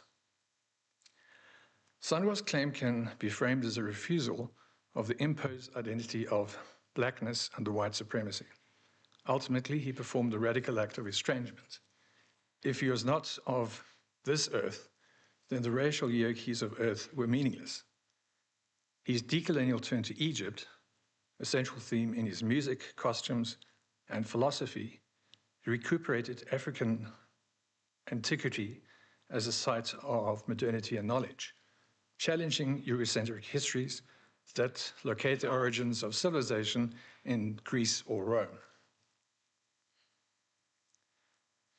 Space's Place, directed by John Coney, with an extremely limited release in 1974, reflects Sandra's speculative vision. By 1971, he was an established musician and cultural icon, even appearing on the cover of Rolling Stone. The orchestra traveled to Oakland, where Sandra became artist-in-residence at UC Berkeley, teaching the Black Man and the Cosmos as part of the emerging Black Studies movement. Combining Afrocentric speculative fiction with esoteric and occult philosophy, he effectively brought Afrofuturism into an academic setting. His eclectic reading list for the course included Madame Blavatsky, the Egyptian Book of the Dead, and the King James Bible. Sandra used these lectures to inform Space as a Place. The film follows his return to Earth aboard an Ark-like spaceship after discovering a perfect planet for a Black utopia. Let's hope this works. Oh, there's no sound. Is that my volume or?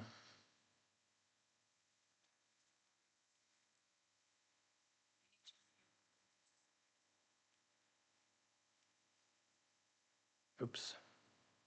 Display settings. Stop sharing. End slideshow, okay? Sorry.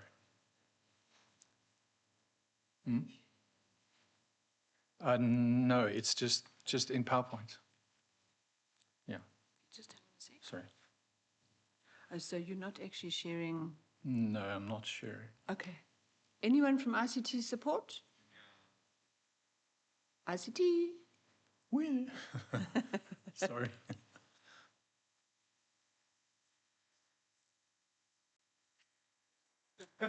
Because the volume is on here. The volume is on here, yeah. Computer volume is. Yeah, it's on full volume.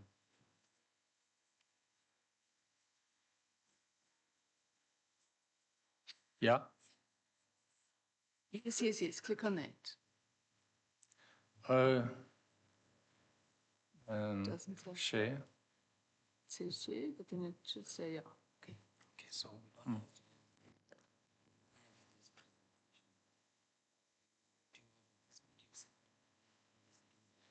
It's embedded in the PowerPoint. Okay, I try and share the sound button also. Share screen. it and then use the speaker. Play the video. Oh, it's okay. Can play the video. It's on auto, so.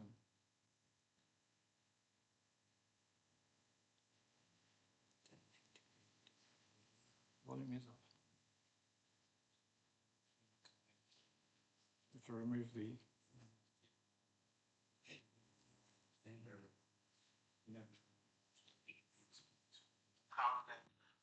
What did you do now? Black people here. See what they can do on the planet all their own without any quiet. The music is different. What did you do? It just changed here. Black people here. See what they can do on the planet all their own without any quiet. Can you start from the beginning? Yeah.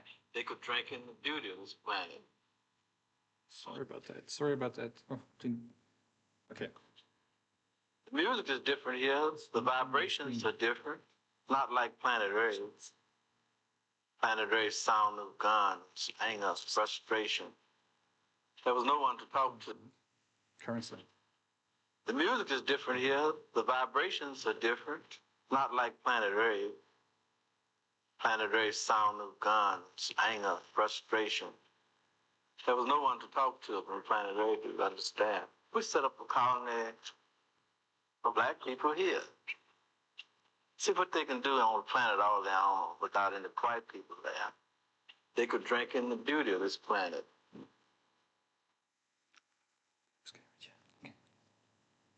Sorry about that, everyone. Do not embed film clips in your PowerPoint presentations. Sandra invites. Oh, no. Sorry about that, people. Do not embed film clips in PowerPoint. Sandra invites all black people to join him, but is challenged by the overseer.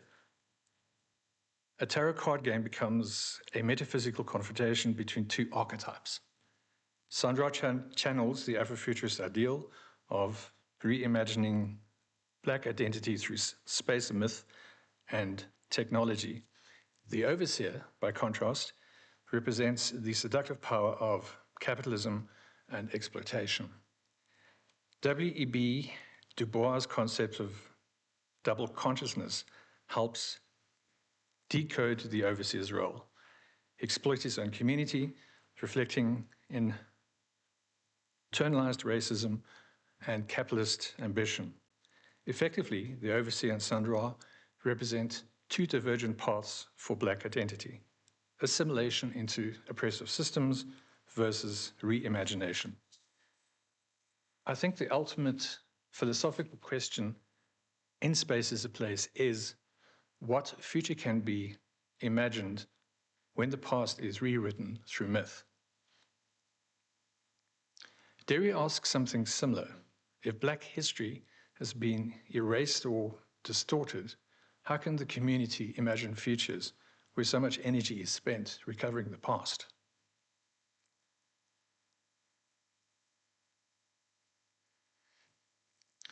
Sun Ra's alien abduction account is what Mbembe calls a fugitive horizon, where existence is self-determined and temporality is rewritten.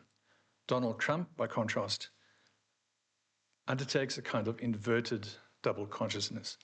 He appeals to the working class by echoing anti-capitalist rhetoric, yet his policies overwhelmingly benefit elite capital interests.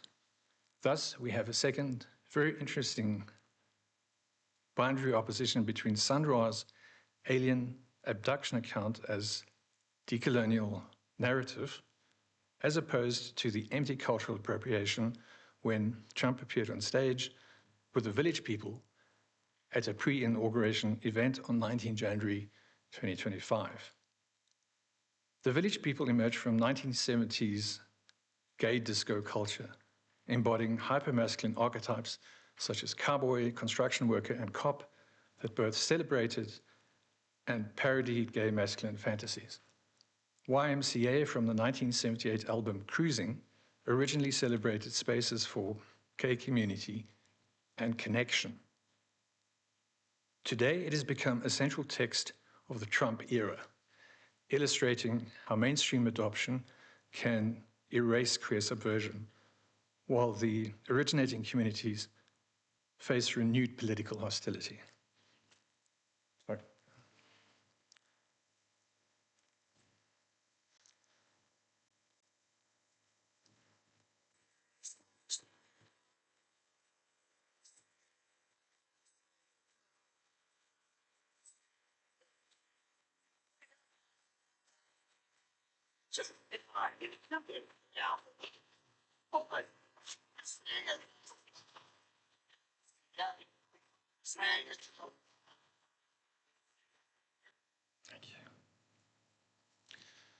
Unlike Sun Ra, Trump's appropriation of subcultural forms does not challenge colonial or racial hierarchies. It reduces them to emptied Americana, reinforcing existing structures of power through spectacle. Instead, Sun Ra's Astro-Black mythology disrupts categories of identity and knowledge, a decolonial turn, whereas Trump's spectacle merely commodifies culture, serving assimilationist and hegemonic logics. In Space is a Place, Sun Ra uses self-parody to subvert fixed identity. Sorry. There's only two.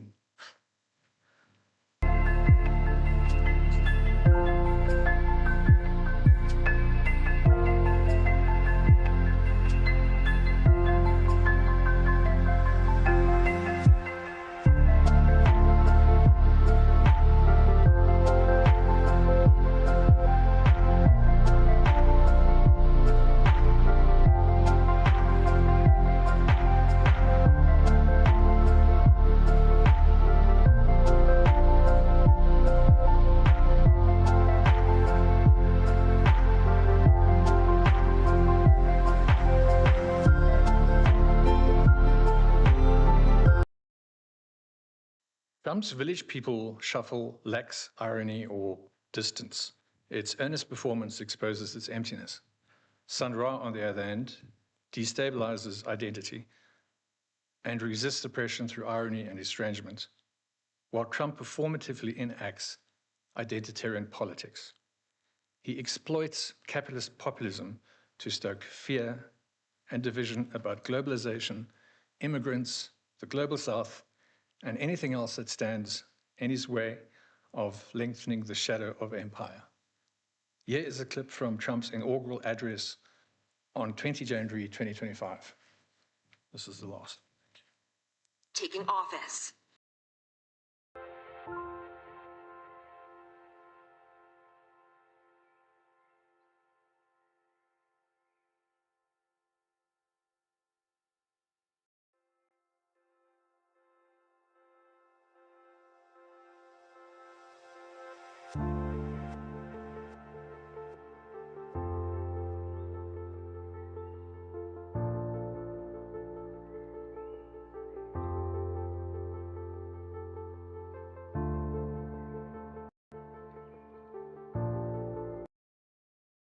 The golden age of Hesiod from about 700 BCE, one of the earliest known ancient Greek poets, who in Works and Days describes the golden age as a state which men would now enjoy if the gods had not hidden the means of life from them.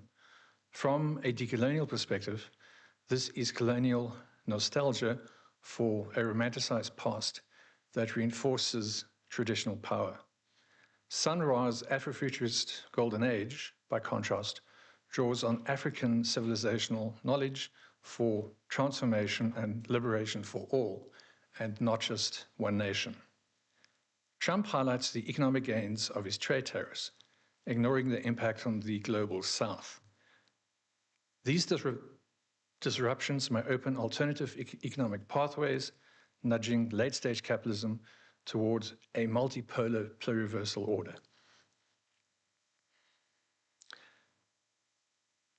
Contemporary American institutions appear increasingly subjugated to oligarchic influence, marking a historic shift wherein elite actors can rapidly destabilize societal and ecological systems. The headline to the 21 January 2025 article by Minos Stravopidis eerily echoes the ending of Space is a Place. Oh, sorry, there's one last clip, but I'm just going to play it.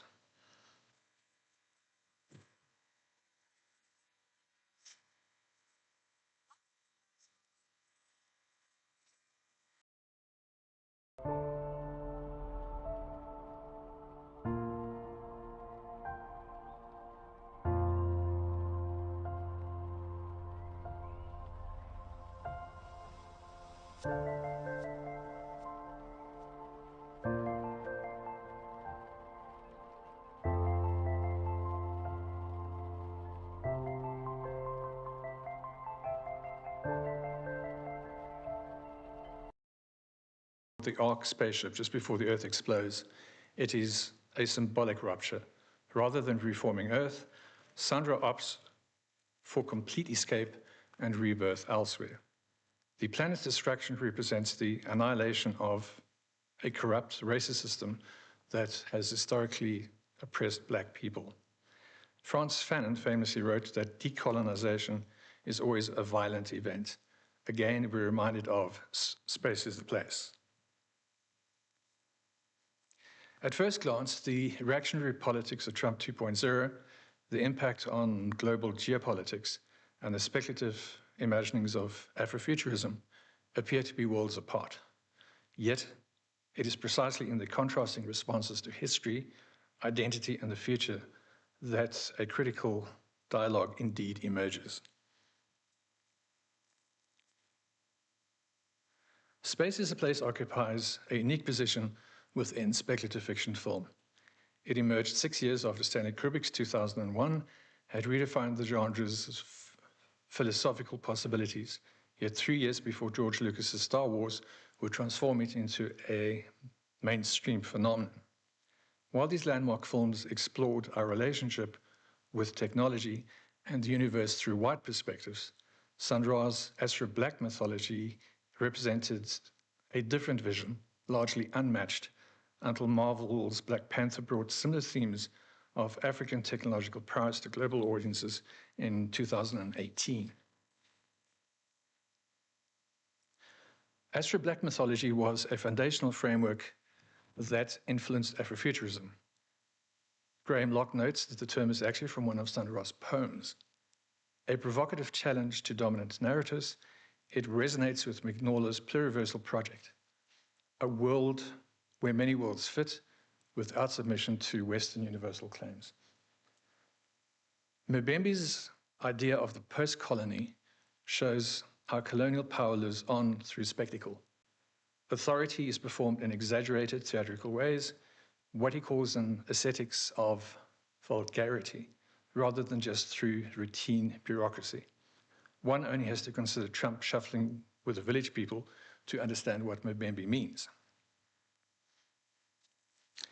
Of course, Afrofuturism itself has continued to evolve since Derry's 1994 definition. The first wave mainly examined how black creators such as Octavia Butler and Sam Delaney imagined futures despite historic exclusion from technological narratives.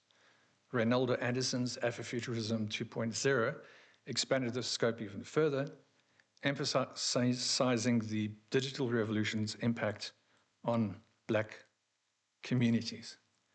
Nenede Okorafor's parallel development of African futurism emphasizes African agency in creating technological and speculative narratives based in African contexts, rather than reactive to Western exclusion.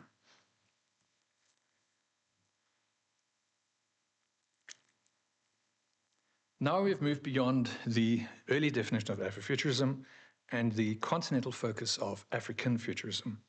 The result is a far more integrated, globally networked approach that links black futurities to current issues such as the climate crisis, the Anthropocene, and post-human concerns.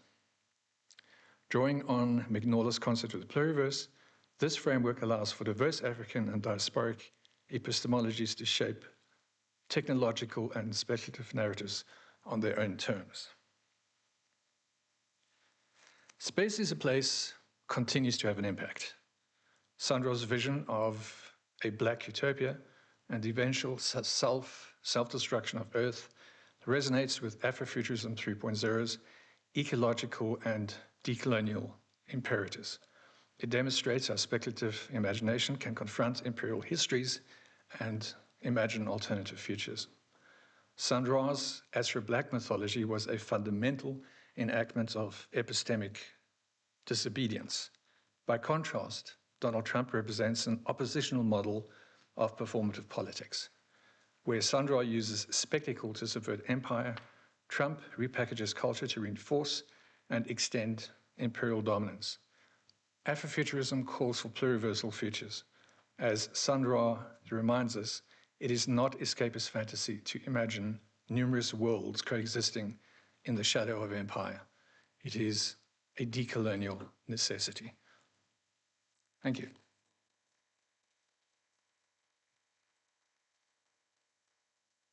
Apologies for the technical glitches. It's a user-end problem. It's not the technology. Thank you.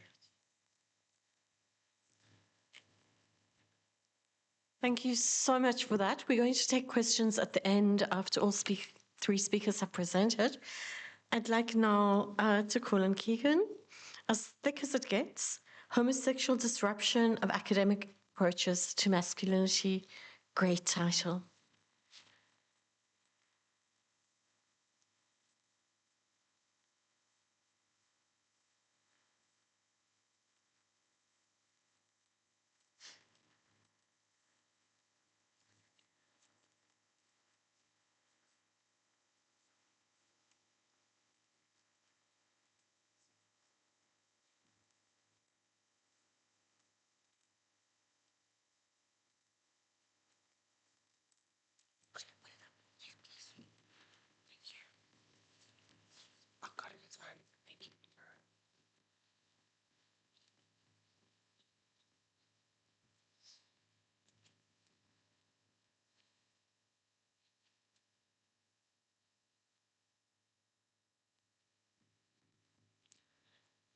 Good afternoon, everyone. So the title of my paper is As Thick as It Gets, How Homosexuality Disrupts Masculinity. And the origin of this comes from interrogating the Wordscapes objective, where we look at what does different types of words do in terms of creating environments around us. Some of the most powerful words that construct our environment are the words man and woman. With regards to men, okay, the question that we are often confronted with is, what does it mean to be a man? Men are often expected to exhibit particular behaviors or dispositions on the basis of this gender quality. Okay. When I arrived at Unisa at the beginning of this year, I began a module on gender and sexuality directly, and we engaged all sorts of different theories concerning it. Okay. So the theoretical landscape that we were presented with is that gender is a socio-cultural concern that has attracted significant academic attention. Diagnosing the power imbalances reflected in this construct has been the domain of many theorists, such as Derrida, Foucault, and others. We also realized that feminist theorists pay particular attention to and critique the implications of gender as a construct on female persons. But in so doing, they do open up new understandings of gender as a whole. So here we are sitting in 2025. I decided to go back to 1990. Judith Butler presented us with two different types of books in this year, in 1990 and 2024, where she essentially argued that gender is not a circumstance of birth, but rather the result of an acquisitional and performative process. So being a man is not necessarily something that is embodied. It is something that is constructed by people around us and culturally imposed upon us. Essentially, that the being of gender is an effect which is constructed. In her framework, the body is not a ready surface awaiting signification, but rather a set of boundaries, individual and social, which are politically signified and maintained.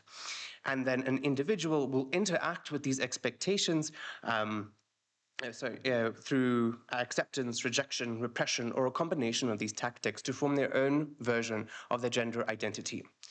Moving on from this, Raywin Canal expanded this idea with an interest in how this sort of socially constructed idea of gender affected the negotiations of gender for men in particular.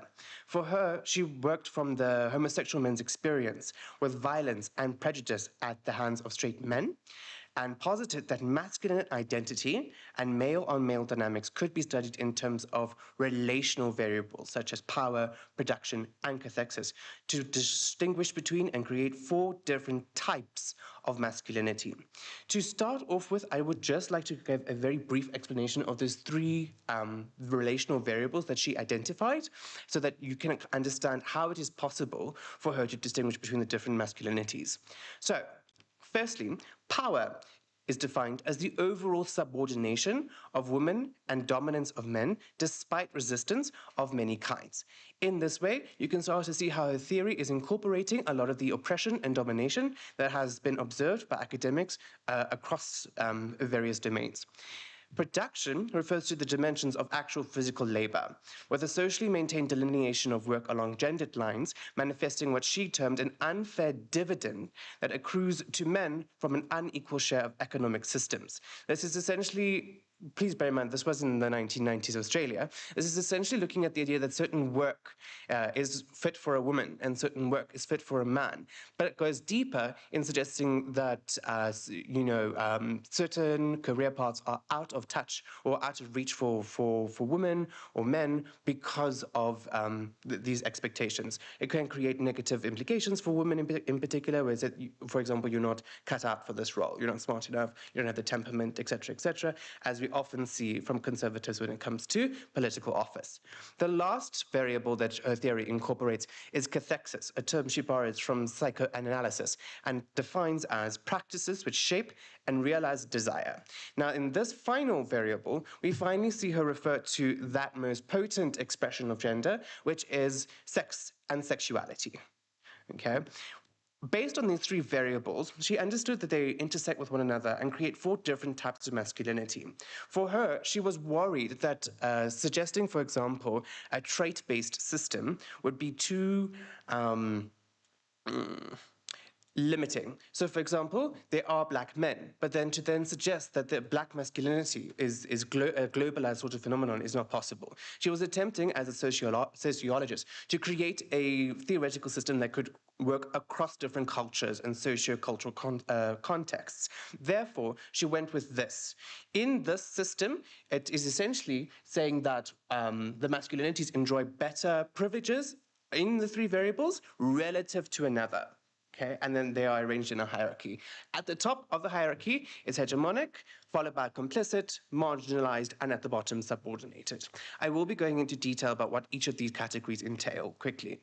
But worth noting is that she suggests that all of these have multiple other levels. This is not the end, be-all and end-all of her theory. She just suggests that there are a regional sort of hegemonic masculinity that will, or global hegemonic masculinity that might differ from local permutations. So, for example, a global hegemonic masculinity might present as a white man, whereas in a African context where there are no white men, the hegemonic male is definitely not white. Therefore, she's created this ability for the hegemonic man to assume different physical attributes irrespective of the context provided.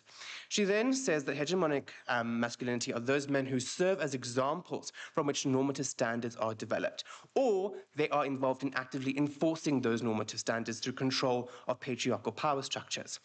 They are symbols that have authority, despite the fact that most men and boys do not fully live up to them. So for some examples, you can think of superstar athletes or men with a fair degree of control over economic systems like banks or governments, etc. Thereafter, we have, this position at the apex of the hierarchy is typically defended through the use of violence, as well as other non-violent means like cultural consent, discursive centrality, institutionalization, and the marginalization or delegitimation of alternatives. So essentially, this hierarchy, this apex position, are men who are quite interested in defending their apex position, but not always. An Olympic athlete might not necessarily be involved in stigmatization of minorities or other groups, but they serve as the example through musculature or through athletic performance of what it means to be a man, and therefore they are classified in the hegemonic category. Complicit. These are men who do not exemplify the normative ideal or possess the ability to control mechanisms of power. So, however, they do benefit from this. So they either reinforce the power of the hegemonic masculinity types, or they derive some benefit through the continuation of current hegemonic masculinities. For some examples, you can picture the men on the sidelines of sporting events, right? They are not fit enough or athletic enough to actually participate in the athletic event, but by being there, they are reinforcing the centrality of bodily performance as essential to what it means to be a man. They're increasing its cultural relevance, so on and so forth. Other example would be those men who work within institutions that are propping up hegemonic masculinities, so inside of banks or inside of governments, rather than directing the operations of those entities, they are still ensuring that those operations are carried out. And then the last one would be those men who maintain heterosexual identities and start families, even if they do not inwardly present as heterosexual. Okay, so closet cases, etc., etc. Then the next two categories are marginalized and complicit. They are oppressed or victimized in some way. So marginalized persons are oppressed on the basis of phenomena which are not strictly gender-based, for example, race or class. For her, this produces masculinities which some contexts deem ineligible for admission into the hegemonic category. So, for example, in the mainland United States, we would look at the best sprinters, for example, are typically black men. However, in the imaginary ideal, they would not necessarily be presented as the ideal sort of structure of what it means to be a man. The experiences of men who are not white within Western settings broadly confirms this. I've discussed the Olympic one, but then there's also the idea that of disproportionate imprisonment of men of color in the United States, or the widespread expulsion of Latin persons on the basis of xenophobic fears around immigration. And then the last one also includes, it goes beyond just race. It also looks at economic status. So the inability of poor men of any race to access opportunities in the capitalistic system indicates that there's some disruption in terms of the production variable that Cornell spoke about. So clearly they are not benefiting in some way. So relative to the other categories, they are not as privileged in terms of the production or the power or the cathexis categories. And then the last one, which is the one which will assume primary focus in this presentation, is the subordinated category. Okay, they are dominated by the hegemony through stigmatization and an array of quite material practices. For example, community or family-based rejection, spontaneous intimidation or violence, abusive rhetoric in religious, political, and cultural arenas, and even laws which limit or completely forbid their cathexis. So, if you haven't guessed it yet, there's an emphatic and specific reference to homosexual men in this category. Okay, so Cornell is essentially limiting who can be considered a subordinated masculinity to homosexual men, arguing that they are viewed as a repository of whatever is symbolically expelled from hegemonic masculinity, and that gayness is easily assimilated to femininity, hence the ferocity of homophobic attacks. Right. So what I've done so far is I've outlined the theory as presented by Cornell. That does not necessarily mean that I agree with the theory as presented. So Cornell and Butler together essentially do have some accord. The performance of masculinity creates a nexus of domination and subordination, with men creating and enforcing normative standards to the detriment of other men. We then see that they elucidate where human beings occupy a body, and they are targeted by external prescriptions, which they must negotiate in some way.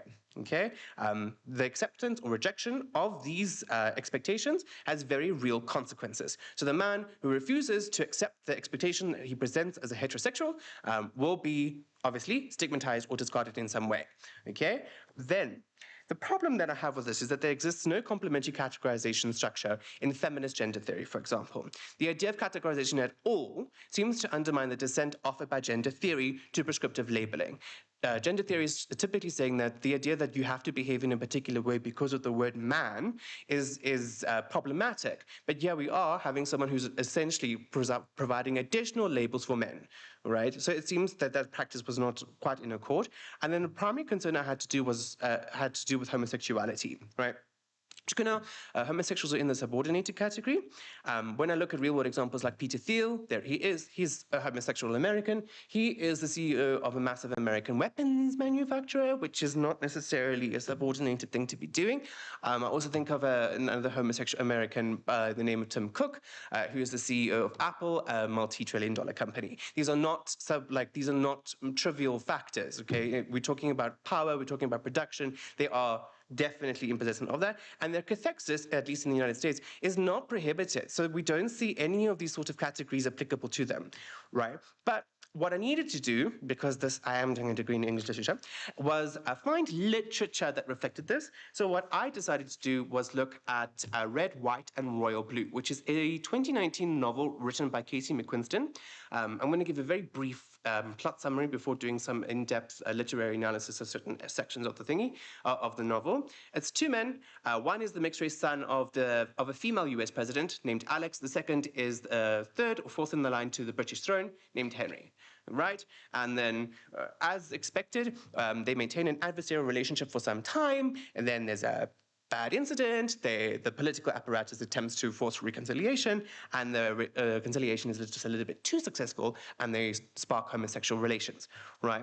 The relationship is, however, required to exist under the cloak of secrecy, given the status of the prince, right? So this is the ideal scenario, even though it's obviously fantastical. This is the ideal scenario to begin interrogating Connell's theory. So let's see what it has to say.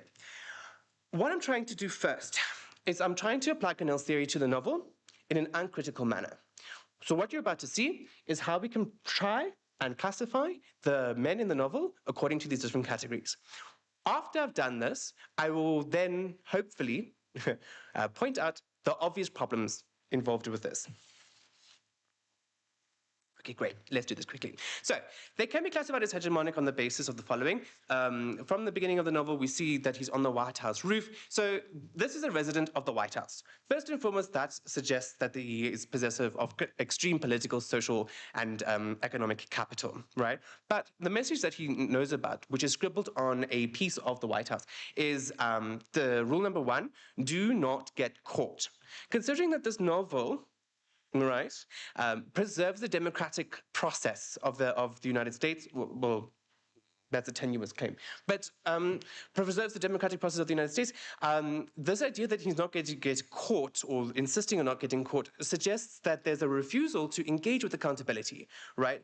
Which is a subversion of the democratic process. So rather than letting his bad behavior get caught and then going on to be held accountable within the political system, he is refusing to do so, which is definitely a trait of hegemony, believing that you are above accountability, above being controlled. The second thing is that together with his sister, he operates, and the vice president's daughter, he operates as a participant in the president's media strategy. They are designed to be marketable to younger members of the electorate in the hopes of perpetuating his mother's power by improving her chances of re-election. So in that case, we see that he's visibly attached to the American political system. He's visibly attached to all of this power. He has the necessary capital to possibly be classified as hegemonic. Turning to Henry, right? Henry's living arrangements comprise an apartment, in quotes, which is a sprawling warren of some 22 rooms on the northwest side of Kensington Palace, right? There's another particularly interesting case study. A polar match observed by Alex provides excellent support for Henry's classification of hegemonic. So I'm going to read this. It's a little bit lowbrow, my apologies. So it says, Henry on horseback is nothing new. Henry in full polar gear is familiar. He has seen it before. Categorically, it should be boring. It should not provoke anything visceral, carnal, or bodice-ripping in nature in him at all. But Henry urging his horse across the field with the power of his thighs, his ass bouncing hard in the saddle, the way the muscles in his arms stretch and flex when he swings, looking the way he does and wearing the things he's wearing, it's a lot. He, as in Alex, is sweating. It's February in Connecticut, and Alex is sweating under his coat. Worst of all, Henry is good. So in this example, okay, bearing in mind we're not talking about Alex's lust, we're talking about Henry. Henry is very athletic and very good at it, so he's obviously embodying a normative ideal, which is the trait of hegemonic masculinity, according to the theory. And after that, he is also very conscious of the fact that he's embodying this normative ideal, because he's wearing very tight clothing and ensured that Alex came and spectated, right? Further, the fact that this is taking place in Connecticut means that Henry had the financial capacity to transport himself across the Atlantic, as well as his preferred mount. I'm still talking about the horse. Right. Then we have potential classification as complicit. So Cornell suggests that there's a potential for a bit of overlap between complicit and hegemonic categories, right? But also suggests that no one is an innocent bystander. So there's a scene from the Wimbledon match that I would like to just point to. So it's dialogue with his sister. It's his front and center of the royal box. He says with a note of nervousness, "Really? Yes, Henry, in case you have forgotten, you are a royal and this is the royal box." She waves down to the photographers below, who are already snapping photos of them, before leaning into them and whispering, "Don't worry, I don't think they can detect the thick air of Horntown betwixt you two from the lawn," right?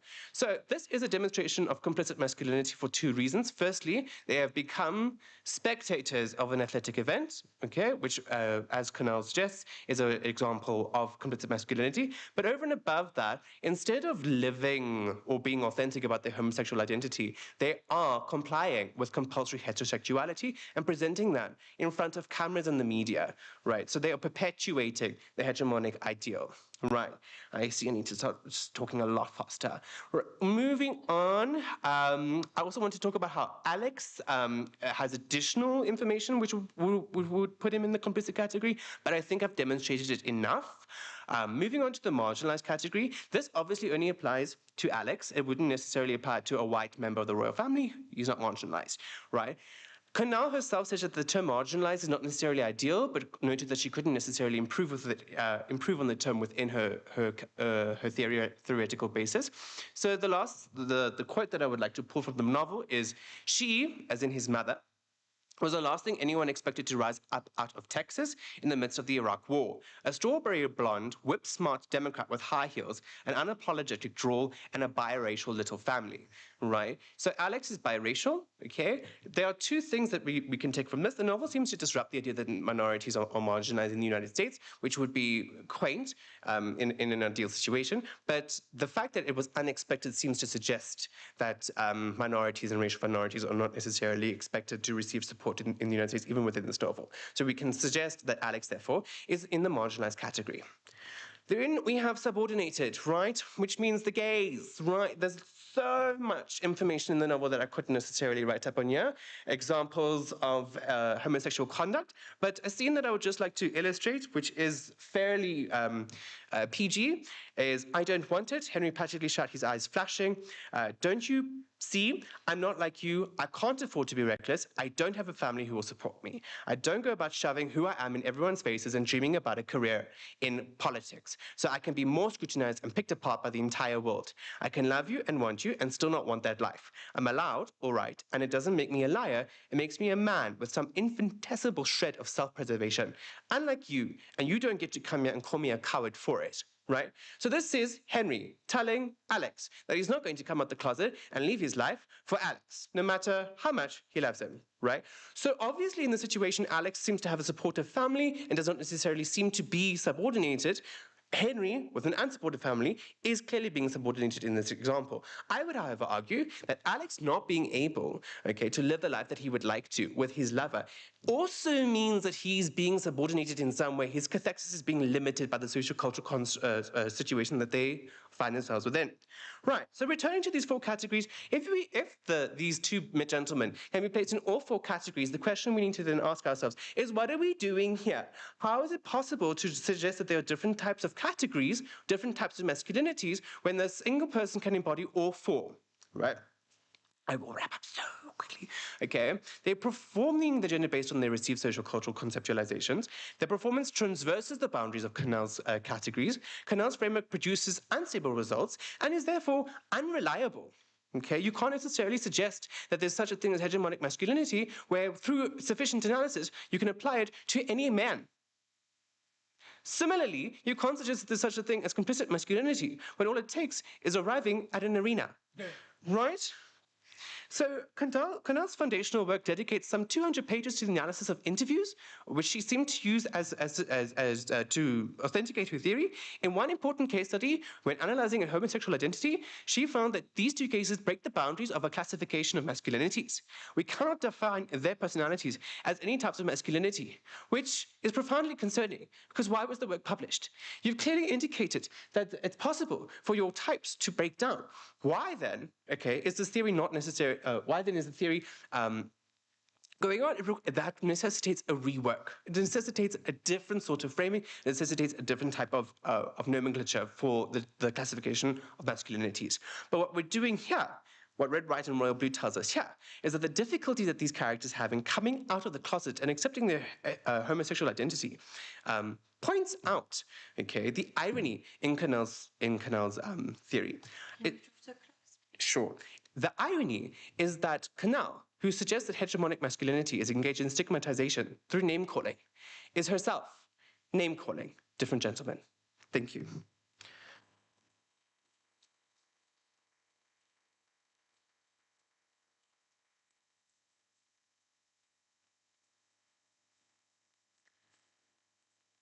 And I would now like to call upon our last speaker, who will be joining us virtually.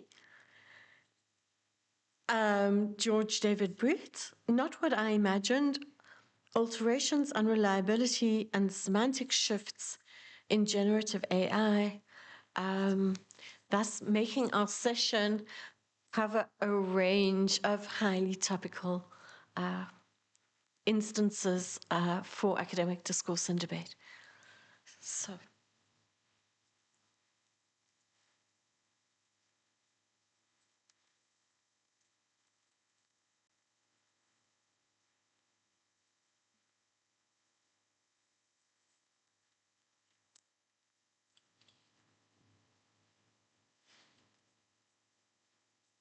All right, there we are. There's a slight delay between the presentation that I can see and what I can hear. So I apologize. Just to double check, can I have some indication if I'm audible and if the presentation is visible by any of the, that is a WhatsApp from a different person. Fantastic. Okay.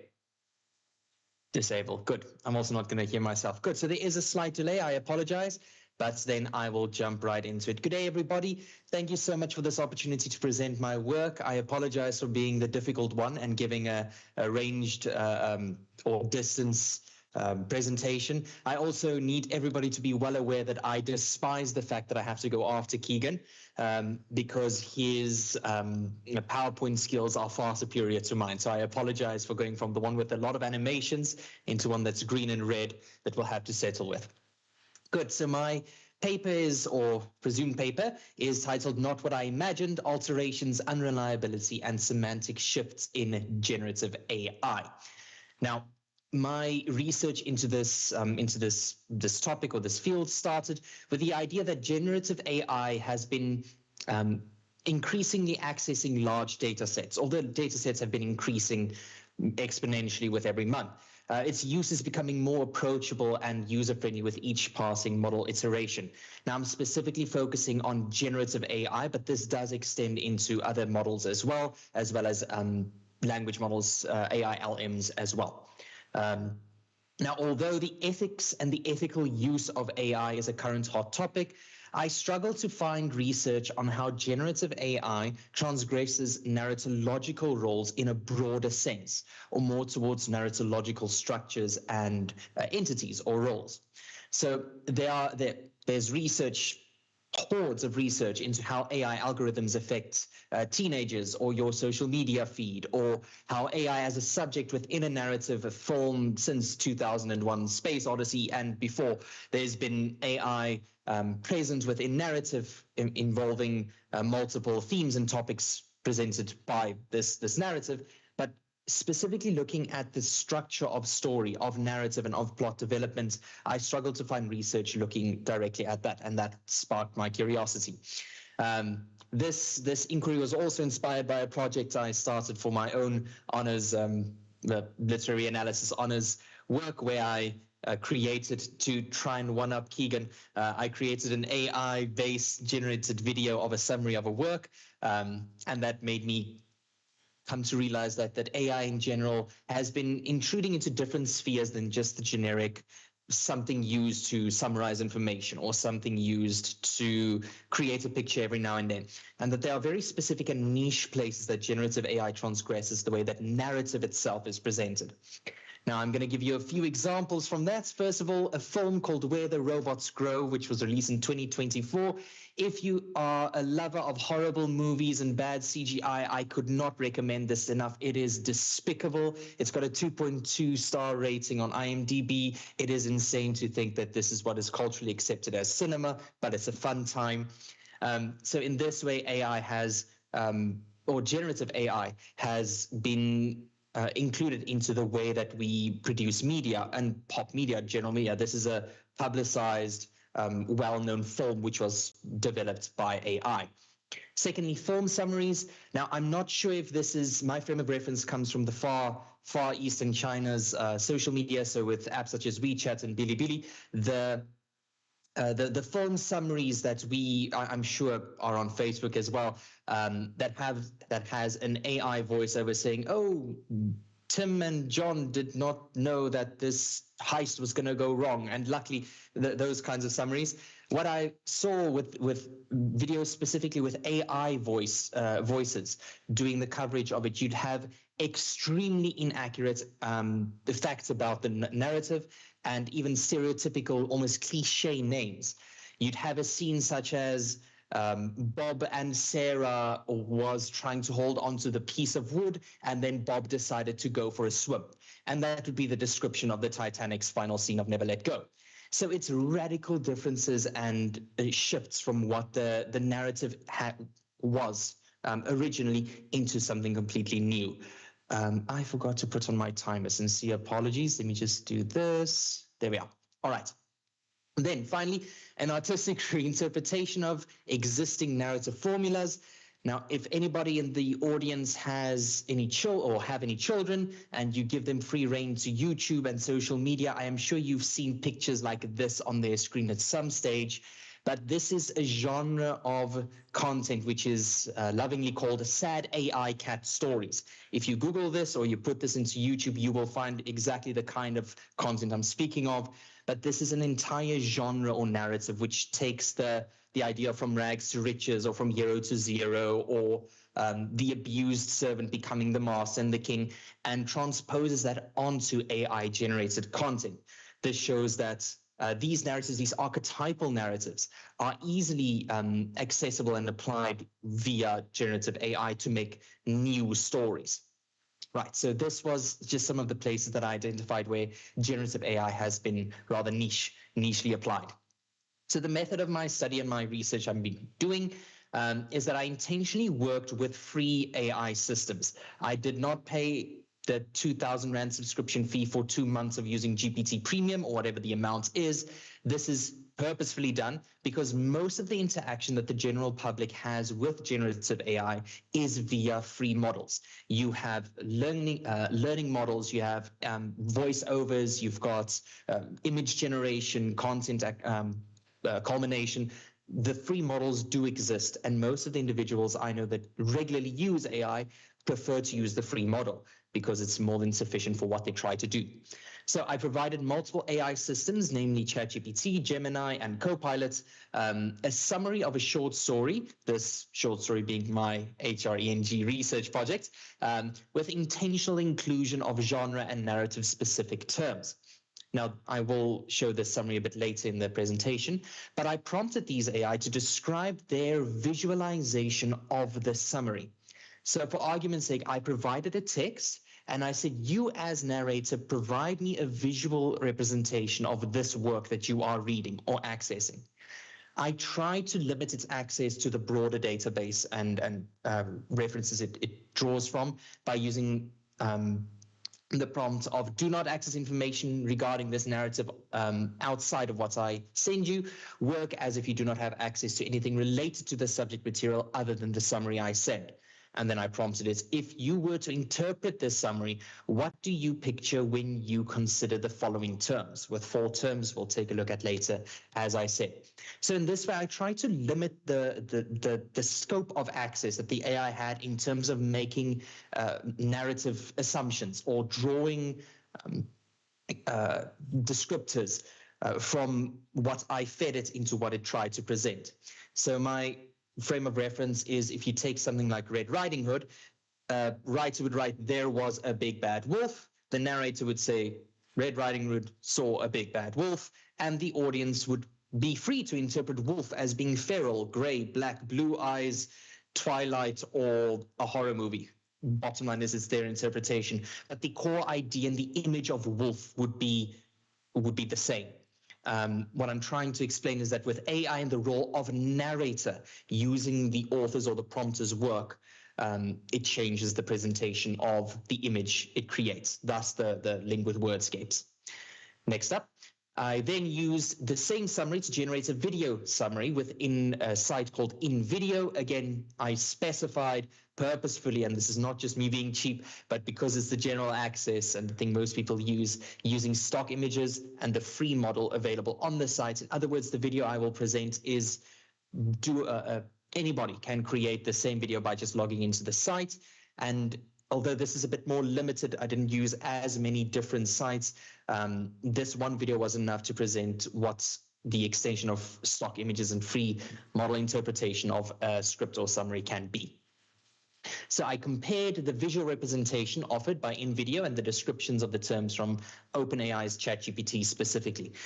In my presentation as well, I refer exclusively to GPT's descriptions of the terms I offered, and then the video as well, just for the sake of brevity, but most of the descriptions were incredibly similar in the way they were presented, as I'll explain in a second.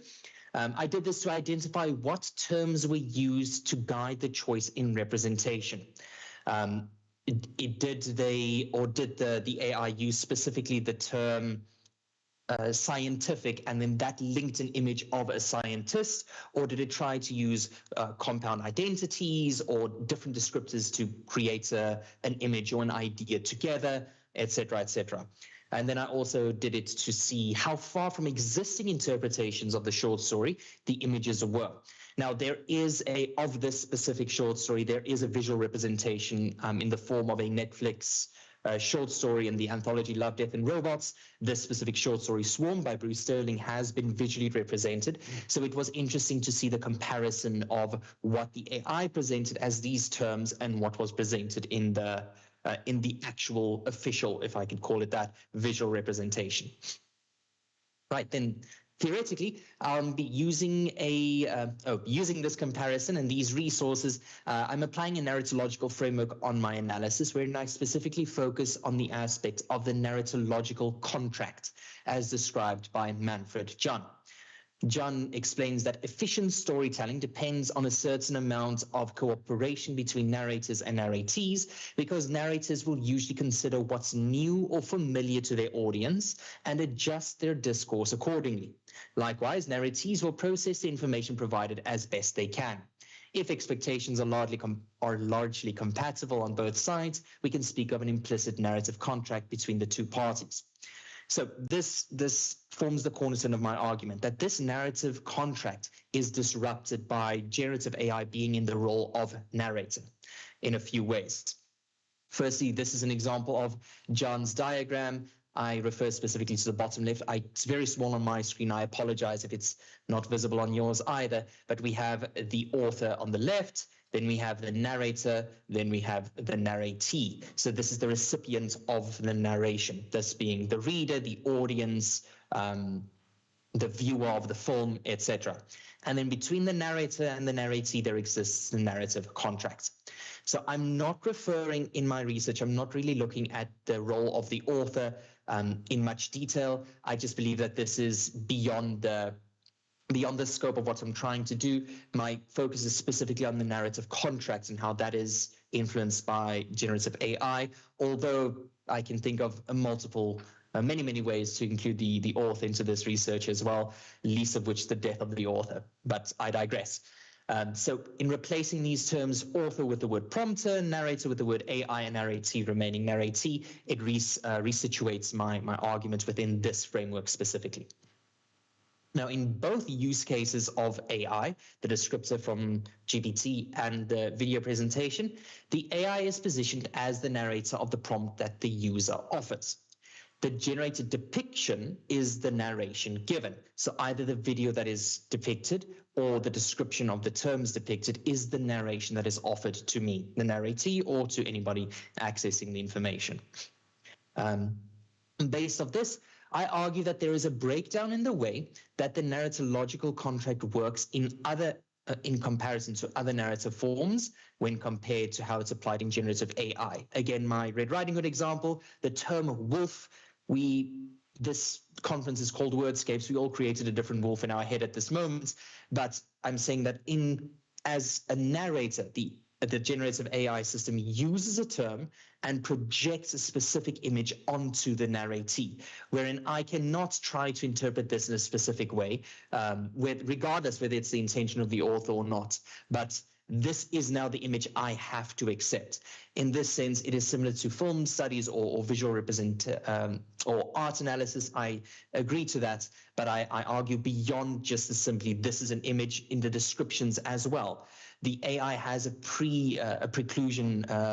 The AI decides to expand beyond the scope of both the summary and what it has access to, because of its operational functionality. It has to, because that's the way it's set up, drawing from a vast data set.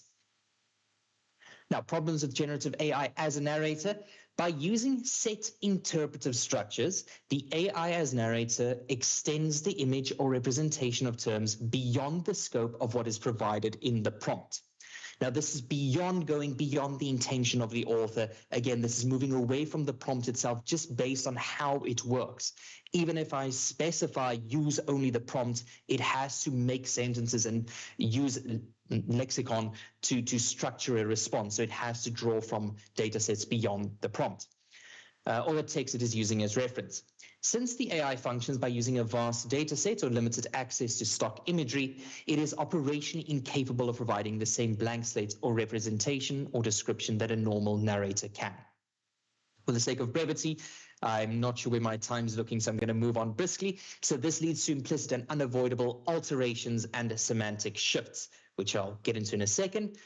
This moves beyond alterations applied to the narrative itself or the way that the narration is offered into the wordscapes of the narratee as well.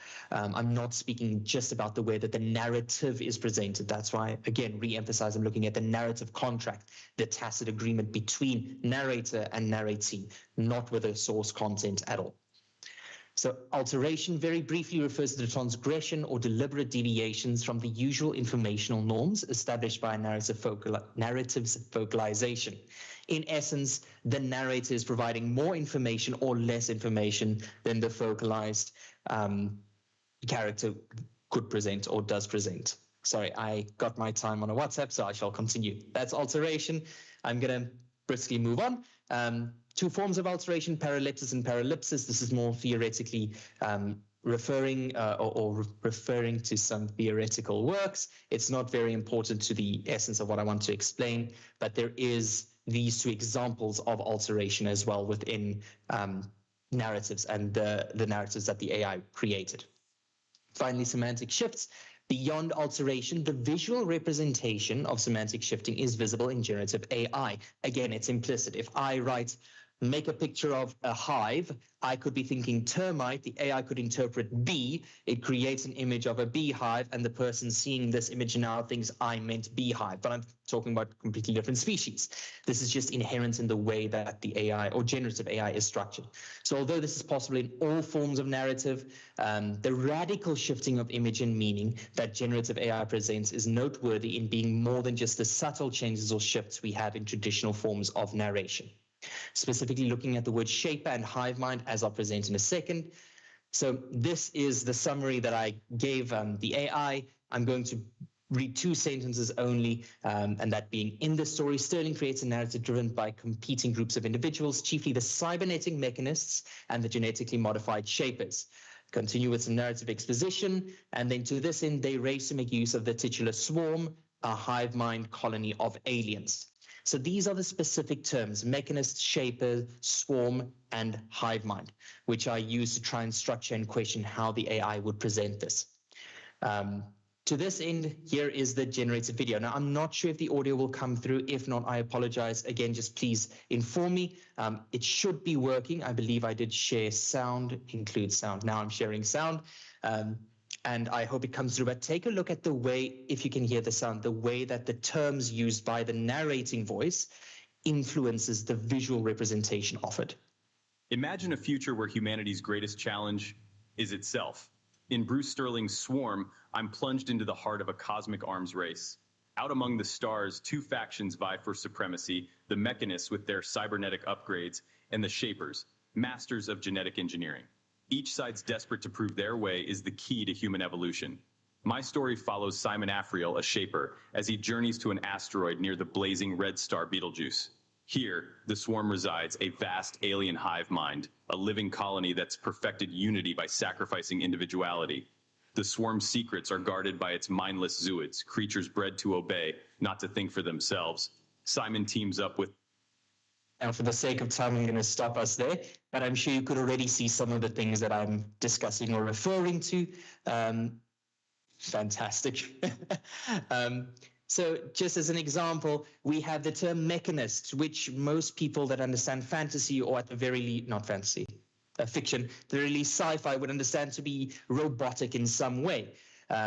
Where our lovely picture said, oh, it's a cybernetic enhancement, must be an enhancement, a betterment of a cybernetic kind. So we'll give them a robotic elbow. And that is the extent of cybernetic enhancement from the mechanists.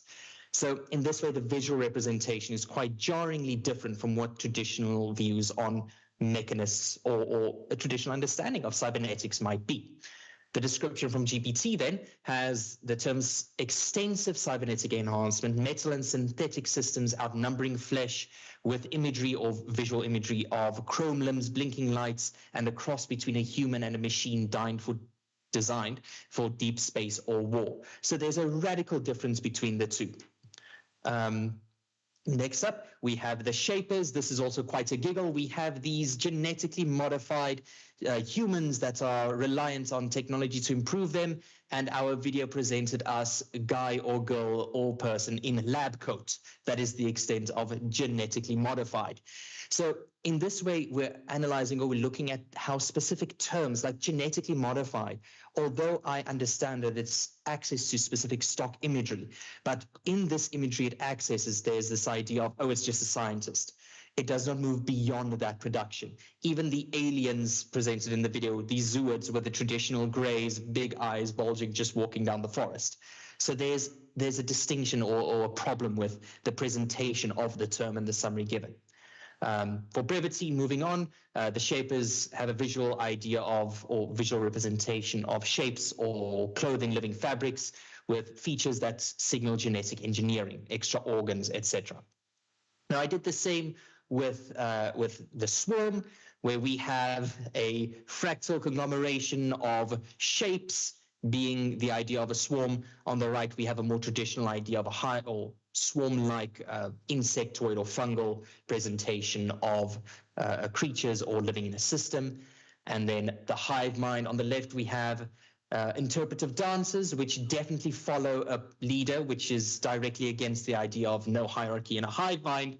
And on the right, we have intelligence evolving or adapting, responding slowly but terrifying efficiency. So there's a distinct difference between the visual representation and the descriptors of it, but both have something to take away from them. The video being using key terms to interpret concepts, but it's very limited in how it interprets them, and regularly it is very literal in the presentation of these terms. And in the description, it expands beyond the scope of the prompted imagery and takes great creative liberties in the visual description it offers. Not just genetically enhanced, but extra limbs. There's quite a difference or jump between those visually in the terms of the visual representation. Finally, and I'm concluding with this, My research, my paper, focuses on the awareness of generative AI and the role of narrator and how it could be considered to render the narrator as inherently unreliable, which I explore using AI-generated videos as my main source, as well as the descriptions. I show, or I hopefully intend to show, that the visual descriptions an AI offers to a prompted piece of writing creates unintended wordscapes through semantic shifts inherent to generative AI. Unintended wordscapes. I do not assume to say the intention of the author or the prompter, but even with the source material itself, there's a deep intention, which is bad in terms of literary analysis, but the intention is unintended. I believe that in analyzing the way that generative AI presents images can offer deep and insightful views on our understanding of narrative and our beliefs regarding narrator reliability. I believe this work can be extended into queer and gender studies, into feminist studies. The idea of generative AI as a source speaks deeply into what resources it does access, and analyzing that, I believe, has great grounds for research. I thank you very much for the opportunity, and I apologize for any technical problems.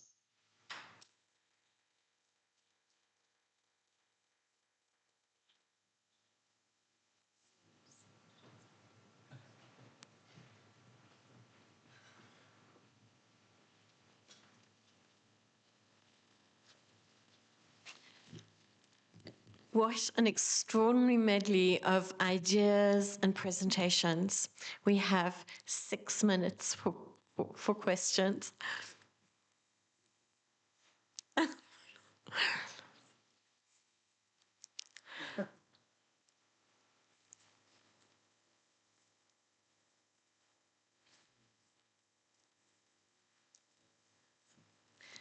Go ahead.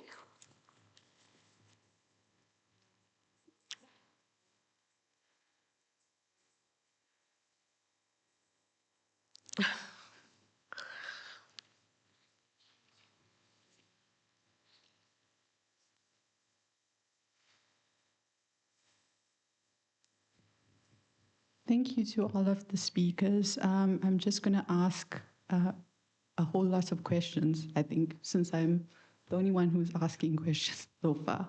I would like to ask Gerard about the tarot cards, because I know it's such a weird thing to focus on, but none of those positions, those cards exist. So he obviously made those cards up, and then he framed it as a card game. Do you want to answer the question first, and then I'll move on? Yeah. Do you want to come first?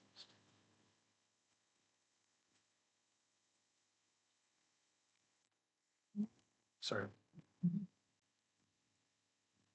Can you hear me now? Yeah.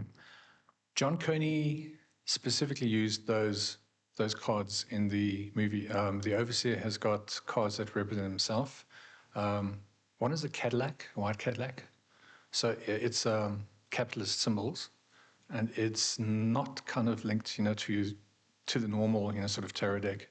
Sun Ra, on the other hand, he's got the spaceship as a card that he picks out, and also the world as well, which I think stands for judgment.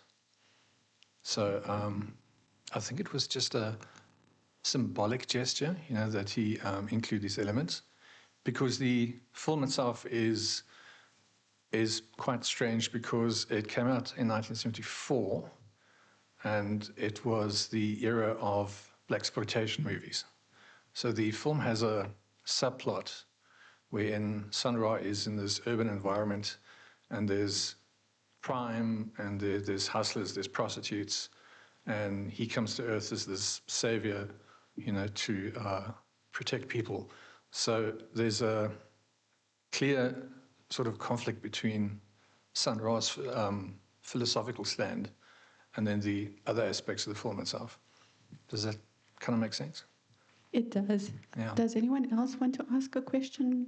Or I can keep going? Sure. Okay. So I have a follow-up question, just regarding the idea of ancient Egypt. Yes. And the fact well, since you have an interest in decolonization, Yes. that idea of an idealized sort of African version of Egypt as opposed to the Macedonian influence and the fact that it's seen as a Middle Eastern country. So I just want to know whether he engaged with that at all, Sandra, or what your personal opinion of that is. That's very true. No, Sandra does not go into that sort of level of detail, into the different versions of ancient Egypt. He just kind of used Egypt as, I think, a benchmark for ancient civilizations. His main idea was to contrast to the idea that ancient Greece and Rome were the foundational basis of civilization. He said that they stole videos from Egypt anyway. So, yeah, I think he was being more generalized than, than specific. Okay. But it's a really interesting film for its time and even now, so. Thank you. Sure. I will ask Keegan a question.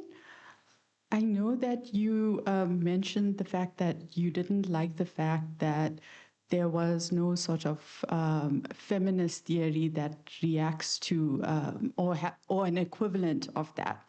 I'm just wondering what you thought about Cornell's idea of emphasized femininity and hegemonic femininity. Oh, okay, no problem. Okay, so then, does anyone else want to ask a question? Otherwise, I'll ask George a question. George, I just want to know, I know that you use the free versions, but did you try using Sora or anything like that to see whether there was a difference in the quality of the videos? So you had like a benchmark? Was George able to hear that?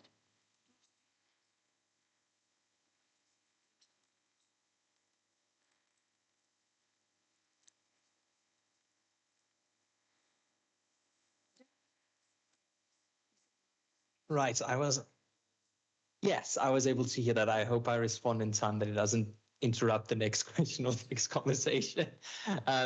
Thank you so much for the question. And I used, there was software that I apologize, the name eludes me. Let me just mute this again for a second.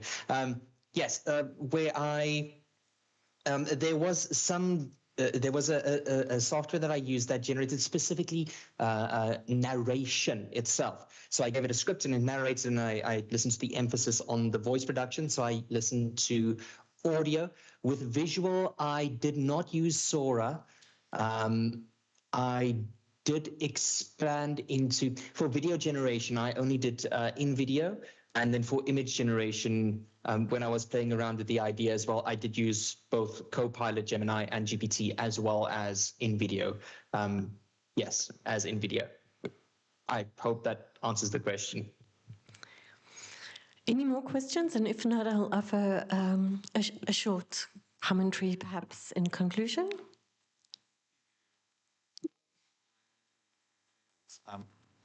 I mean, Keegan, I'm just thinking, as we were speaking now, it might be valuable for you to also look at the wider YA genre, if you decide to expand on this, and kind of other text within the LGBT realm, that could speak to issues of sexuality and all that, because I think that could also be really nice as a comparison to red, white, and blue, just to see how that, and maybe even, of course, maybe lesbian fiction as well. So it'd be interesting as a kind of contrast, maybe.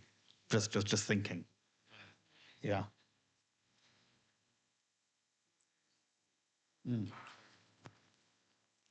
Yeah. Sorry, it just came to me. No, absolutely. There's definitely other pieces of literature that you could include in the analysis. The speech that I gave is a short reworking of my broader thesis dissertation. Right. Do you call it a dissertation? Anyway, my thesis essay, which needs. Yeah, which would need to be limited in order to do an accurate, in-depth analysis of the work that we're doing. Yeah. And then, sorry, just to respond to Dr. Singh quickly, the comments about no comparative classification system for female personality types. That was just a contextualizing comment. I don't necessarily think that it's problematic. Like, obviously, if one came out, it wouldn't necessarily be the end of the world. But if you're saying it's back on now, I did psychology at undergrad, and we kind of dismissed the idea of personality types because you can't predict behavior based on this type of thing. So that sparked my interest. There's not necessarily the reason that I'm objecting. Okay, thank you.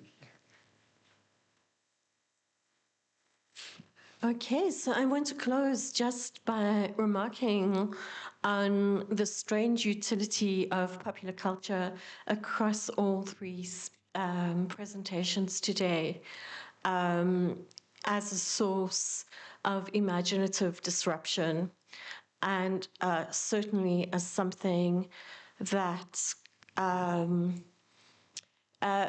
does bear out the kind of prescience of a 1970s shift in, for instance, the evolution of British cultural studies away from our fetishization of canon, of European canon, of Anglo-American canon, and towards an understanding that we have much to learn from genres and forms of discourse, and indeed algorithmic forms of intelligence that draw on deep repositories of cultural memory, born in cultural texts that are not necessarily accorded high value in older hierarchies.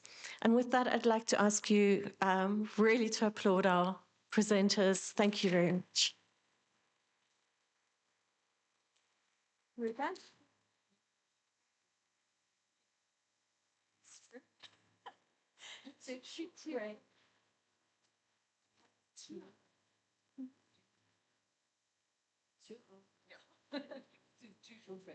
To recover from that.